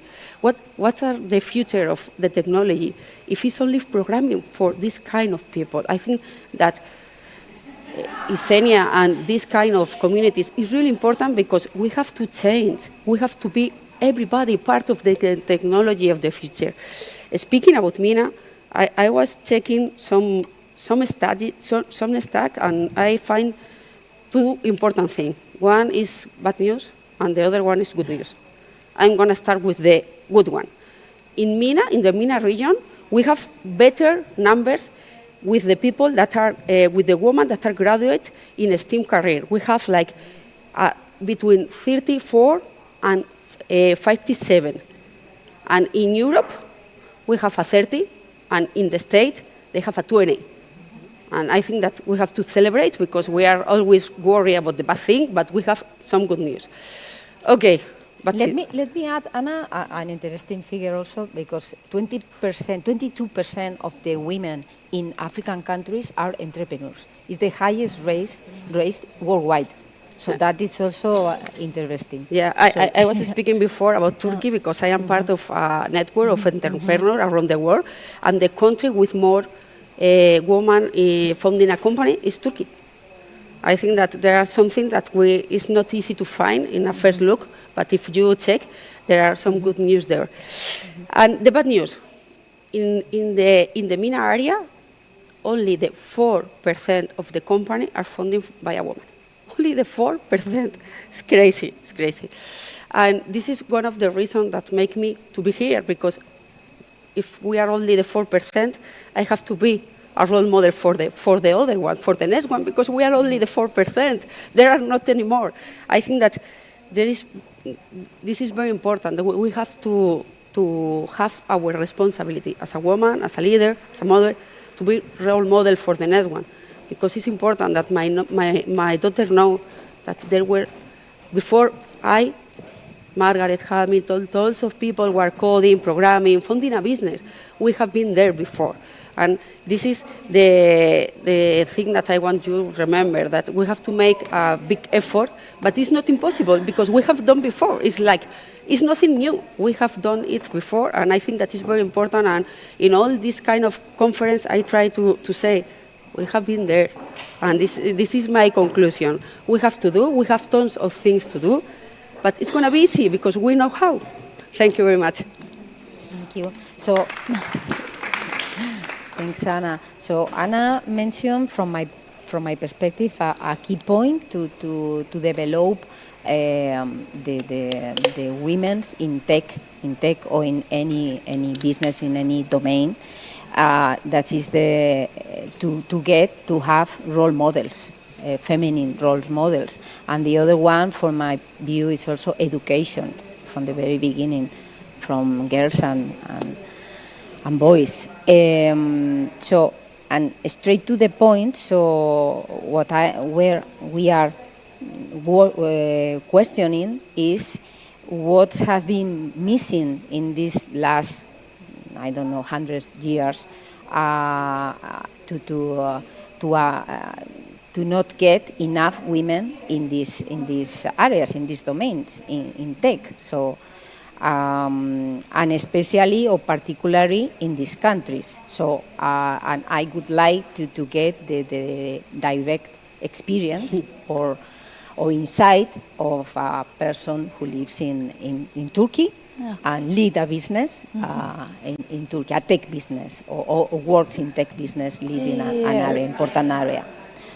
Thank you. Let me try to explain my perspective. But first of all, you're a good English speaker. Like, you should never stand back. Yeah, very good. In 10 years, I will have the same problem. I will never feel good enough. You don't have to be. Nobody's good enough. Anyways, the barriers to entrance barriers, especially in the technology sector, is quite high when also you are living in a Muslim country, because the religion also pushes you to some place. Even I'm in Turkey, it's like looks like a liberal, but it's changing a lot. And like, if you are more on the religious side and you're hearing something from the society tells you to step back a little bit always, that also keeps you away from this kind of sectors because they are totally man-dominated. I am more on the liberal side. I grown up in capital and then moved to Istanbul and lived in several countries. But at first time when I just jumped into the tech sector, I didn't know what blockchain is. I didn't know any of the technology. I don't understand what they are speaking. They also, I don't know if there must be some engineers around. They have their own language. I call them aliens, they call me aliens. So they have their own communication. If you got afraid to get in, to ask some questions, and then after some time it's getting too hard to be in that, you would like to stay on your safe zone where you had been. It's not easy to understand what they are talking about because most of the times it's too technical.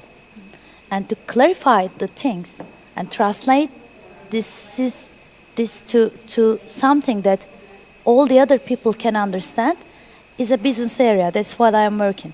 I listen to the engineers, I digest, and I try to summarize what is beneficial for the other party that they are doing.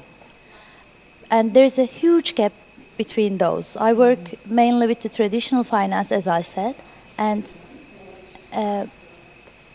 we need more women or more color there because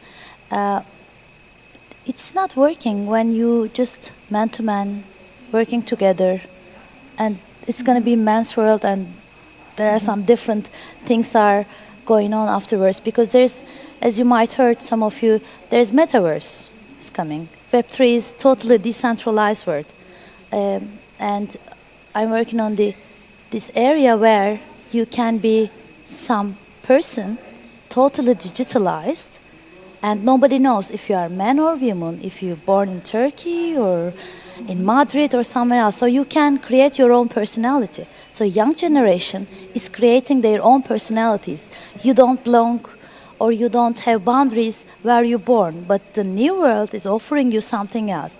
But you have to know how to get in, how to get a, let's say, digital wallet, how to make those transactions, how to be in a metaverse world. What does it mean to have a digital ID and how to protect this? So to know this all, you have to have a technology knowledge. So we have to educate young generation, girls and boys, LGBT plus, anybody, to know better, and don't be afraid, just get in because it's just minutes. And like for the NFTs, like NFTs were so popular last year, and people are charging so much money to the artists how to make an NFT. It's just, you just sign in next, and then you have an NFT. It's not very complicated to have an NFT. It's complicated to sell it, just like in the real world, because having any product is not so complicated, but to promote it, to sell it, to put some expertise on it is complicated. So if people know, they won't afraid. What we are trying to do in Euthenia, in other organizations that we are into, to make people aware of the things that there are no, most of the time, real barriers in this world. And overcoming. And Turkey has a special condition, as said before, we are in between. We are part of Europe, part of MENA. Some cities you have so religious people, some cities like it's like Europe at all. And we have it all. And we have 90 million with a huge young population. And we are living this pain in all ourselves in Turkey. So, regarding what you are commenting, so do you all believe that digital technology, that is a part of technology very important nowadays, it's really a factor, a key factor for emancipation of the women? From your comment, I think so. But I don't know, what do you think in your countries? Maybe you, that came from Ivory Coast, Florence, I guess. Try. Yeah, if not. Collaboration. Thank you. The answer to the question is yes for the girls or Mm-hmm. Mm-hmm. Mm-hmm. Because they use phone, not smartphone, a simple phone, but even if they don't know how to read, how to speak, how to write, you can use the phone. So we have proven this. They use application with vocal message, with color, sign, and things like that. And they can have, for example, even if they don't know how to count, they can have a budget. They explain, and you are always someone, a child who can help you. A child who goes to school, will put the numbers, but you know where you have to go to put the numbers. Or you can give some information, give and receive them with your voice, and it is translated in local language. Mm-hmm. You see. So most of the time they are very aware of digital technology, simple, very simple things, but they use it because they see how their life change. Mm-hmm. They are the most aware of that. For the other girls in town, we use it for funny things most of the time, not because it's really, really useful in our job or things like that. People, Rural population. Sí. Yeah, on one side, just besides software development, that is technology, so it's clear that digital tech open the access to population that in another way cannot be able to reach this knowledge or this information or this educational level. So on this side, it's clear that digital tech have an impact. But I'm thinking more in our field, that is the business, tech business. And on this side, so I have my view. So I think that is positive, the impact, very positive. Okay, the attendees. Okay. Mm-hmm. Okay. Yes. Okay.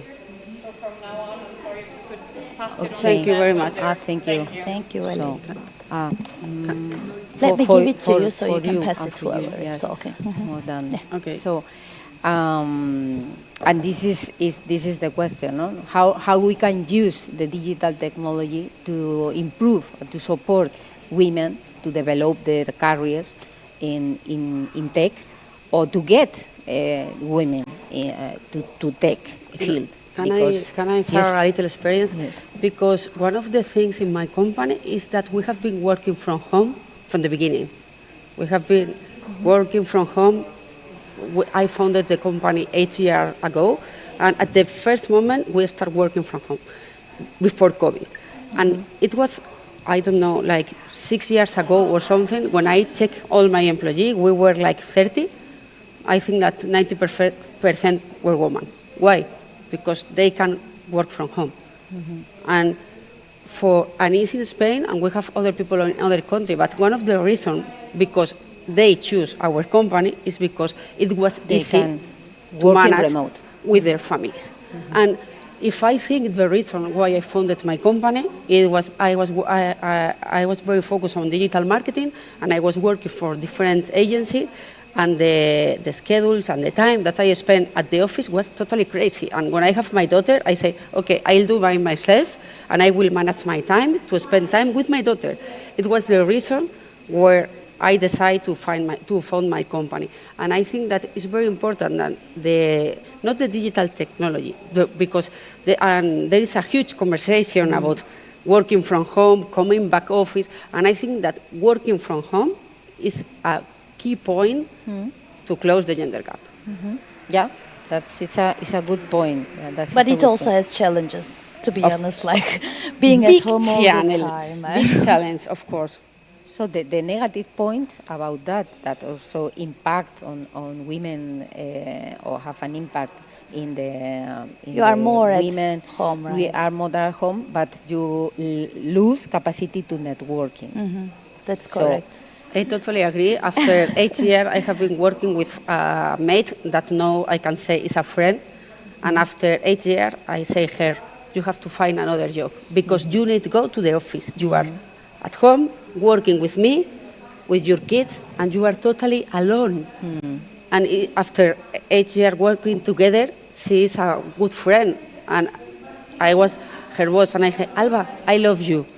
You don't have to find a remote job, never, because she was totally isolated at home with her kids every time. She needs to spend the time at the coffee machines speaking with people. And this is another challenge. And sometimes I know, and I have the feeling with my employees, is working from kind of people. I spend a lot of time outdoors. I have a lot of hobbies. I don't have any problem. When I close my computer, I go out and I speak with everybody. But there are some people that they are very focused on raising their kids, that working from home is really dangerous. And I'm saying dangerous. And I know this case. She was totally isolated. Isolated, yes. That's... Please. Yes? I'm sorry. So happy to share my experience. Previously, I was working as a... I will speak louder. Okay. So previously, I was working at Ernst & Young at Dubai, and my role was to expand the digital in the region of MENA. So that does ring a bell. And actually, what we've noticed is that basically there are two things. The first one is that we are creating new jobs. So there are definitely more opportunities, and we need people to work on those jobs. So we are trying to get people to go and code, because we need to think as a woman, as a man, as diversity to be able to answer all the services that we need to deliver. So the first thing is we are creating new jobs, new opportunities, and so as a woman, there is a chance there to take a part. And the second part is previously, if you wanted to learn stuff, you had to be in the circle, you have to have the network, you have to know the people. Otherwise, you don't have that knowledge. And the thing that has changed a lot with technology is that now everything is available if you know where to look. Sometimes you have to pay for it, and that's fine, but it's available out there. And so, again, as a woman, you have much more power now to go and train yourself. You were talking about that, like on a small level, but that can go really deep. You can go do trainings on analytics or on project management or anything, really. So there are these two things that now are open to women, and where actually we need people to go and apply. So big chance. Totally agree with you. Let me take the word from there. While we are talking about the technology and women and attendance of women, it's quite important to make people's lives easier when they have kids and families, and it's the medium of almost all societies, that many people get married, get some kids, and they have some challenges. But on the other side, if we are talking about diversity, we need to talk these things too, especially like in MENA region. Some women or men don't want to get married, don't want to have any kids, or don't want to do this life. Whoever wants to have kids, I totally respect. Any woman doesn't want to have any kids, I respect too. So technology gives you this chance to live the life you like. But as you said, or work from home or work from office. So it's kind of a sector that this gives also the society, man, women, or anybody who define himself or herself, whatever they like. But technology gives you this power to do whatever you want, because there's also a big finance on the technology too. The funds are there, the potential is there, and just like we are talking about Dubai, I was in Dubai, it's all the world has huge potential, and if you have disabilities, if you get well educated from some point, then you have a chance to work anywhere in the world. Because what is one of the main problems about our region is, if anything happens in my country, all young people would like to go somewhere else. They would like to fight. I'm not talking about the very bad situations happening right now between Israel and Palestine, but in the high inflation, if they don't pay it well, they can go to other country, or they stay in any city they want, and they still be work in somewhere else. So I think we should encourage people be more in the technology sector. It's never too late to get in. That's what I would like to say. And there is, sorry, I totally agree with you. And there is something very important about the people who prefer work from home, because we always think about people that are with kids, but I know a lot of people that prefer working from the Canary Island because they are surfer, and they have the same right, because I think that is very important that the digital life allows to everybody, and I totally agree, to live the life they want. And maybe you want to spend your afternoon surfing, and for me it's totally okay. Completely. I just wanted to add on that part. So we are focusing a lot on digital, but actually there's also a really great businesses that are not digital. So let's not forget that, like in France, for example, we had like a company that do like clean the clothes, you know, and just send it home. And so the way that they're doing that is that they're doing on the door a message. They're sending an SMS, and then someone comes, bring it, go. And it works really well. We don't have any apps, and it's like it's thriving. So what I mean is, digital is great, but don't force yourself. Just find your way, and make it yours. Make it natural. So. Thanks. I don't know how much time left, so we can. How much? 35 minutes. Oh my God! We thought it was like half an hour. That's why we just. So we thought that we had less time, but okay. So it's better to widen our discussion and conclusion. What I am understanding about what you are telling is that digitalization, digital life, really open opportunities for all people. So it's clear, but especially for women, because we are the ones that have more challenge. So with this one, so with this tool, this new environment, we can get more success because we have more tools, no, to face our challenge. But the point from talking about Euthenia and trying to land the things, how we can help really the women, the young women, to improve their careers in tech. What do you believe? What will be the or what, in case you are someone in this path or running your own business or your own idea, what do you need to? I would like someone, or I would like something that help me do. What will be your email to the kings? I don't know. Is a translation from the Spanish. Very bad. Yeah. Maybe I think that one thing, I am a fundraiser, and I moved to Alicante, and I am working remotely. So actually that's the case. I travel to Prague, Vienna, and Slovakia, where I fundraise, to New York, but then I come back to Alicante, where I don't have any enterprises. So it's exactly that case, that you are home and then you need to balance it. But I think with the increase of AI, and especially ChatGPTs and the digital agents that can help you, people know them, but I don't know how much, especially in the world of fundraising, where you have thousands of platforms and you can code how to fundraise. When it comes to giving money from corporations, like were presented here, from individuals, they somehow are afraid to use any technology. Yes. They tell you that, oh, we should meet. And you are back to 19th century US clubs of Republicans who love to meet for a tea and discuss the things, which also is the case. Sorry for using this, but it reminds me that, old clubs in France, no one suddenly wants to use ChatGPT for a funding proposal because, no, that would be too informal. Totally no one wants to use the digital agent that is now a freebie and you can talk to her for, let's say, for some great fundraising speech or pitch for the investor. No, rather come and present it in person. So it occurs to me that we still have technology companies led by women on one side. Many of them exist in the region of Visegrad as well. But then when it comes to using them for other people who are not in these companies, they don't. And this weekend we are doing a global summit of the Global Institute for Evolving Women, which is called Renaissance of Feminine. But it's called Renaissance with R-E, AI, EI, which is like evolutionary intelligence.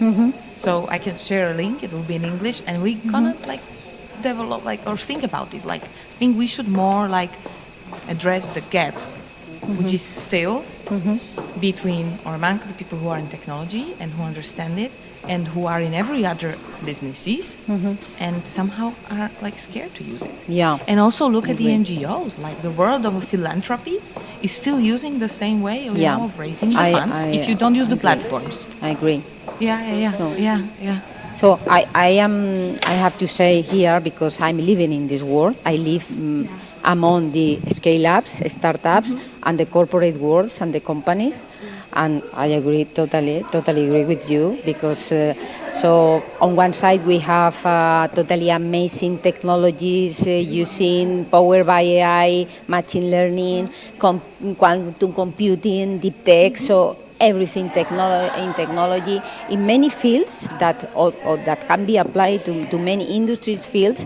And on the other side we have the companies and the corporations, small companies and corporations, so that on one side, for the smaller, so they have no resources, not just money, they have no people able to dedicate to adopt a new technology. And on the other side, we have the corporates that have resources, have people, but most of their people are more or less comfortable with their positions. There are a lot of cross-interest. The point is that it's very difficult to make this change and adopt a technology, any technology that efficient a process or help a company to get better something, to do better something. Even you can demo them that they gain more money, they save time, they save resources, and this is the real situation.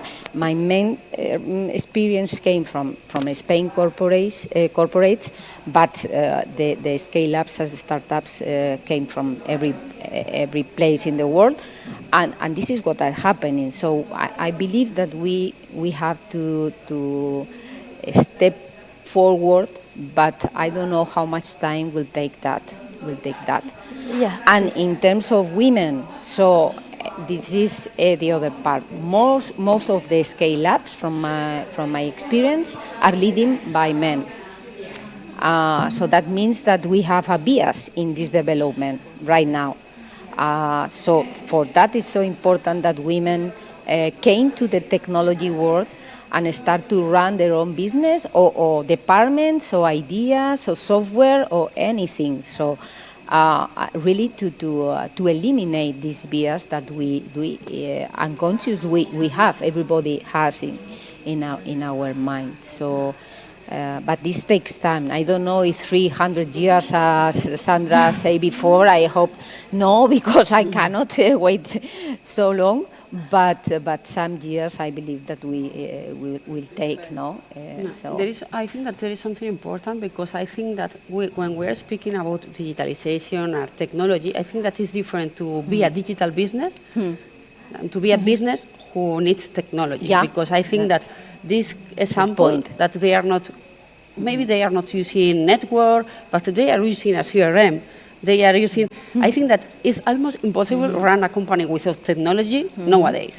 Everybody using mail services without mail. Or CRM, or you cannot use, I think that sometimes when we're speaking about technology, we make a mistake, because something is a digital business. One of my biggest clients is our company which have 40 restaurants.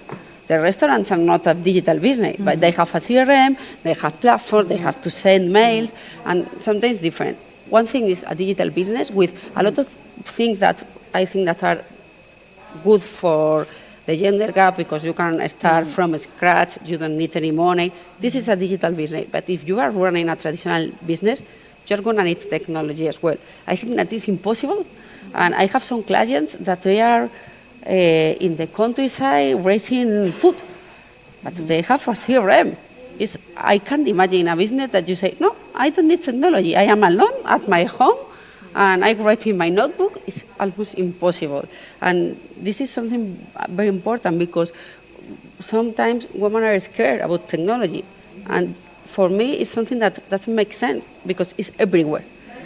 Why are you scared if you are using Instagram? Why are you scared of implementing a CRM? This is what we do in most of the case in your company. It's only a technology. And something that is very important is that some people are scared to change. And it's something that, for me, we have to change because we are living in a world that changes every day and faster and faster. I agree with you totally, and some addings to your thoughts that, as I said, I'm living in between the traditional and the technology sector, but the technology side of my business is very surprising because a huge community living totally digital, fundraising digital. They don't know each other, especially in the Asia and this emerging countries or the potential countries who are using crypto. And when the market was very low right now, I'm not trading, but if you are trading, I feel your pain. Anyways, when the crypto was high, many fundraising process, many gaming business in Web3, they do business totally digital. They don't see each other. They invest millions. They spend millions. It's all KPIs and numbers. But I believe networking is quite important at, let's say, 70-80% of the business. But there are some new upcoming, let's say, age is coming. And people like, I'm working with young generation. They say, I really don't need to see a person who is funding me. I just show him the numbers and we'll be fine. And so I think the future will be a little bit different. But in Europe, it's coming after. And in Turkey, it's coming a little after. But there are a huge world outside of us. Mm-hmm. And I think we should be aware that the business is changing. Mm-hmm. And we need to be adapted to this technology too. So I would like to add something to the comment to Anna, very interesting, differentiating between digital business and digitalized business, that is not the same. And talking specifically about digital business that have born digital from the beginning. So I believe that we have also a challenge here that also face a bias for us, because if we do not choose data from all sides, so we will have a bias finally. See, if we only have data from women or from child, so finally we will not have a good development of this algorithm, and we will not have a good result. So we also have really a challenge there. So I mean that digital business also have their problems, no, in terms of gender equality. Yeah, you mean?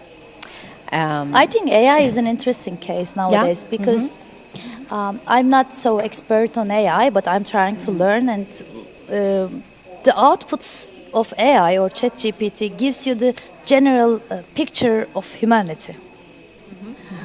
Everybody knows this story, but when you tell AI, just China, because they have the one all the database information comes. Exactly. When you say ChatGPT or AI, draw a happy picture with a doctor and a kid, he draws a picture with a white man, mostly American, and a child on it, blonde and everything.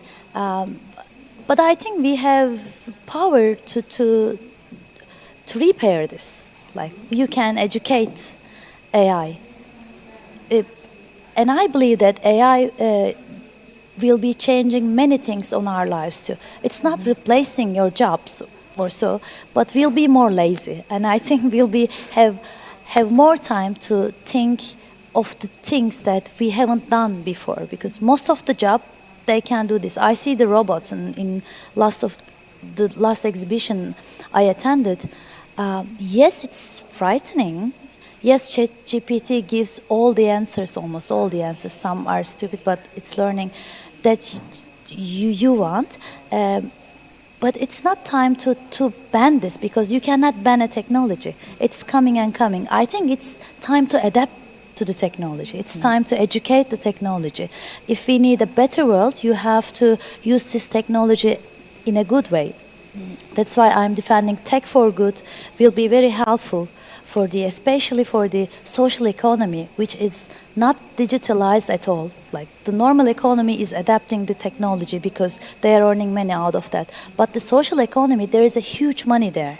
And most of the processes are doing manually and lots of time are losses. So I think the adoption of the technology and more women, especially to the social economy, I think it's the thing that we need to work on it together. Speaking about AI, I think that we are in the beginning, and we are in the very beginning, and we don't know what's going to happen, and maybe we are losing our jobs, but maybe it's for a good reason, and we are finding another jobs. I think that everybody is speaking about this, and I think this is not a problem. And I think that there are tons of good examples in the story that jobs that are totally in the past for a good reason. But I think that we are in the very beginning. ChatGPT is like a little part of why it's going to happen.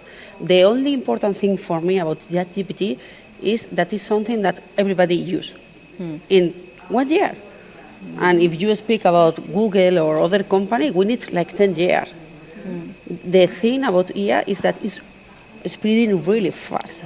And I think that ChatGPT is only a little part of the it's the first output of AI, just like the crypto is the first output of the blockchain technology. Exactly. ChatGPT is the first output of AI, and I think we'll see in the future the combination of the technologies. While we are all speaking about the collaboration, I think the best output what world will see is the collaboration of the technologies. And I don't know in other countries, but I think that now in Spain we have a very funny situation for me, because I always have problem to hire people in my company. Everybody is speaking about we are losing our jobs, but I can't hire people because we don't find the people with the skills that we need. Right people. It's crazy. Everybody's, we're going to go lose our jobs. And it's like, why don't you study? Like, we are very focused in a technology. It's called Hotspot, and we hire Hotspot expert. There are tons of work, and I had to hire in other countries.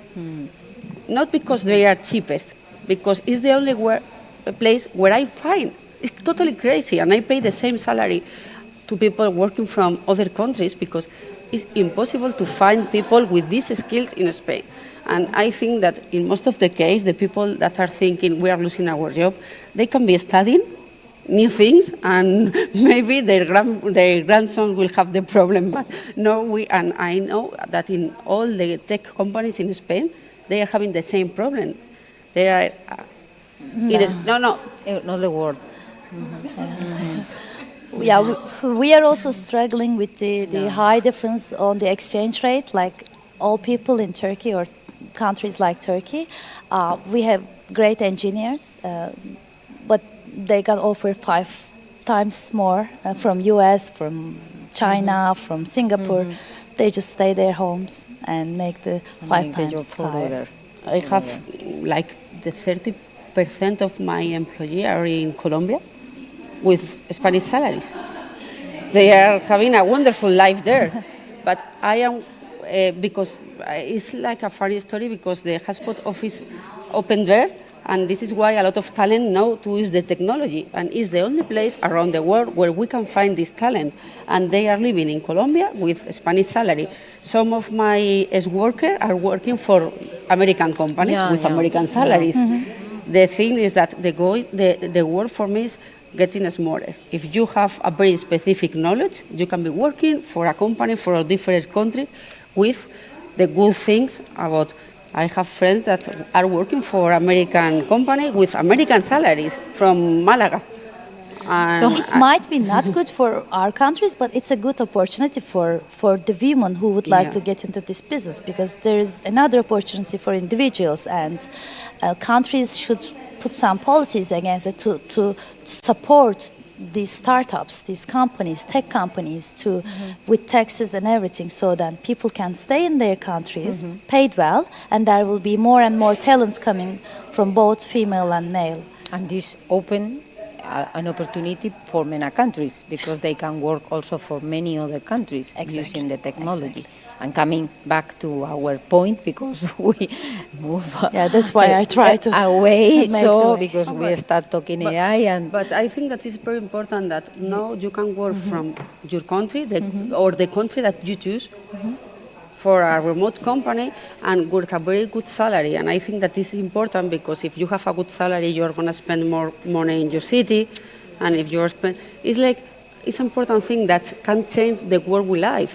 Because if you are working from a poor country, but a lot of people are working with a good salary, they can spend more money, they can help their families. And I think that this can make a huge difference. How Instead of learn how to fish, when you are bringing it in your country, it's a problem. Yeah, totally. Because the brain is used to develop other country. It's not the money that you receive that will develop your country, it's the brain. I totally agree. It's a very important. Because there's always a way to just get away from the taxes and the money that you spend for your country. So that's correct. So you need more contribution from women's side to especially sectors like technology or the let's say, production. Yeah. Also in production is the same, like there are so few women there. So I think we need some policies. Yeah, that require There are some policies, but you know that in the TV shows, men come together, they talk about the women rights, and most of the time you don't see any women on the table. You see like 5-6 men with their mustaches, and we'll do this, we'll give them support. And that happen in government, that's happen in council, that's happen in boards of companies, that happen in many... In most of the tech events? In most of the tech events, so it's clear that we are underrepresented. So it's clear, but on the other side, I'm talking about digitalization, AI, so it's clear that it's an opportunity for women to make part of all of this new development, no? New world that we face. You have to do, but we have to do an effort. Please. So I'll answer your question, what does the new generation need? If I can consider myself as a new generation. I think we need stories. We need to hear your journey. Role models, like she mentioned before. Honestly, like just knowing what, because sometimes it looks impossible, you know, like I see all these women like with great jobs and I'm like, how did they get there? And when I start to try to talk, have this conversation, it's really hard to get to know like the real story, or they won't just tell you their story, and that's normal. We need to build bonds before that. But I think this networks, this small community is where we can have this trust and listen to, okay, what does it take to have the resilience? What does it take to build this will to do it? Because we all hear, we all see movies about how hard it is, how painful it is, how less of time you will get, all the troubles that will create in your life. But we don't see like the great story, like the freedom that you get, the liberty of choices, the impact that you're having, or the fulfillment that you might feel. And why did you take this journey? How did you get there? So for me, that would be the stories. I totally agree. And if I think about myself, not as a young generation, no, but if I think about my life, if I think what make a huge difference in my life, is something that is very easy to implement. In the town that I was born, the library woman was an American, and she was my mentor. And I don't know why. She decided to mentor me. I never asked. But when I was a child, I grew with a mentor and with an American mentality. And if I think what make my career different is having Juana as a mentor, because she opened tons of doors for me. And I was so brave to take the opportunity, because I spoke the other day with a friend, and we have the same opportunity, but she says no. And she told me when I was starting university, Anna, I am finding a volunteer for you. I think that is going to be very important, because you can make a lot of contacts. They are not paying you anything, but I think that is going to help you in your career. And I say, okay, I'll do. And this is the exactly point when my life changed, because he opened the door for a very different world for me, because she was American, Jewish, in Madrid, and for me it was like mind-blowing. And it's something that is not, you don't have to invest million. It's just, for me, like the role of a mentor make a really huge difference. And if we think, what can we do for the young generation, just mentor them. What I do in my country is we are leading an association in blockchain, and we take students to our very private, exclusive events, college students, the women, and then they stay there, they hang out there. So they start to learn how to speak with people, how to say hi, because I think we all remember our first time in such event that we don't know what to do, where to put our hand and what to drink, what not, and is it free all really, or are they going to charge us? So they get used to it. After 3 or 4, their attendance, they get used to it. And in their professional life, they know what to do. They know how to enter. They know how to exit. So they know whom to go. I think it's really important for us to just like you said, to encourage people.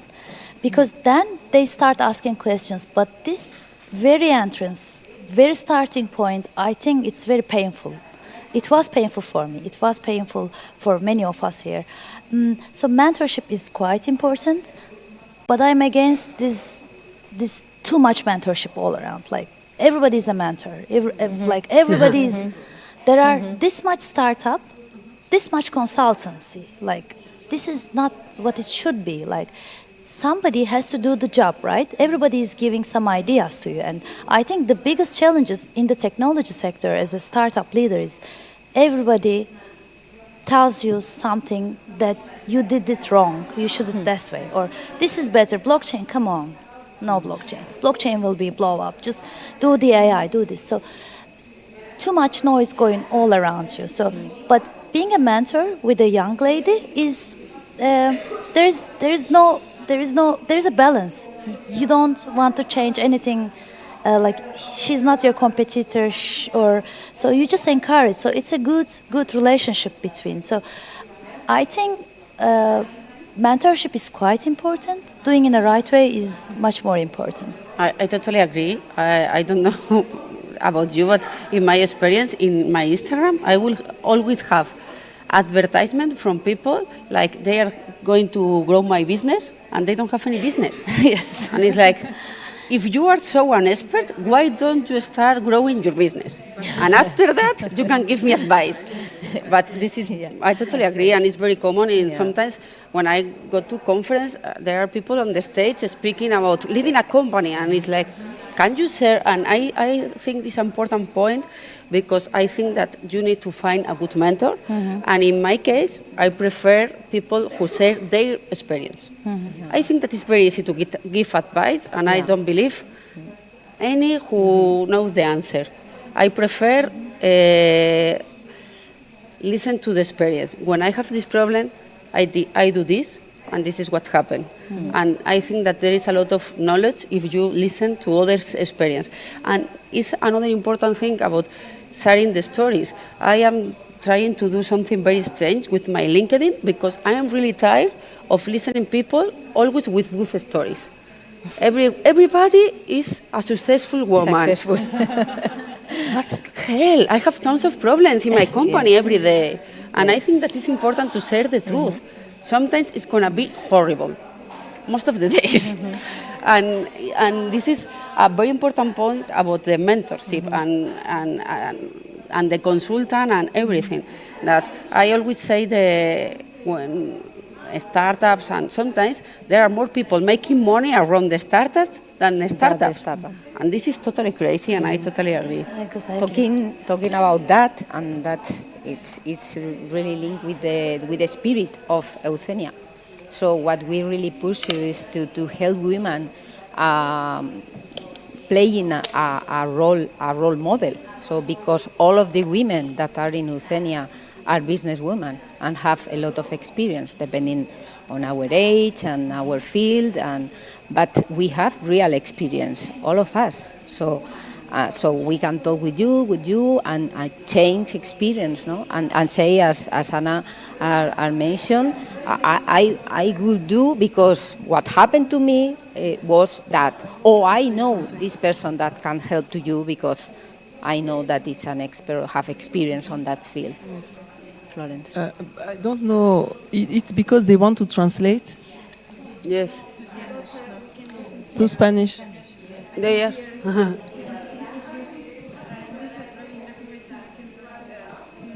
Yeah, it's not for us, it's for them. It's for Nobody's speaking the outside. microphone. It's not for us. You want to traduct if I don't speak English.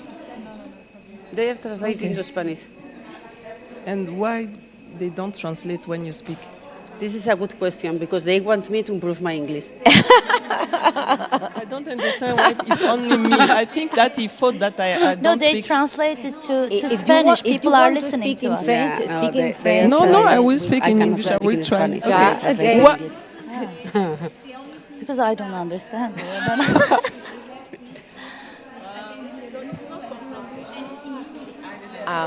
Okay. Okay. Yeah. Okay.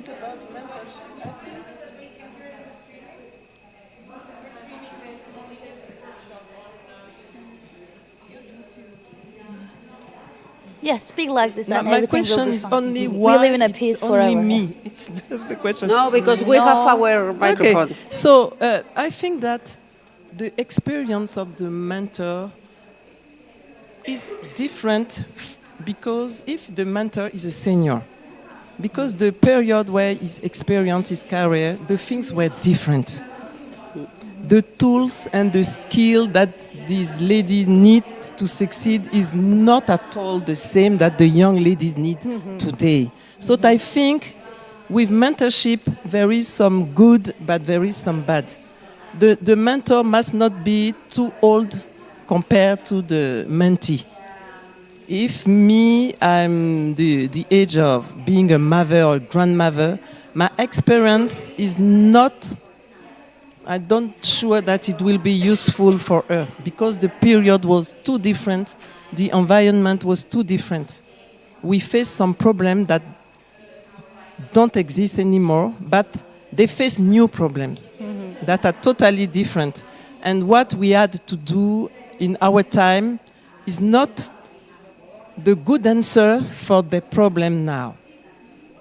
But I can explain my experience, and she will try to find her way in her environment. But I think it's not the same. Maybe She it's has partial tools agree. that I I didn't have at that time. So some things are easier for the young, but some are more difficult. Yeah, but I understand, but I think that I don't agree in the way that you see a mentor. For me, a mentor is someone who guides you. Maybe it's not someone who gives you the answer. I will never ask my mentor what technology I have to implement in my company. But I can ask, like, what is the way that I have to do? What are the people that I have to know? And this is why I found really important in my experience as a mentee, and I have also experience as a mentor. It's something that I don't like because I don't feel I am an expert. But in my experience, the big good thing about the mentorship is she helps me in a good way. Not only giving advice, for me it's different, a mentor than an advisor. I will never ask, I am changing my CRM. What is the best technology to my mentor? It's crazy, but I have to make this big decision about my life. But Anna, I think it's the intersection of the demand and supplies. Like some people need this kind of mentorship, just makes you feel good. Some other needs, like, I'm stuck in this technology. Am I in the right way? So I think the mentorship is really related to what do you need, where you got stuck. Because some people are really have ability to do many things. Some don't, yeah. I'm not sure if I can explain very well in English because my English is, bueno, okay. I will try. Okay, I'm here because I'm representing the Association Mentoring and Coaching in Spain. And here in the Comunidad Valenciana. And when we are speaking about the mentorship, always we speak about the a person who know and have the experience to mentor another people. And we have a program to mentor angels. And in this program, you can come and ask the necessity that you have. And after that, there are a team that choose the best offers that we have our mentors. There are people who are teachers in the university and in the en los centros científicos de investigación. No sé cómo se dice esto. Bueno, in investigation, but there are a lot of people that has a lot of experience in different business, and they can guide you with a methodology, not only we open doors, but we go with the people and offer our knowledge, and after that our abilities to guide to the mentee to find his way in his business, or in the way that he need or the people need the mentor. Okay. Thank you. So we have to finish. So and just for finish, so the advantage of Euthenia community is that we are a community. We are not just a mentor or two mentors. So we are a community of women. It's a professional We business. represent 2,300 mentors here in Spain. And we have a lot of people that is very have the opportunity to stay with you in the way of the startups and education and social and business. Are the 4 areas that we take. We continue talking. Thank you. Because for the conclusions we need a spokesperson to introduce all the conclusions and like about your session and workshop. If there's anyone volunteer to Lola is gonna do. No, I'm not a volunteer, but I take some notes, maybe, but because I have to be one person. Yeah, one person. Yeah, One Lola, person? you Lola would be is the our perfect leader. one. Is it Yeah, okay, no, Lola? 5 minutes or how long? Very short or... I can speak in English. 1 minute. Okay. 1 minute. Resumen en un minuto. So the, You can only say all the keywords, you know? I don't think so. No, it's true. But our session is done, right? We can say thank you, and it was a good speech and all the classic words. Oh, very. ¿Y dónde se hacen las conclusiones? Yeah, Aquí of también. course. También And en take a streaming. selfie. Pues estupendo. Espero que no. Ah, vale. ¿Para quién voy a hablar? Para todos, again. Ajá.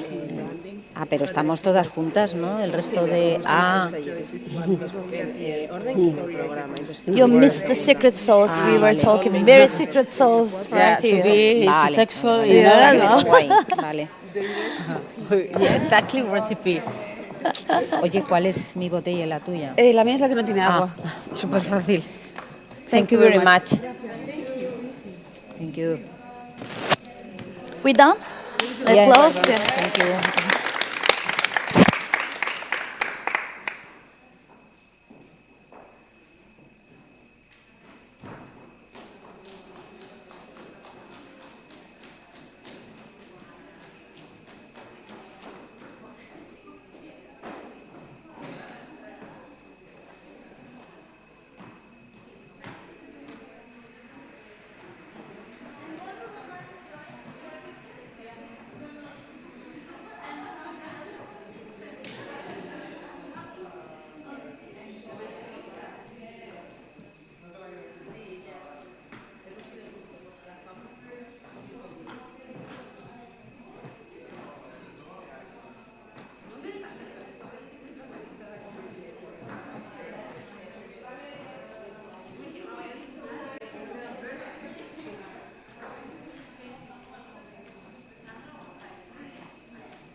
But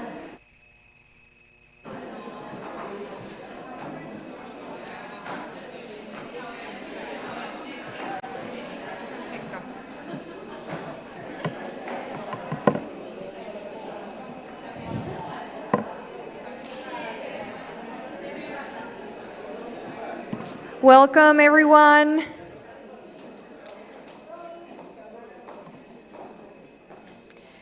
Thank you so much for staying here with us. I hope you're enjoying all the sessions. Now, I would like to introduce the workshop conclusions. So I would like to call to the stage to each one of the representatives of each workshop. So for the first one, the role of women in sustainability, I want to call Betsana. For the second workshop, Technology and Businesswoman, I would like to call Lola Franco. Third workshop, Personal Branding, Gracia Sanchez. And for the fourth one, Female Leadership, a Reality, Maria Arribas. Please join me.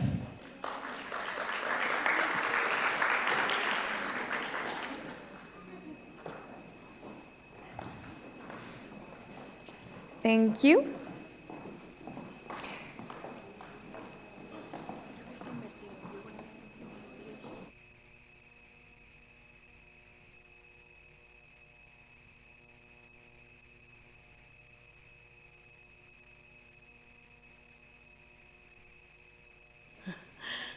So we will start in order of the group. So Maria Rivas with the role of women in sustainability. Can we start? Hello. Thank you for attending. Well, I think that a sustainability group is a really brilliant group. And we are discuss about three points, very important, like, for example, which is the role, the real role of women, like leaderships in Spain, for example, in MENA countries, and which kind of action we have to implement to change the mentality. Because the role of women in different countries is like a educational role, focus on care for child, for family, or something like that. But well, we are a professional person. We have different studies. We have trainings, and we want to change the world. And the only way to do these kind of things is work together. We have to do and to implement different actions in MENA areas, like Euthenia community. And well, we analyze the different skills of women, hard skills and soft skills, that is important for women and for us. And we work in these lines and with this topic to have the role of women needs in the society and in the MENA countries. That's all, and thank you very much. Thank you so much, Maria. Now, let's hear Lola Franco with the workshop Conclusions of Technology and Business and Women. Hello, good afternoon. Everybody is a little bit tired, so I guess. So in my workshop, we talk about a lot of things. So I guess that we have a pretty good discussion. Difficult to extract many conclusions. But I would like to highlight some bullet points about what we have been talking. Because we were talking about technology, business, women in the MENA countries, or for the MENA countries. So we point out some general obstacles that the women face in the technology and the business world. And also we try to deep in what are the main differences in the MENA countries. It's not easy because each country has their own particularities, but we have some ideas. And we conclude that one of the most important things to help women to develop an executive career by their own or in a company is to have women role models. So that's everybody was on that, agreed that is key for all of the young ladies. The other point is to have a mentorship. In Euthenia, we are not talking about mentorships. Talking with Eva, we get another term that is godmothers, someone that are behind the young ladies and support any decision, so any reflection that they could face in their careers, in their journey, in their personal journeys.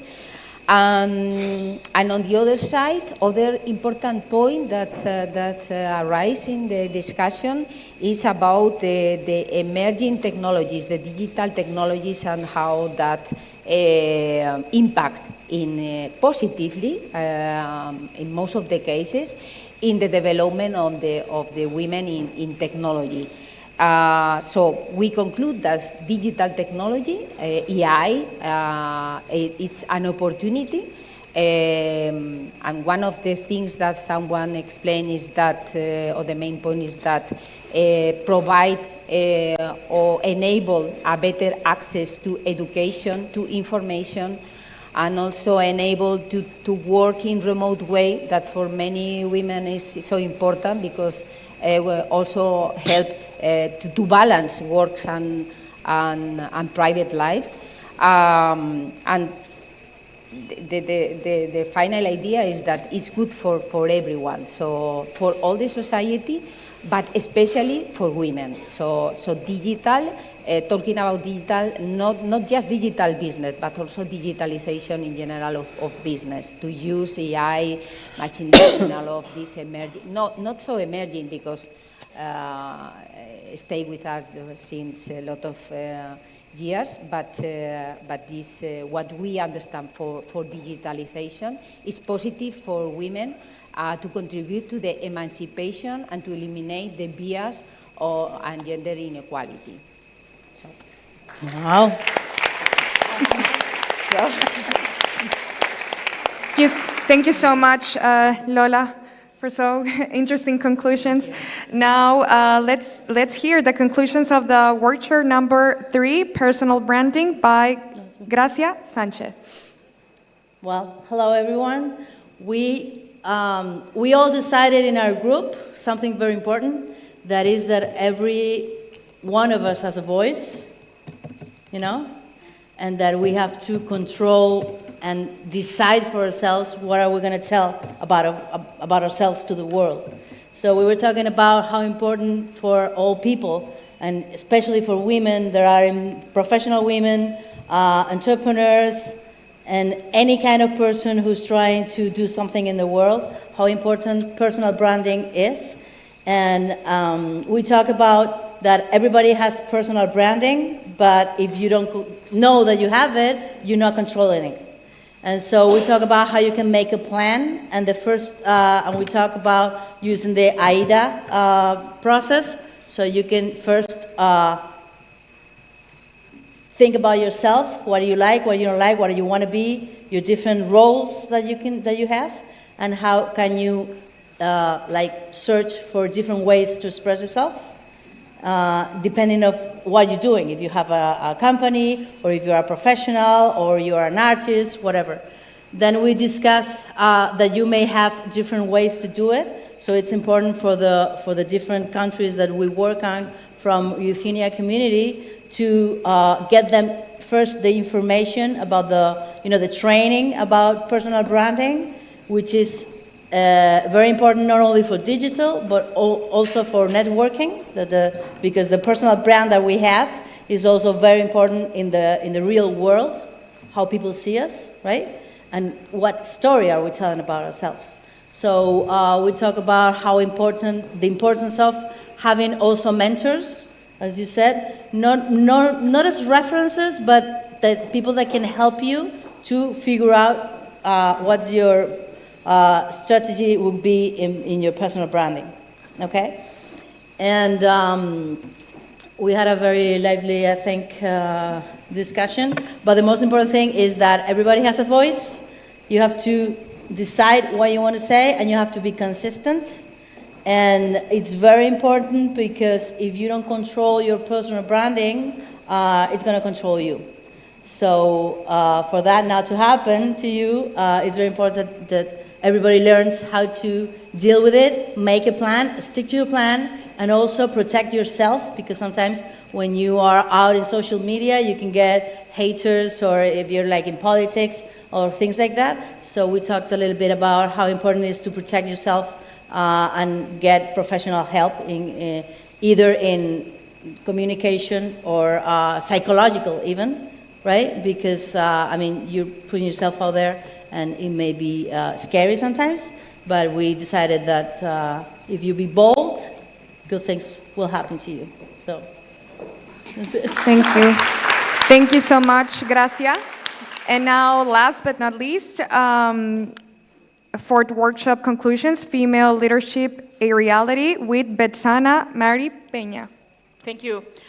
Well, we have talked about female leadership. First of all, I would like to say thank you for all the people that have participated, not just in our workshop, in all the workshops, sharing their ideas, their point of view, because for us it's a very useful and very human opportunity to do that, and I would like to say thank you to all of you. And thank you to Enna. I don't know where Enna is. Because at the beginning she could share the perspective from her country, Tunisia. And it's very, very useful because they gave us the perspective effect. In some way, female leadership is criticized like, you are quite dramatic.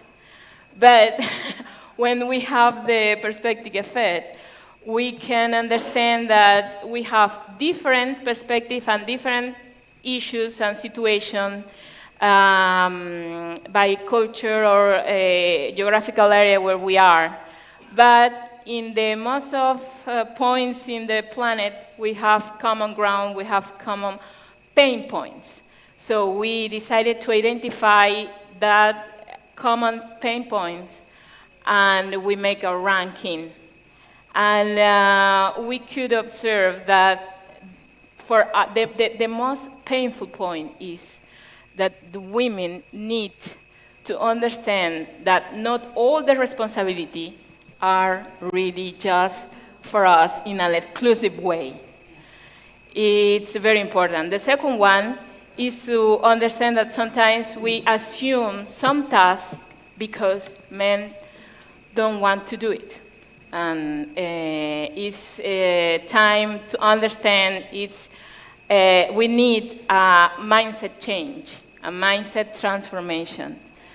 And this is about female leadership. Why this issue is important, it's relevant for Euthenia, because we could have the opportunity to talk about the relevance of self-knowledge.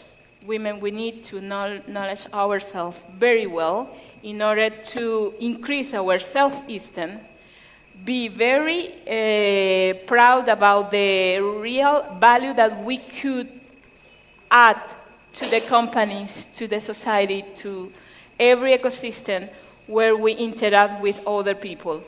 And the last is our self-leadership, is the ability to, for example, have assertiveness, to say no, to delegate, to understand that we are in an equal situation. And this is very relevant because neuroscience has demonstrated that where our attention, our focus goes, our energy, our vital energy goes as well.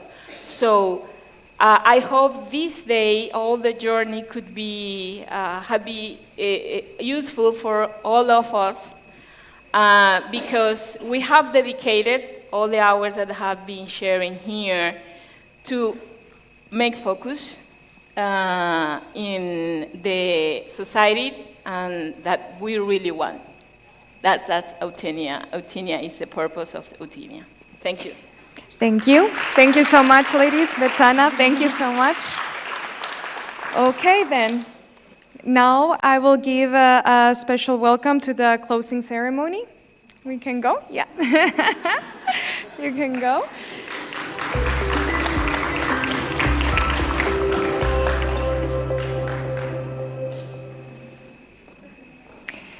So, as I said, it's the moment of the closing ceremony, and for that I would like to call Mari Carmen de España, Counselor for Employment and Development of the Alicante City Hall, that will give some words to farewell you. Mari Carmen.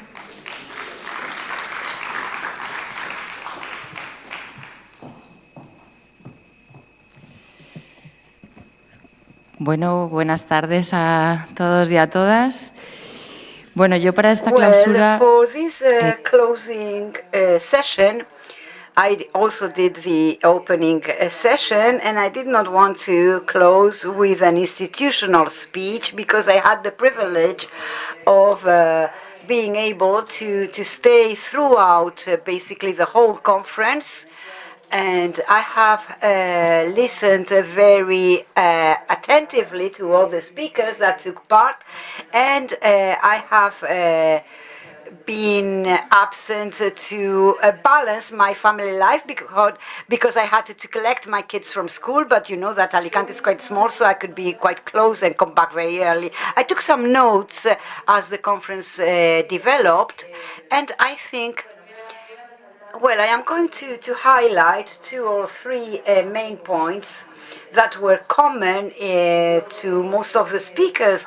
And I think that if we start here is where all of us, business women, entrepreneurs, and also public officials, such as me, we must take them into consideration in order to break these glass ceilings and to move forward in a more integrating, inclusive, and equalitarian society for all of us. And I would like to highlight especially that we need to convince ourselves and to believe ourselves that we have this capacity to reach where we want, because we're worth it, because we can, because we're strong, because we're brave.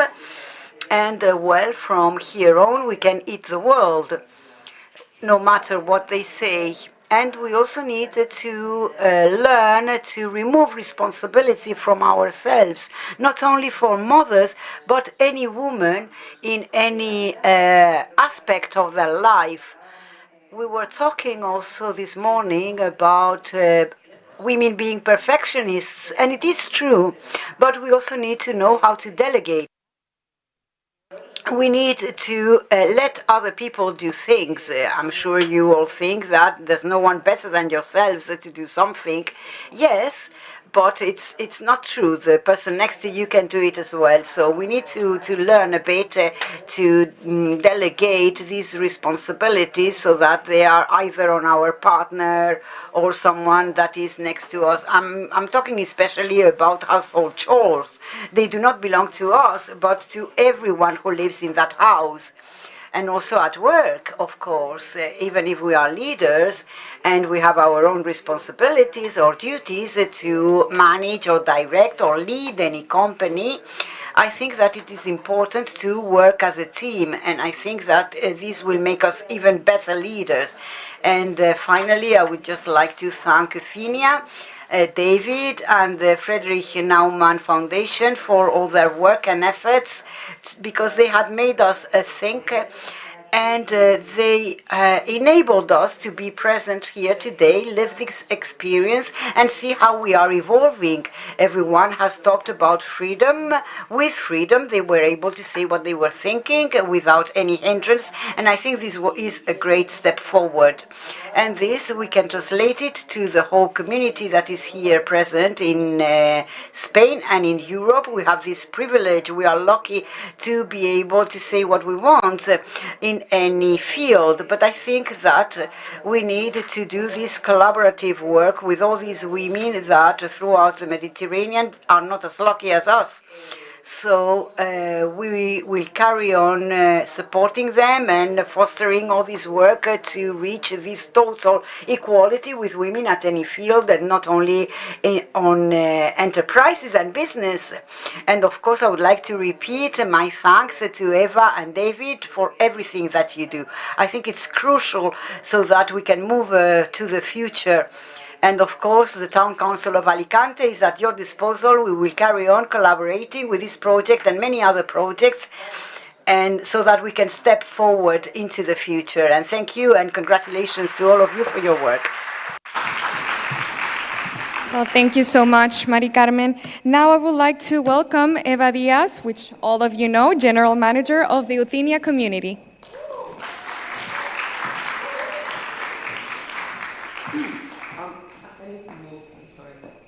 Sound? Yeah? Yeah. Okay.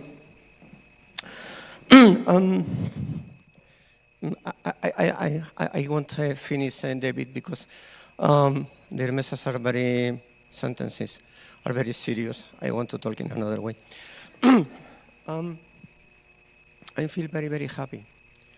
Very happy. I was talking with, I'm sorry, thanks, Andrea. Right now, and she has told me that she feels that when we talk, all of the women that are working with me in Euthenia talk about Euthenia, talk from the heart. And I think that is very, very important, that Euthenia is a passion, Euthenia is a mission. And I'm proud to be working and collaborating with our two women that are absolutely better than myself, but they want to work with me in this project because we have really feel that we can change something. I'm proud to work with Maria, Betsana, Enna, Sandra, anything else, that we are trying to do something important. And for me, it's very important. You know that in that Congress, the messages are right, but the most important is at the lunch, at the coffee. And I feel in the lunch and in the coffee that we are able to transmit our passion to the other people. I think that, and I hope that all of you are in love with Euthenia from now on, because we are going to launch a very complicated way on the next fiscal year. But I'm sure that on 2024, on these dates that we will be here again to talk about Euthenia, we are going to talk about facts. We are going to talk about what we have been able to get in just 1 year. And for that, we need your support. We need your collaboration for everyone. We are open to collaborate with anyone that wants help us in some way. So many, many thanks to be here at the end of the day. Many, many thanks to the women that are with me in this travel. Many, many thanks to Valeria, Carlos, Berta, and all the team from the Alicante. Without you, it's impossible to do that. There are a lot of effort, a lot of work back on us to make possible this event. I hope that you are happy. I hope that you have got any idea and you have felt the illusion and the passion that we have for Euthenia. Many, many, many thanks.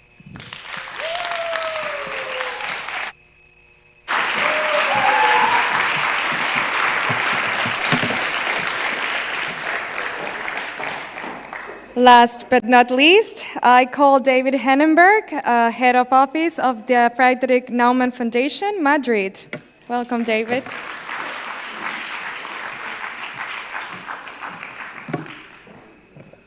Yeah, I'm not sure if a man should be the last speaker at this conference, but okay, that's how it is now. I also don't want to repeat myself because I want to thank, obviously, everybody who I mentioned in the morning when I gave the welcome remarks. But I think I haven't mentioned one person, Maria José Cepeda.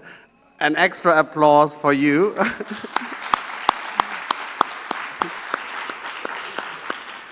I think this is the first time I am closing an event in Spain, not just on time, but before the planned time. This is quite an accomplishment, I must say, especially for such a long day. I want to thank every one of you because you dedicated a whole day, and some of you even more because you traveled from far away, from Côte d'Ivoire, from Senegal, from Turkey, from other MENA countries, or from MENA countries, from Germany, to spend a day together here and to share experiences, to share knowledge. And I must say, I learned so much today. I'm really impressed by all of you. I haven't slept at my place in Madrid in like 11 days because I just came from Berlin yesterday, and I'm quite exhausted, honestly. And any other conference would have made me sleep, but not this one, because I leave this room tonight very inspired. And I think when we talk about female empowerment and encouragement and so on and so forth, we always take for granted that somehow men have set the standard in the past, and now it's up for women to reach that level. I think today has really showed again that you are the standard. You are really what we should all aspire to become. I want to thank you for the inspiration, and let's have a great evening together. Thank you so much. Of course, Alicante, of course, Eva and all the team, but you're fantastic. Thank you.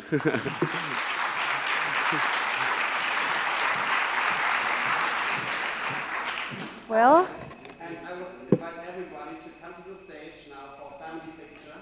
yes.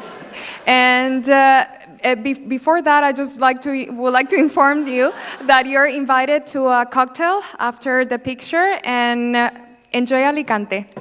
Good.